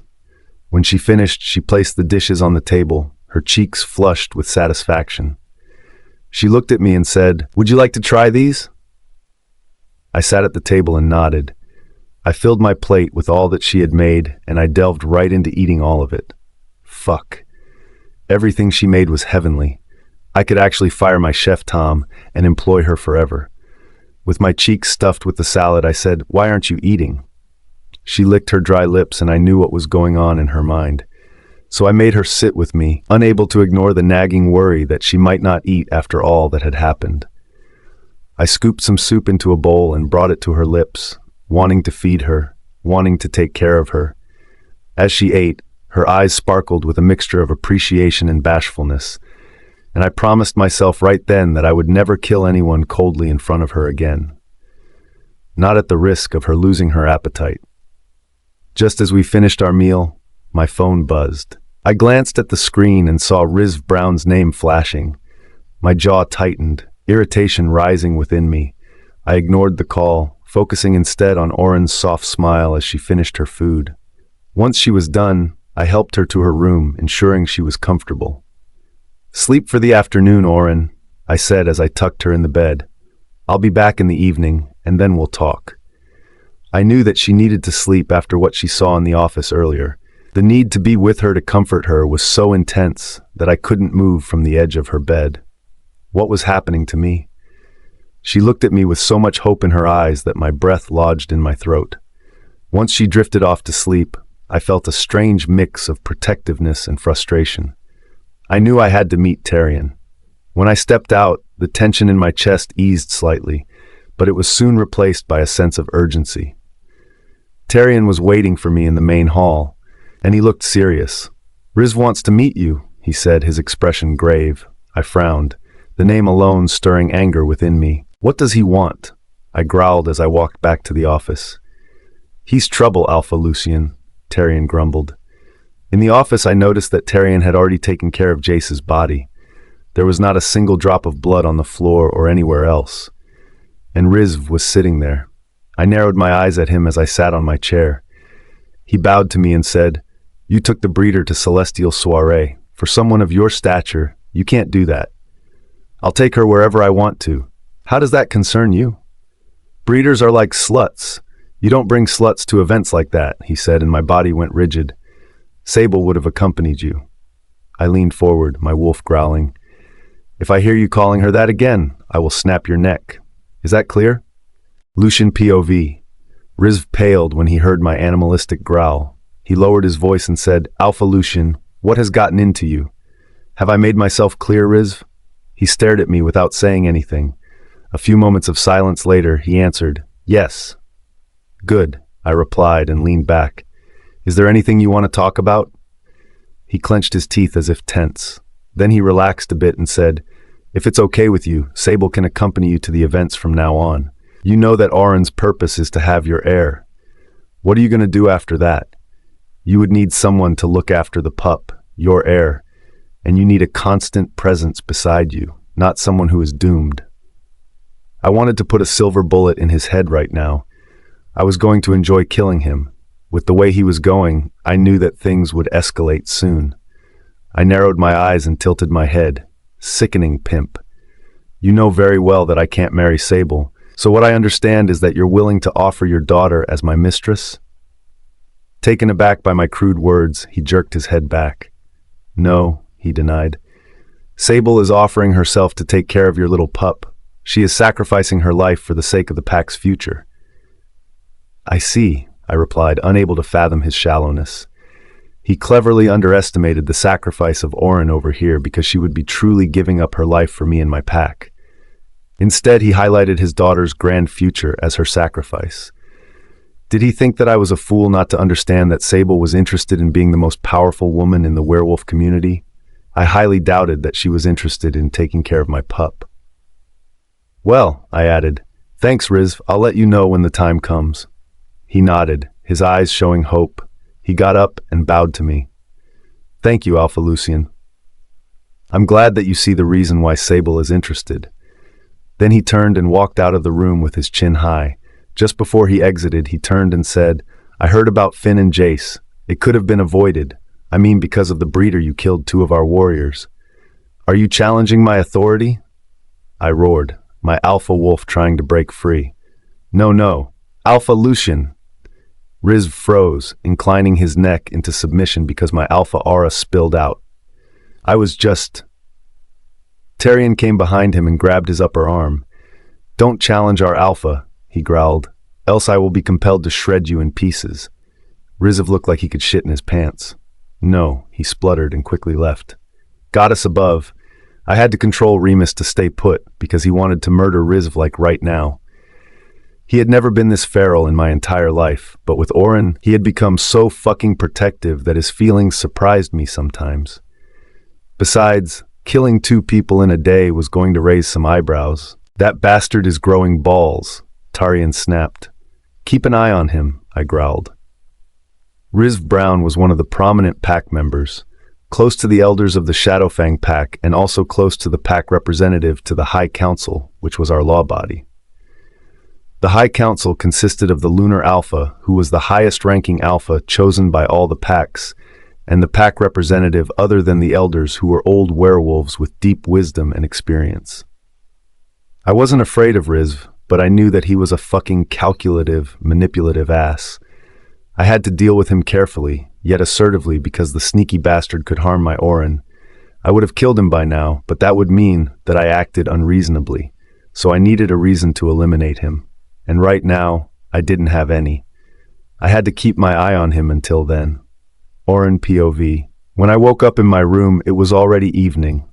My heart thumped with a mix of hope and fear as I recalled the morning's incident. Alpha Lucien was being overprotective about me. But why? Maybe because he didn't like his authority to be questioned, and since I was associated with him in some way, he was careful. I decided that I had to be careful as well, and wouldn't jeopardize any pack member's life because of me. I had spent many days hiding in the shadows, feeling small and unwanted. Maybe that was best for all around me. I tossed the sheet and got out of the bed. Taking a deep breath, I made my way to the main hall. As I entered, I noticed some of the other Omegas looking at me curiously. A few of them nodded in silent greeting, like they were accepting me. Then I heard murmurs about how Jace and Finn were dealt with. A shiver ran down my spine, and I realized that they accepted me out of fear of Alpha Lucien. One older wolf gave me a small smile as I passed by and hurried away. Later in the kitchen, I helped Vivi and Tom with food preparation. Tom looked me in the eye as I carefully sliced strawberries. Good work, Lady Auren, he said. His voice was rough, but his praise was sincere. It seems like we finally got someone to tame the Alpha of the North. Vivi chuckled and elbowed him. Do you want to end up in the dungeons? Tom just rolled his eyes, making me chuckle. At dinner, Alpha Lucien didn't return. I noticed a few of the Omegas whispering while glancing at me, like they were disparaging me. I sat quietly, trying not to show how hurt I was. With my appetite lost, I walked back to my room, even though Vivi really urged me to eat something. As the day ended, I sat by a window, watching the sun set over the pack territory. I thought about all the small moments that had made me feel accepted.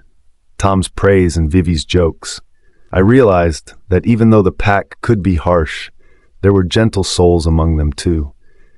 Maybe they were enough to spend my last year happily. Maybe it was time to focus on the niceties of my life instead of brooding all the time. Just as I was pondering in my room, Vivi came looking nervous. Alpha Lucien has called you to the meeting room. The entire council is waiting for you. Why? I stammered. I don't know, she said. But hurry. Was he going to break the alliance and send me back? No, please, goddess, no. I walked into the meeting room where the council members were gathered. Conversations died as soon as they saw me. I found Lucien standing at the head of the table with a smirk on his face, his eyes locked on me intensely. "The breeder walks among us," someone muttered. "She won't last long," another snickered. I clenched my fists and swallowed down the lump in my throat. Yes, they were going to send me back. My hands trembled slightly. Lucien pointed at the chair beside him for me to sit. I walked there, and what happened next shook the hell out of me. Auren, POV. Lucien's eyes glowed with authority. His presence was like a force that filled every corner of the room, commanding respect and fear. No one spoke until he did. I swallowed hard when he intertwined his fingers with mine and was hyper-aware of people who saw us doing that.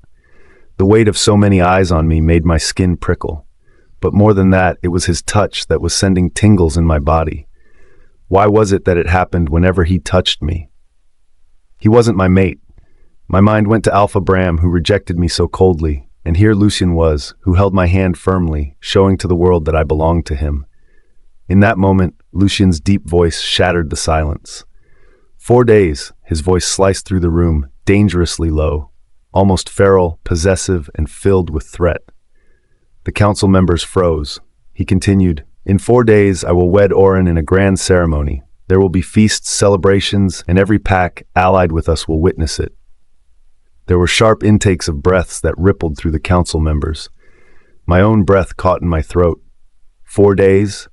That meant that Alpha Bram would also attend it.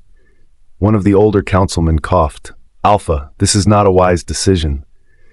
Other council members remained composed, but their expressions were etched with concern, and I felt the shift in the room. Like there was a hesitation. Silent glances were exchanged. "What do you mean, Nelson?" Lucien asked, his voice a lull before a storm. Nelson cleared his throat as he exchanged a quick glance with someone who looked like Sable's relative. "Alpha," he measured his words carefully with his chin up. "Aluna's position is unquestioned. We acknowledge your choice. But," he paused, eyes flickering toward me briefly, before returning to Lucien, "a grand wedding is unnecessary." A chill went down my spine. This time Sable's relative spoke in a low but steady voice. "Lunas before her have proven their strength before being honored with such an event. She is," he hesitated, choosing his words with care, "not meant for such a display. They thought I wasn't worthy." Feeling small, I clenched my fists and swallowed down the lump in my throat. They just humiliated me, showed me that I was merely an Omega breeder. Tears gathered in my eyes. Lucien's grip on my hand tightened, and I blinked them away. "Explain it to me, Rizv." Rizv inhaled slowly, his fingers interlacing in front of him. "The breeder contract was drawn to secure an heir, not a queen. The pack does not expect celebrations for something that was meant to be a duty." The room held its breath. His words fell heavy and clear. Lucien didn't move. His face betrayed nothing, but I sensed something from him. His eyes darkened. "You suggest that my future Luna should be hidden? That she is unworthy to stand by me?" His voice was dangerously quiet, more threatening than if he had shouted. Rizv stiffened. "No, Alpha, but—" Lucien moved. Before I could react, his arm wrapped around my waist, pulling me against him, my back flushed to his broad chest. Startled, I gasped. I felt so tiny in front of Alpha Lucien's tall, broad, muscular body. What was he doing? My cheeks flushed deep red. A silent warning pulsated through the room. Everyone became alert. Tension was so high that the weight of it pressed on my chest. I was so stunned by his sudden movement that I froze in my place and words left me. The heat of his body seeped through me. I could sense his rapid heartbeat, his aggression, his wolf. He narrowed his eyes at Rizv and Nelson and growled, "Then let me be clear." Both of them inhaled sharply, looking scared, as others just stood in their places like they had grown roots. "She is not just a breeder. She is mine." His words were slow, deliberate, seething with a quiet rage. "And she will be honored as my Luna in every way." Lucien's grip on me tightened before he turned his head, his lips brushing against my hair in a show of possessiveness. He declared publicly, "Speak of my Luna with disrespect again, and I will remove your tongue myself. This is not a threat.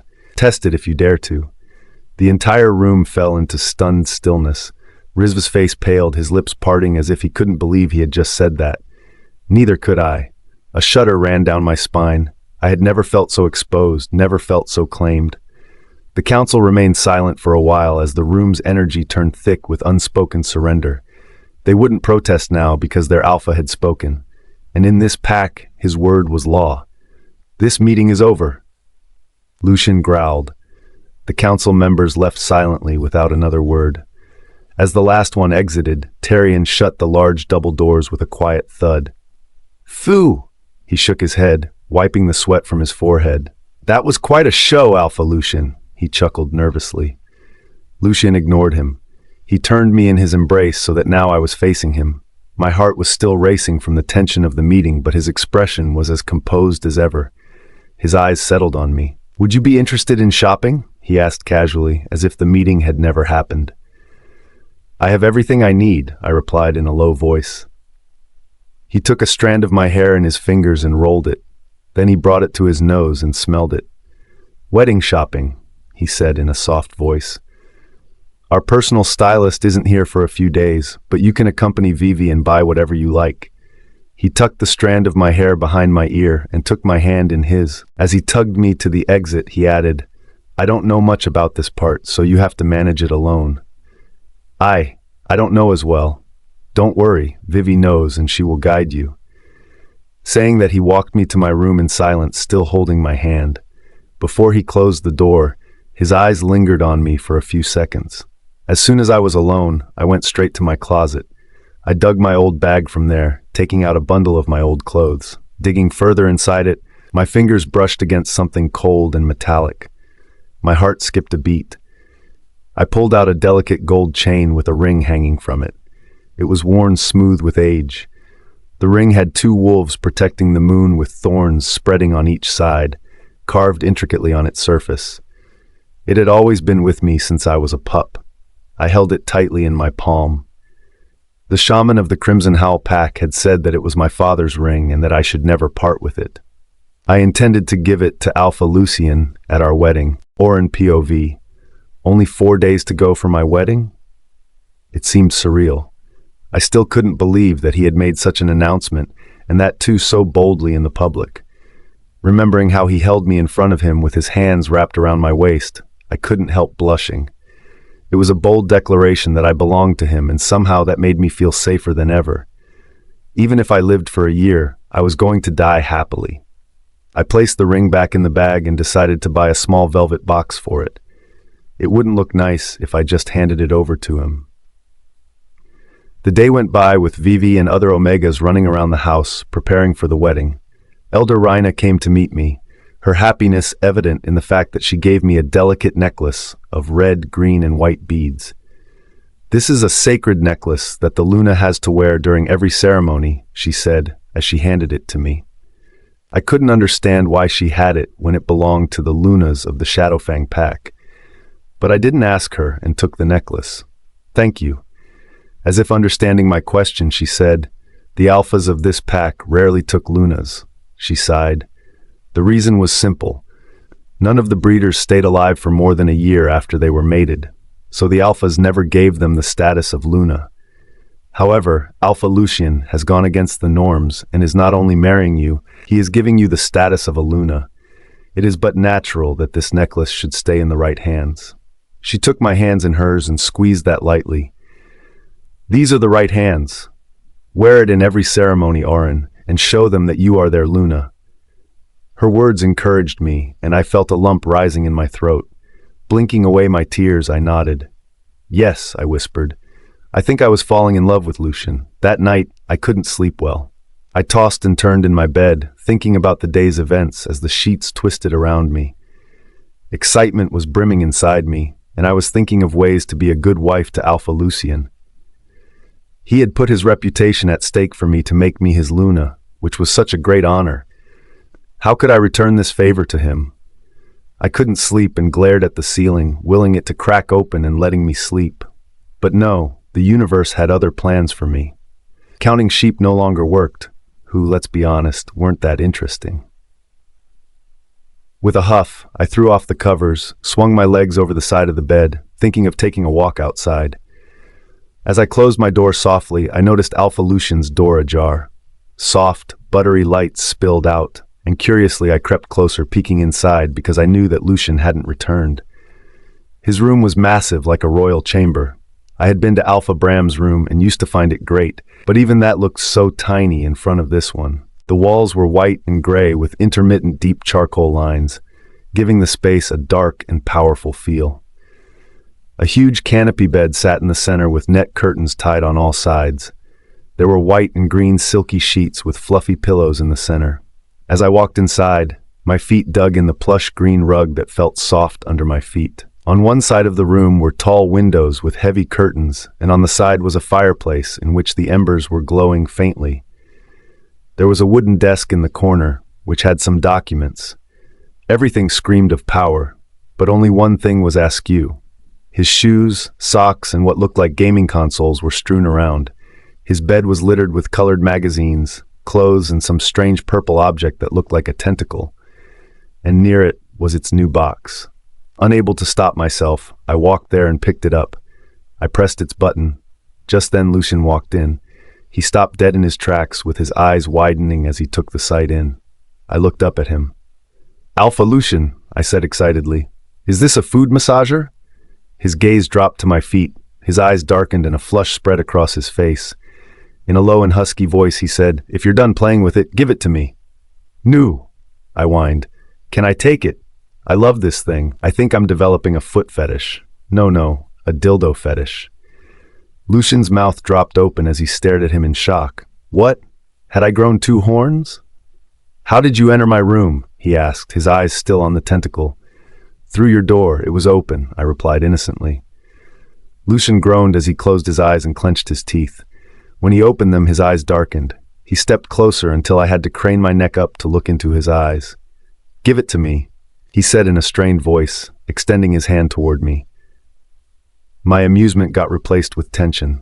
Rounding my eyes, I looked into his dark ones and said, "I'd like to take with me. I want to use it on myself. It'll help me sleep."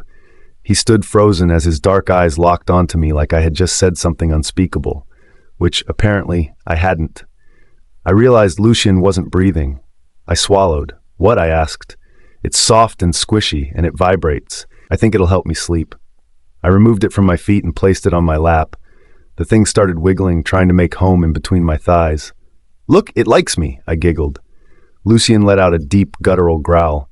His jaw clenched so tight I swore I heard his teeth crack. "You want to use this?" I nodded, pressing a finger against its smooth surface. "Yeah, it feels nice on my feet. And it— ah!" The thing poked my belly. "Auren." There was a raw edge in his voice. This is used." And what he said next made me blush deep. Lucien POV. God, this woman would be the death of me. "I plan to give it to you on our wedding night," I said as I stared at her intensely. "And you don't use it on your feet." Because I didn't want to penetrate myself inside her, even though my wolf was clawing inside me to claim her fast. But in the back of my mind, I knew she was fragile. Hell, the thought of breaking her, making her bleed, was unbearable. For her safety.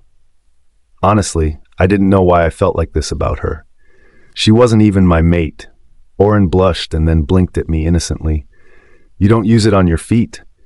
I dragged a rough hand down my face, inhaling sharply. "No," I said in a strained voice. She pursed her lips. "Oh, then where do you use it?" My entire body jerked like a bolt had hit it, and my eyes snapped to hers as my wild wolf tried to break free from me. My eyes flashed golden, and my nostrils flared as I took a slow, deep breath because I was seconds away from losing whatever was left of my patience. Then, very slowly, my gaze dropped, down to her feet. Fuck, she had the most beautiful feet, and I think I immediately developed a foot fetish. "You like it on your feet?" I asked. My voice was dangerously low as I dropped in front of her on one knee. She nodded, wiggling her toes. "It tingles." I let out another growl, deeper this time, as my wolf clawed to be near her. If I let him out, she'd probably shriek and bolt. Remus was a tall, battle-hardened beast, capable of tearing through a dozen wolves without breaking a sweat. And in front of this timid Omega, he turned into a damn pup, purring, eager to nuzzle her, his tail practically wagging inside me. He was overly enthusiastic in her presence, fiercely protective and possessive as hell. I didn't know what had gotten into him, but given the chance, he'd never leave her side. But before I could process what was happening, my large hand suddenly grabbed her ankle. My wolf was close, too close. Pushing him down was hard, and the tension in my body was reaching limits. My breathing had turned harsh, ragged. She gasped, "Alpha Lucien." "Yes?" My gaze burned into her. I didn't yank her forward. No, instead I dragged my thumb slowly, firmly over the arch of her foot. I didn't know what I was doing, but touching her like this was not in my control. It felt natural even as I avoided the tingles spreading in my body. I couldn't control my body's reaction toward Auren. A strangled sound left her throat. "Oh!" I ran my tongue along my teeth and fangs that had slipped out a little. "No," I smirked. She gawked at me. "Why not?" Her hands were trembling. "Because, little doe," I leaned in, voice rough, dangerous. "I don't share my toys." I think her stomach flipped. I reached out, my fingers brushing the toy in her arms before plucking it effortlessly from her grip. "Run along," I said darkly, my eyes hooded, my intention wicked, "before you make me lose my mind." She didn't need to be told twice. She bolted out of the room, her heart pounding. My hands still tingled where I had touched her. And the worst part, now I'd never be able to sleep. Not until she was in my room, beside me. How was I going to spend the next 3 nights without her? I watched my little wolf rush out of my room with a beautiful blush. Once she closed the door, I thumped my head on my bed. "Damn it," I muttered. Remus urged, "Go to her. Rudder. No, I need her. Rudder. Claim her." My wild, tamed wolf had suddenly spiraled into savage waters. So many years he never showed this strange obsession toward any female, but with Auren he was going insane. I took deep breaths to tamper him and then walked inside my bathroom. I needed a long, cold bath. It had fucking developed its own mind. Auren's scent of sweet, warm apples wrapped around me. Before I knew I was beneath a cold shower. It felt so good when the cold water sluiced down my heated body. I closed my eyes and imagined how I would take her. There would be no surface in the house that I wouldn't take her on. Every fucking surface was going to be coated in her scent. Everyone would know that she belonged to me. I couldn't wait to get married to her. Auren POV. When I reached my room, I slipped under the comforter, blushing hard. His touch on my foot still lingered, and I felt a strange sense in my stomach. Like 1,000 butterflies violently fluttered. Like 1,000 fireflies lit in a dark night around me. The emotion that Alpha Lucien elicited from me was unknown, but so sensual that I felt like chasing it again. Suddenly, I heard Alpha Lucien's guttural roar, like he was in so much pain.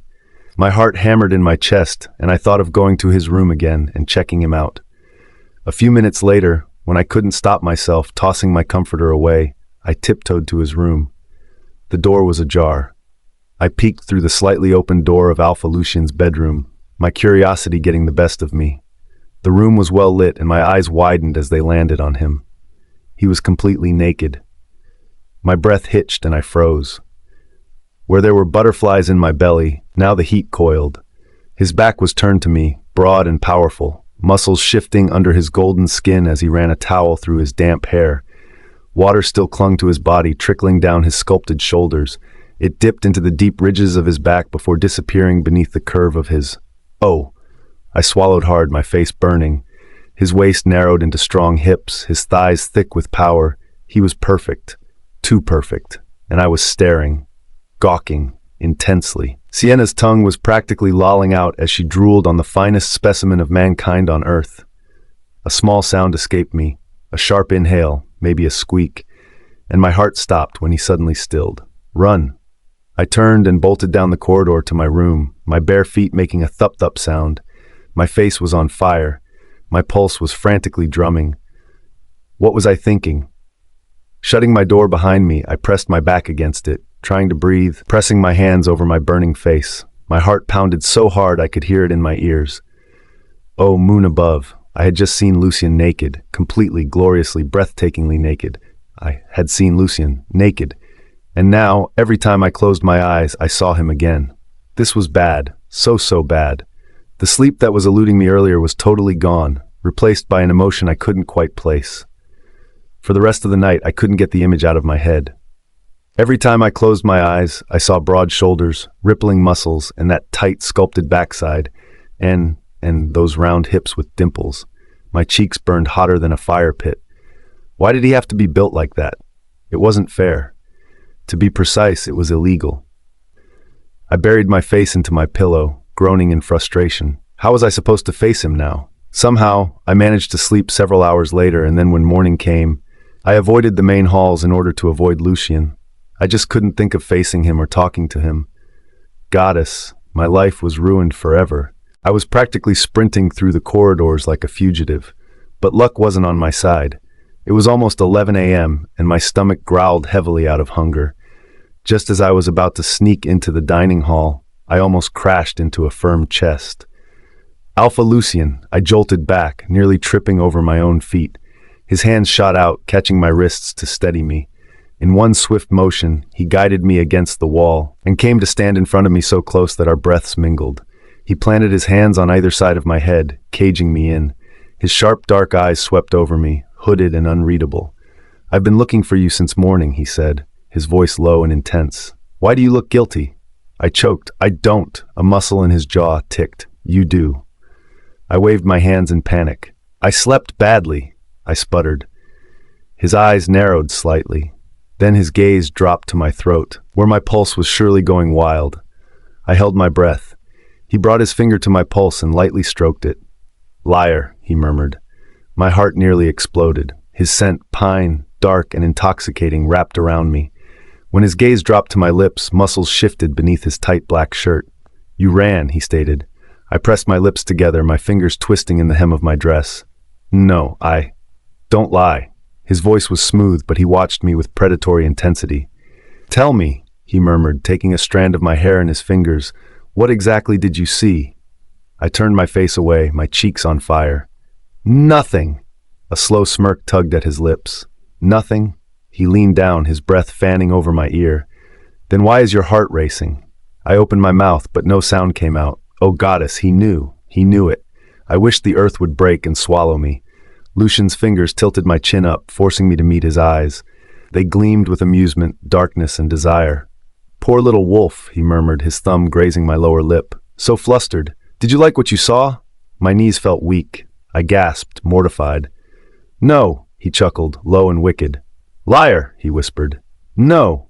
Lucien exhaled heavily, as if restraining himself. Then, with one last lingering glance, he stepped back. "You're hungry, Auren." His voice was softer but commanding. I nodded quickly, happy that the conversation topic changed. "Have your breakfast, and then go shopping with Vivi." He turned toward the main hall. Just as he reached the door, he paused. "And next time?" His gaze flicked to mine, mischief dancing in his eyes. "If you want to watch, just ask." The door clicked shut. I collapsed against the wall, hiding my face with my hands. Moon, save me. What had I just gotten myself into? After a moment of allowing myself to settle down, I walked to the kitchen. "Auren POV. Lady Auren," Vivi said in an excited voice. "I've been looking for you since morning. Won't you have breakfast? Where were you? And why are you so flushed? Are you unwell? Should I call the doctor?" Goddess, so many questions. My brain was already short-circuited after interaction with Lucien. I bit my lip. "Ah, no, I'm just feeling hot." Vivi stared at me like I had grown two heads. "It's 40 degrees outside," she said, staring at me. "Are you okay?" I let out a rough exhale and blurted, "I saw." My words vanished from my mind because the kitchen door opened with a bang and Lucien walked in. What the hell? I thought that he had gone to the office. My eyes widened as I stared at him. I think I was about to get a heart attack just because I saw him naked. Lucien's intense gaze pinned me in place, and fire crackled between us. Sweat appeared on my brows and my breath hitched. With a smirk, he sauntered toward me. Vivi and the rest of the kitchen staff watched us in pin-drop silence. When he came to stand in front of me, he leaned in just enough for me to feel the warmth radiating from his body. His voice was a low, rough whisper when he said, "You keep looking at me like that, little wolf, and I might just forget to be a gentle wolf." I swallowed hard, my face burning, because it was then I realized that I was staring at him. I wasn't looking at you like anything," I stammered, leaning back, straining my neck up to see him. Lucien's lips curled in a knowing smirk, but he didn't press further. Instead, he straightened and walked past me, his hips brushing my shoulder. "Put that dirty mind and wicked thoughts to rest, Auren," he said in a husky voice. "Dirty mind? Mine?" My jaw nearly hit the floor as I watched him walk away, his fingers raking through his hair. 2 hours later, Vivi and I made our way to the most exclusive boutique in the pack. My excitement rose a notch higher as we stepped inside. The scent of expensive fabric and perfume was thick in the air, but my anticipation quickly soured. The boutique owner, a woman in her 30s, barely spared me a glance before sneering. "You'll have to wait. I'm attending to my esteemed client, Sable Brown." "But we are on a tight schedule, Joyce," Vivi protested. "I called you in advance to fix this appointment." Shock rippled through me. How was it possible that Sable chose to come at the same time as Vivi book an appointment for? Joyce shrugged. "I'm sorry. Sable Brown is more important to me as a gangsta." She sized me from top to bottom, as her. Saying that, she strutted towards the other side of the aisle to a private seating area. I tensed as Sable turned, her lips curling in amusement when she spotted me. She didn't bother speaking, but her actions spoke loud enough. She draped her fingers along a row of elegant white gowns, letting Joyce fawn over her as if she were the true bride-to-be. Vivi's fists clenched. "She's picking a white gown? For your wedding?" she whispered furiously. "She's acting like—" "Vivi, don't," I said quickly. "It's not worth it." Vivi gritted her teeth. "Joyce is one of Lady Sable's friends. She must have called Sable and told her about this appointment. And I feel that Sable is doing this on purpose, but I didn't know that Joyce would join her game." "Should I call Alpha Lucien?" I took a deep breath in. "No. Let's just wait here. I'm sure that they will finish in less than an hour." I felt so stifled in the boutique that I wanted to get out and let out a loud scream in the open. I had come here because Lucien said this was the best boutique in the pack's territory, and so I waited. When I lifted my eyes, I saw Sable looking at me with a malicious gleam in her eyes. We sat in silence as the minutes dragged on, turning into hours. Every time I glanced up, Sable was modeling another breathtaking gown, with Joyce gushing over how radiant she looked. 2 more salesgirls were dancing around her, saying that she was fit to be the first lady of the pack. "This one is exquisite," Joyce cooed, adjusting the shimmering train of Sable's dress. "Alpha Lucien won't be able to take his eyes off you. His attention won't be on the breeder, even though he would be marrying her." Everyone started laughing. Sable smirked, twirling in front of the mirror. "That's not the point," she mused, casting a glance at me through the reflection. "I'm not competing with anyone. I just want to look good at his wedding because I know people would be sympathizing with me." She sighed. "I don't want to give them an idea that I'm affected. Honestly, I want the best for him." Joyce nodded eagerly. "Just exactly, and we want only the best for him." I swallowed down the humiliation, my hands tightening in my lap. Vivi, beside me, radiated pure fury, her fingers twitching like she was one breath away from grabbing the nearest display rack and hurling it at them. I placed a calming hand on hers, but my own patience was running thin. 3 hours later, Joyce finally turned to me with a condescending smile. She held out a dress, an ugly, outdated thing that looked like it belonged in a dusty attic. "Here, this is all we have for you. I can't waste the pack's resources on something extravagant for you, especially after we know that you will not be around after a year," she said, voice dripping with rudeness. "You're just a breeder, after all." Her eyes went to Sable, who was twirling in a white lacy dress, the salesgirls giggling how beautiful she looked. Sable, on the other hand, needs to look her best for Alpha Lucien's wedding. She is the future, you see, and this is the only time she must look her best. Unfortunately, she won't be marrying him. Oh, the sacrifice! I took a deep breath, forcing myself to stay calm. "Could you show me something else?" I asked as politely as I could, though my voice wavered slightly. Joyce's expression hardened. "That's unnecessary," she said sharply. "This is more than suitable for you. Now hurry up and take it. I have no more time to waste." I swallowed my pride, reaching out hesitantly, but Joyce clicked her tongue impatiently. "And be quick about it. You shouldn't be lingering here any longer than needed." Sable watched the entire exchange with an amused smirk, saying nothing as if the insult was beneath her concern. I felt a cold pit settle in my stomach. It was like she orchestrated this humiliation. When I glanced at her, she simply scoffed, running her hands over the silk of her gown, trying to convey that I was just an ant in the power dynamics of the Shadowfang pack. Vivi was ready to explode. but the bell above the door chimed, and I froze, seeing who just walked in. Auren POV. After handing the dress to me, Joyce quickly went back to Sable, where she started measuring her waist. "Should I adjust it here?" she asked sweetly. The bell above the door chimed. I snapped my gaze at the door, and a wave of shock cruised through my body. Alpha Lucien. He entered the shop, his dark gaze searching. The moment Lucien stepped inside, the air in the boutique turned thick with so much tension that it could be cut with a knife. His presence was like a violent storm rolling in, dark and crackling with fury. Every conversation stopped. Every sound stopped. The clatter of hangers, the rustling of fabric, and even the smug laughter that had been coming from Sable and the salesgirls. He wasn't alone. Tarian walked beside him, and his expression was fierce as his gaze swept over the scene. Lucien's sharp eyes landed on me first, dark and possessive. My breath lodged in my throat. Then his gaze shifted and landed on Sable. The air turned razor sharp. Sable wearing a white wedding gown with Joyce measuring her waist. They both stiffened as they turned to face him. Sable smoothed a hand over the expensive wedding gown she'd been flaunting in my face just moments ago, her lips parting as if she was about to say something.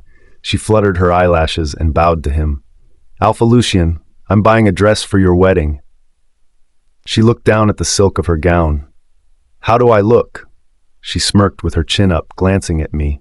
Lucien didn't acknowledge her. He didn't even look at her properly. Sable, who had been basking in her moment of superiority, went rigid when he dismissed her so fast, and her confidence wavered. Lucien's focus shifted to Joyce, who was trembling where she stood. She bowed to him, flinching so hard she nearly dropped the measuring tape in her hand. His voice was quiet, too quiet. "What the hell is going on?" Alpha, Joyce stammered, her hands wringing together. I was just assisting a valued customer." "What brings you here, Alpha Lucien?" she added as her earlier arrogance evaporated. It looked like she was going to faint any time now. Her panic was evident. Lucien's icy stare locked onto her. In a deadly calm voice, he said, "Have you kept my Luna waiting for over 3 hours?" How did he know? Was he keeping a tab on me just like last time? I let out a ragged breath. Things were about to get interesting. I glanced at Vivi and guessed that she must have sent him a message. Vivi pursed her lips and shrugged, and my doubts got confirmed. "No," Joyce stuttered. I didn't. She was here choosing a gown. She wasn't sure what she wanted." Lucien took a step forward and his alpha aura spilled out. Everyone cowered, shaking like they could fall. "So instead of assisting your future Luna, you chose to ignore her and in the end handed her that fucking gown?" His lips curled into a cruel snarl. "Do you think that she is going to marry me, Alpha of the North, in that fucking piece of shit?" "Alpha," she stammered, tape falling from her hands. "There was a misunderstanding." "A misunderstanding?" His voice sliced through the air. "What I see is my mate being humiliated while someone insignificant prances her around in a wedding gown." Joyce went down her knees so fast I thought she might faint. I meant no disrespect," she gasped. "It was just what?" Lucien's voice sharpened, his rage simmering just beneath the surface. "Just another way to make a mockery of my Luna? Just another attempt to stroke someone else's ego? Or you think that your future Luna is not worthy of your time? Is anyone more important than her?" Joyce let out a choked noise.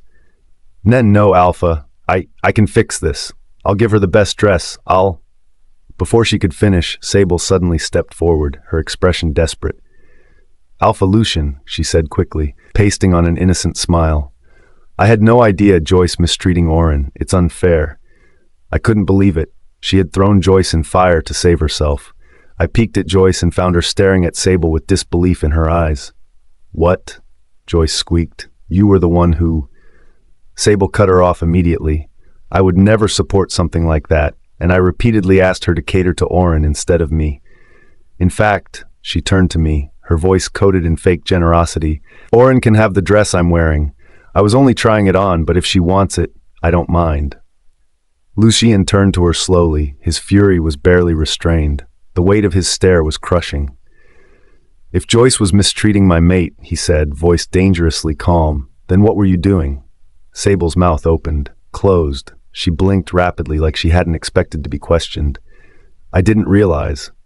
Lucien stepped toward Sable, and she instinctively took a step back. You didn't realize? He said in a lethal voice. You were standing right here, watching this happening, and you didn't realize? Are you playing games with me or you think I am dumb?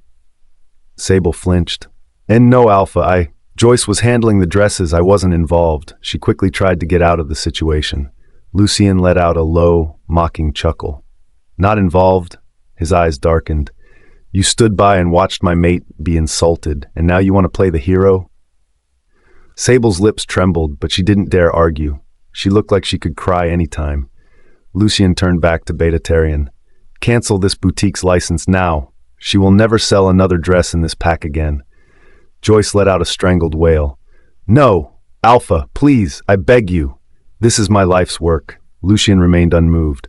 Your life's work was built on disrespect. You don't deserve a place in my pack. Joyce stumbled forward, hands clasped together. Alpha, please, I'll serve Lady Auren, I swear. I'll design her the most beautiful dress.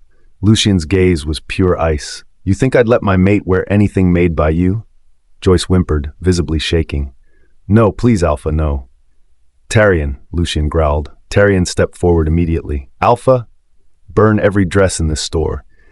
Lucien's voice was like a death sentence. I don't want a single scrap left. Joyce collapsed to her knees, sobbing. Sable was completely still beside her, gripping the fabric of her gown like it could protect her. Her entire face was rigid with shock. Lucien's gaze flicked to her, filled with nothing but disdain. You're pathetic. Sable's lips parted to speak, but she couldn't find the words. Lucien turned back to Tarian, his voice ringing through the room. Make an announcement to the pack. No she-wolf one is allowed to wear white at my wedding. His gaze cut to me, fierce yet passionate. Only Auren will wear white. I inhaled sharply, my eyes locked on him as I battled my tears. Alpha, please, Joyce cried. Lucien, unfazed, turned to me and taking my wrist firmly in his grasp, pulled me toward the exit. His voice dropped an octave when he said, We're leaving. We'll get your dress somewhere else. And just like that, he led me out of the ruins of Joyce's career, without a single glance back. Karma? I wanted to feel sad about Joyce, but I didn't. Auren POV. Lucien led me down the bustling street of the Pax Market Square with his grip firm around my wrist as we left behind the Joyce's ruined boutique. As we walked away, I overheard Tarian giving orders quietly to the warriors. Seal the shop as soon as we leave. No one is to step foot inside again, he commanded. Once everyone's out, burn it. My heart pounded as we walked from the sheer force of Lucien's wrath that I witnessed only a few moments ago. I had never imagined that someone would take such a fierce stand for me. What was I? Just a wallflower, a breeder, a woman who was rejected because of my Omega status. And only an alpha, the strongest alpha, had the grit to stand for me. It was rightly said the strongest people are not those who show strength in front of us, but those who win battles we know nothing about. Emotions choked my throat, and I just stared at Lucien as he pulled me away from that toxic place, silently thanking the moon goddess and telling her that I'd die happily in his arms. I wished that Alpha Lucien was my mate, but only if wishes were horses. He took me through the maze of streets and into a small alley. We stepped into a much smaller boutique which was nestled between two towering buildings. Unlike the grand, pompous atmosphere of Joyce's boutique, this one felt warm and inviting. Soft golden lighting bathed the delicate fabrics that lined the walls. A faint scent of rose and sage lingered in the air. A woman in her late 50s looked up from behind the counter, her warm brown eyes widening in surprise. She hurried forward with a respectful nod. Her excitement and shock were brimming to the extent that I almost giggled. Alpha Lucien, it's an honor, she said, bowing. And you must be the Luna to be. I blinked, caught off guard by the genuine kindness in her tone. No sneers, no backhanded remarks, just respect. And she called me Luna to be. My heart flipped. Lucien nodded curtly. Auren, this is Marion. She has been the best dressmaker in the pack for years, but keeps a very low profile. Marion beamed. Thank you for your appreciation, Alpha Lucien. I'm just a small-time shopkeeper, she chuckled. Lucien jerked his chin toward me. I want you to create the most beautiful wedding dress for my Luna. Marion nodded eagerly, a blush rising on her cheeks in pure enthusiasm. Absolutely, she chirped, motioning toward the rows of wedding gowns displayed along the boutique. It would be my greatest pleasure to dress the Luna for her wedding. Please take a seat. We'll find the perfect gown for her." Relief flooded through me. She made me feel truly happy, her eyes shining with undeniable respect. Unlike before, there was no hostility in the air, no lingering humiliation. "Go with her," Lucien murmured, leaning toward me. As I hesitantly went with her, my excitement that had snuffed in Joyce's store returned. I walked to the aisle where the dresses were hung, my fingers trailing over the delicate fabrics. Vivi, who had insisted on coming with us, grinned and nudged me. "Now this is more like it." I couldn't help giggling and shoved all the negative thoughts of Joyce and Sable from my mind. Lucien settled into a nearby chair, his legs spread wide, his arms draped over the armrests in an air of complete authority.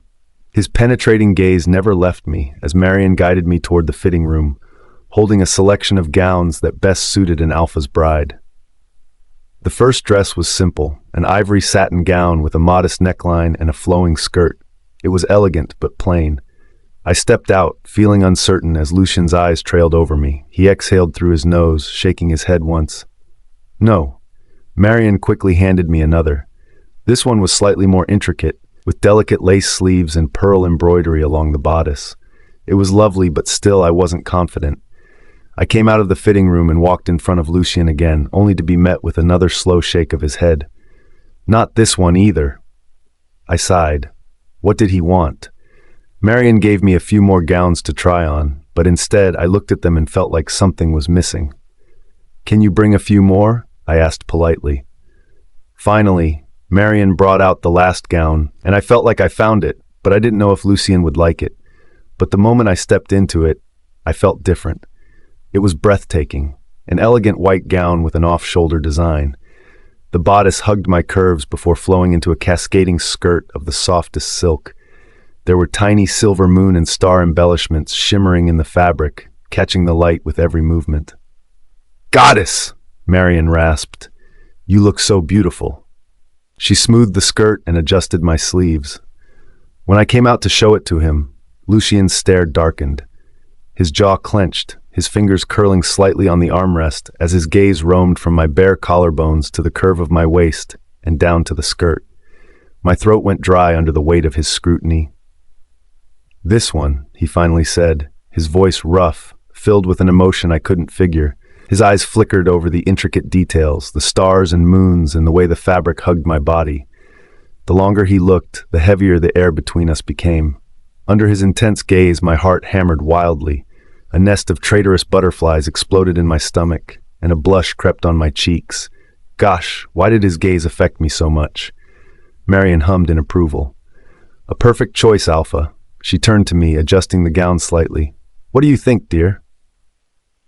I swallowed hard, unable to tear my eyes from Lucien. I love it, and I did. But what sent a shiver down my spine was how much he seemed to love it too. Marion began making the final adjustments, speaking with Vivi about last-minute alterations, but I barely heard a word. Lucien's gaze never left me, and with every second that passed, my pulse quickened. "What about the train?" Vivi asked Marion. "Oh, I've got the loveliest fabric for it," Marion replied. "Would you like to see it, Vivi?" Vivi nodded, and Marion took her to an aisle toward the left. As they disappeared talking to each other, with my hands wringing in front of me, I said, "I'm..." Lucien shifted in his seat, his knuckles whitening on the armrest as if battling an invisible force. For a moment, it looked like he was about to rise, to come to me, but then he stopped himself, his jaw tightening. The air between us snapped. Embarrassed, I bit my lower lip and then disappeared behind the changing room curtain, my breath uneven. "What were you thinking, Auren?" I chided myself. But before I could fully process the tension, the curtain rustled and Lucien stepped inside. I gasped. His presence overwhelmed the confined space. His gaze burned into mine, dark and intent. "Lucien!" I rasped, goosebumps lining my skin. Auren POV. He stepped toward me and I instinctively stepped back. My back pressed to the wall as I craned my neck up to meet his intense eyes. They flashed golden, and I stifled a moan. My breath hitched as he leaned down, his lips hovering just above mine, but not touching them. "You look beautiful," he murmured, his voice thick with something dark, possessive. My heart hammered in my chest. He had never spoken like this to me, and so his words meant a great deal to me. They were full of possessiveness and ferocity. "Thank you," I replied, my lips quivering. A growl rumbled in his chest, and then he leaned his forehead on the wall beside my head, with one hand caging me on the other side. His body was so close to me that I could feel heat radiating from him. He turned his head toward me as his other hand slid down my neck and rested on the point where his mark would sit. He stared at it for long, as if he wanted to burn the memory of this moment into my skin. I clenched my fists tight until my knuckles were white. My body arched, craving for his touch, but he didn't touch me. All I wanted was to rub myself against him. His vicinity was creating so much havoc in my mind. "Lucien," I gasped, my body burning for more. He leaned in a bit closer, inhaled my scent, and closed his eyes. "You'll be the death of me," he muttered. "I can't wait." I swallowed, my entire body trembling. I should go. With his finger, he trailed my jawline and brought his thumb to brush against my lower lip, his dark eyes hooded with barely restrained hunger. "I don't think I can let you go."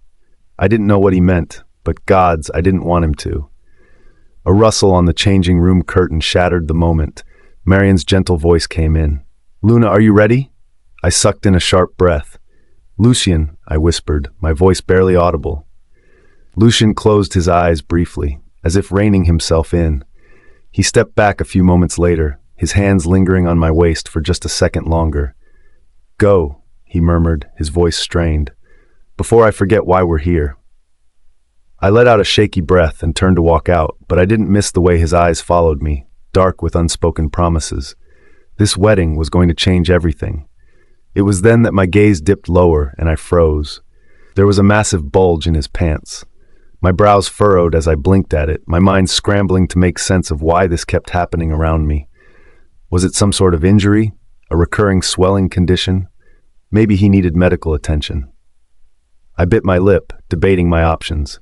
I could ask him directly, but what if it was rude? Maybe Vivi would know.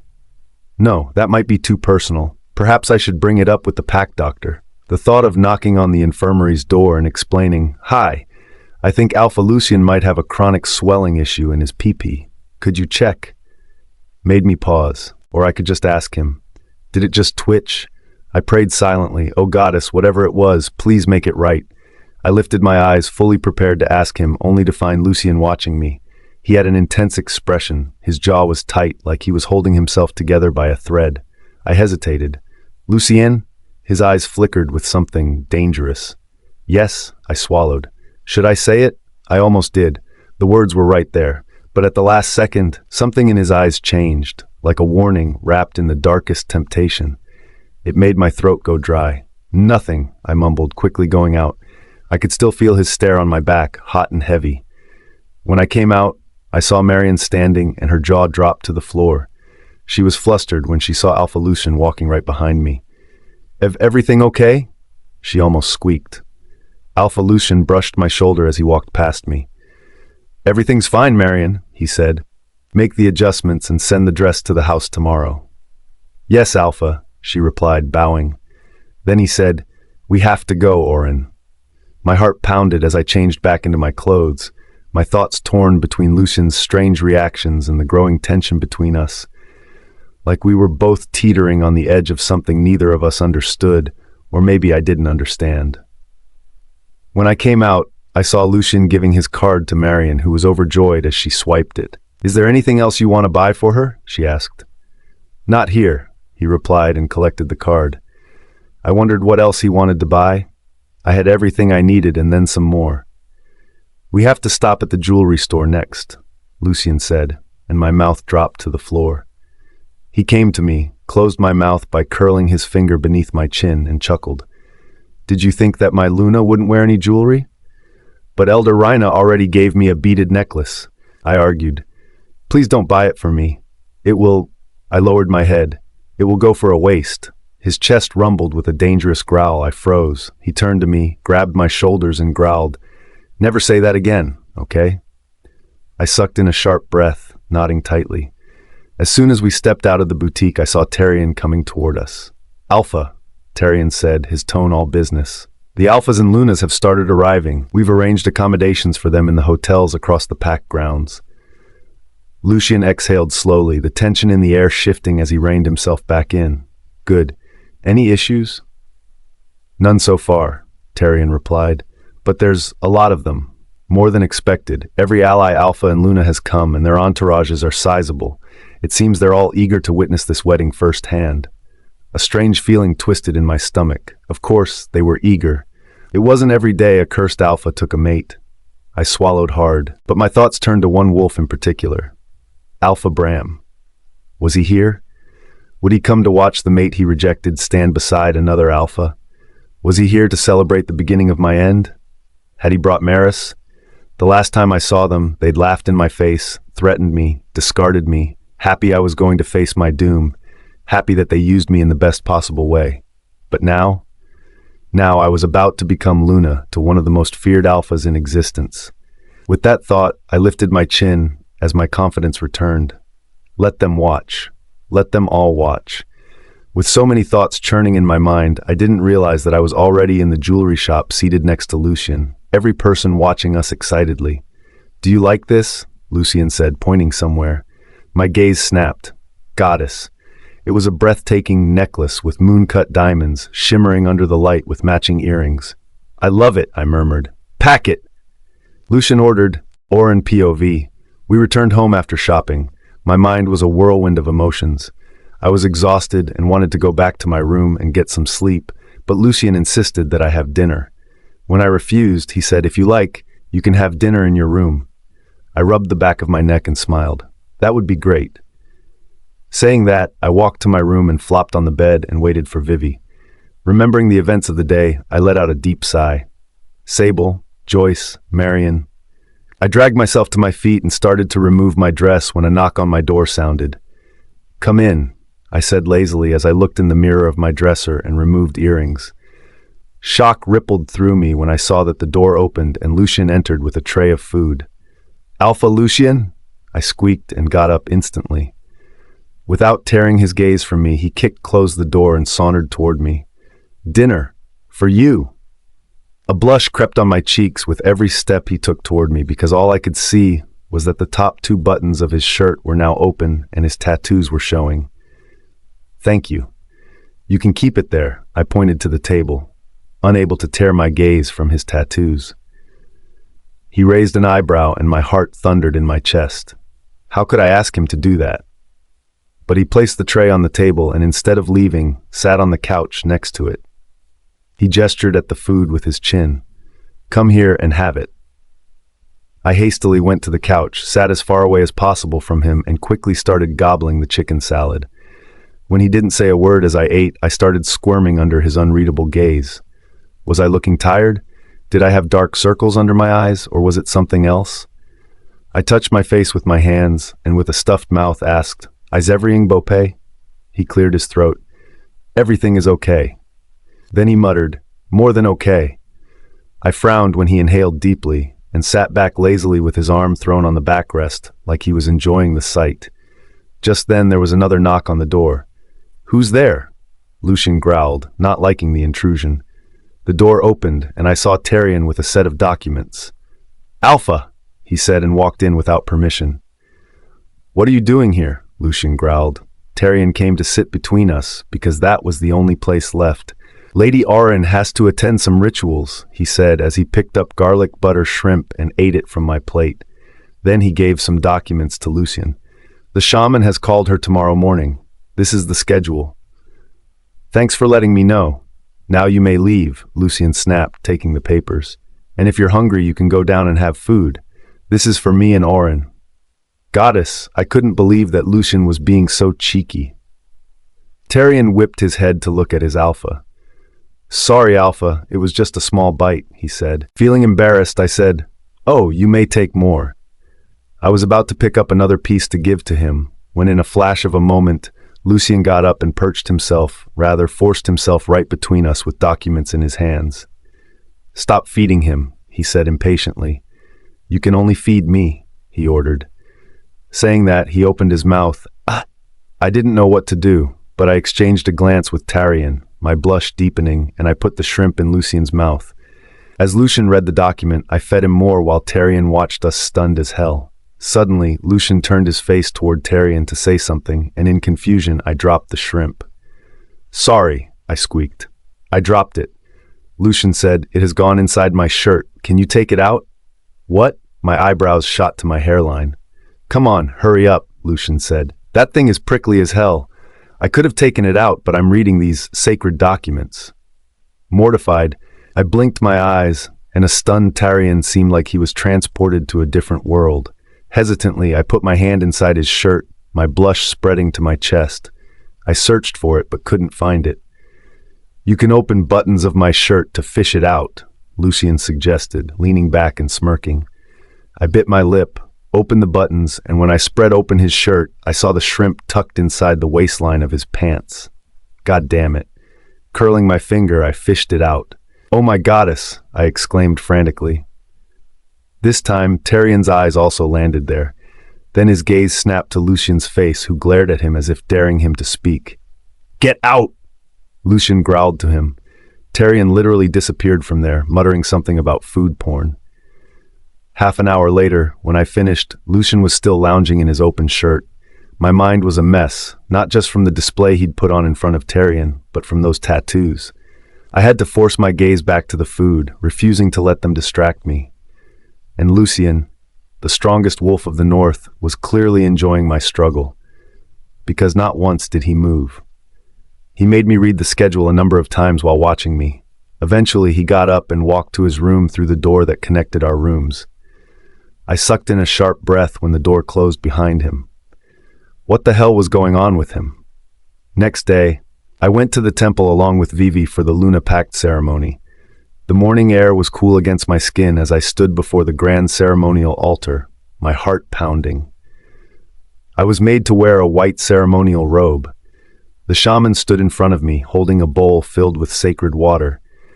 Some pack members surrounded us in a quiet semicircle as we waited for the ritual to begin, each holding an incense. "The Luna Pact has been broken for centuries," the shaman began. "The bond between alphas of the north and the moon goddess has weakened, and with it, the bride's bane curse that plagues your alpha's bloodline remains unbroken."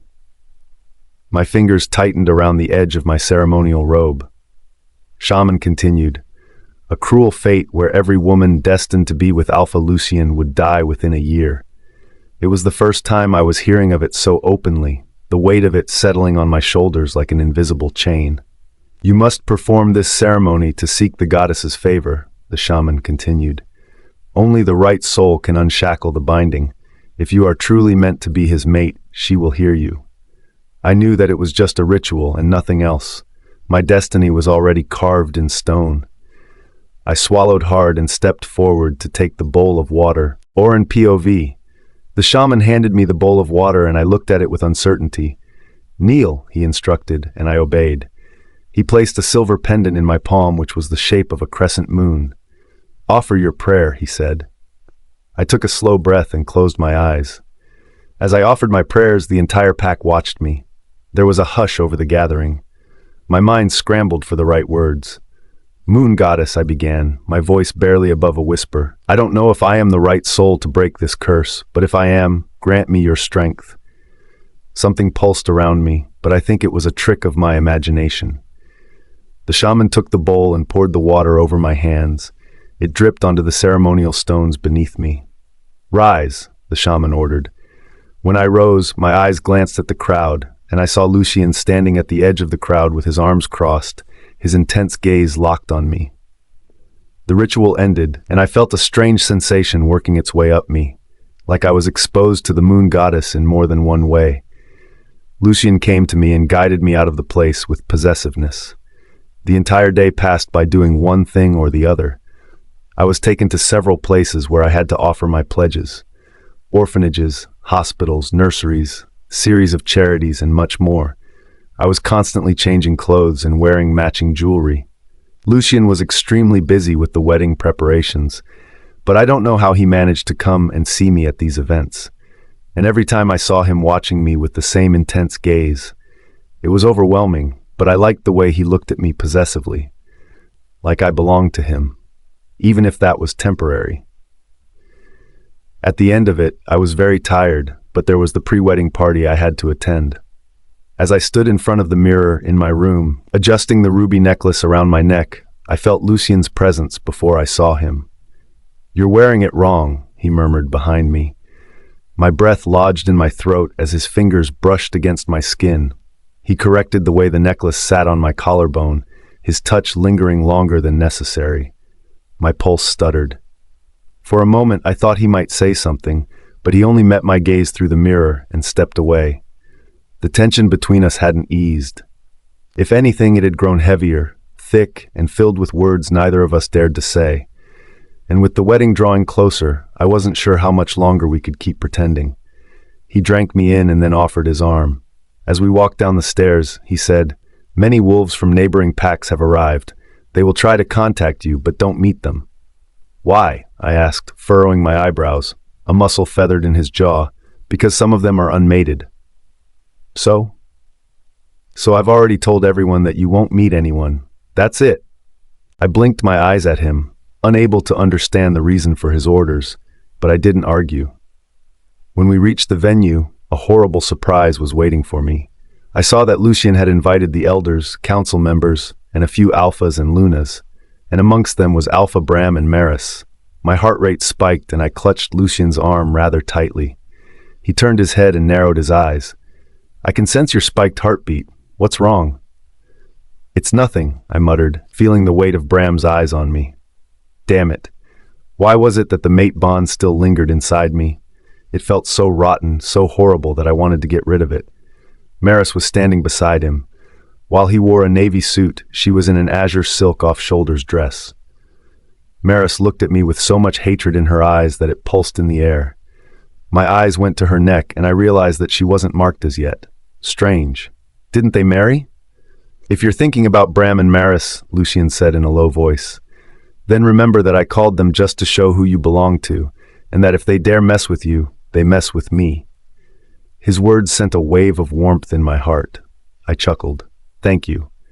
I lifted my chin up and walked to the place where Auren was waiting for us. He smiled and gave me a tight nod. Then he began introducing us to all the alphas and lunas. I could sense how everyone looked at me, with curiosity, wonder, pity, and some with jealousy. When we reached Bram and Maris, both Lucien and I quickly said hello and moved on. However, bad things had to happen. While Lucien was talking to a bunch of alphas a few feet away, I was sitting at the table designated for us and talking to two lunas from ally packs about the various events I attended. From the periphery of my vision, I saw Maris walking toward my table. She sat 3 seats away and gave me a mocking smile. Well, it seems our little Omega has spun quite the web around the Alpha of the North," she said, plucking a grape from the fruit bowl and slipping it between her lips. "I mean a formal marriage?" The two lunas froze and became quiet. Feeling embarrassed, I bit my lip, heat rising on my cheeks. Maris continued, "You're doing a good job, breeder."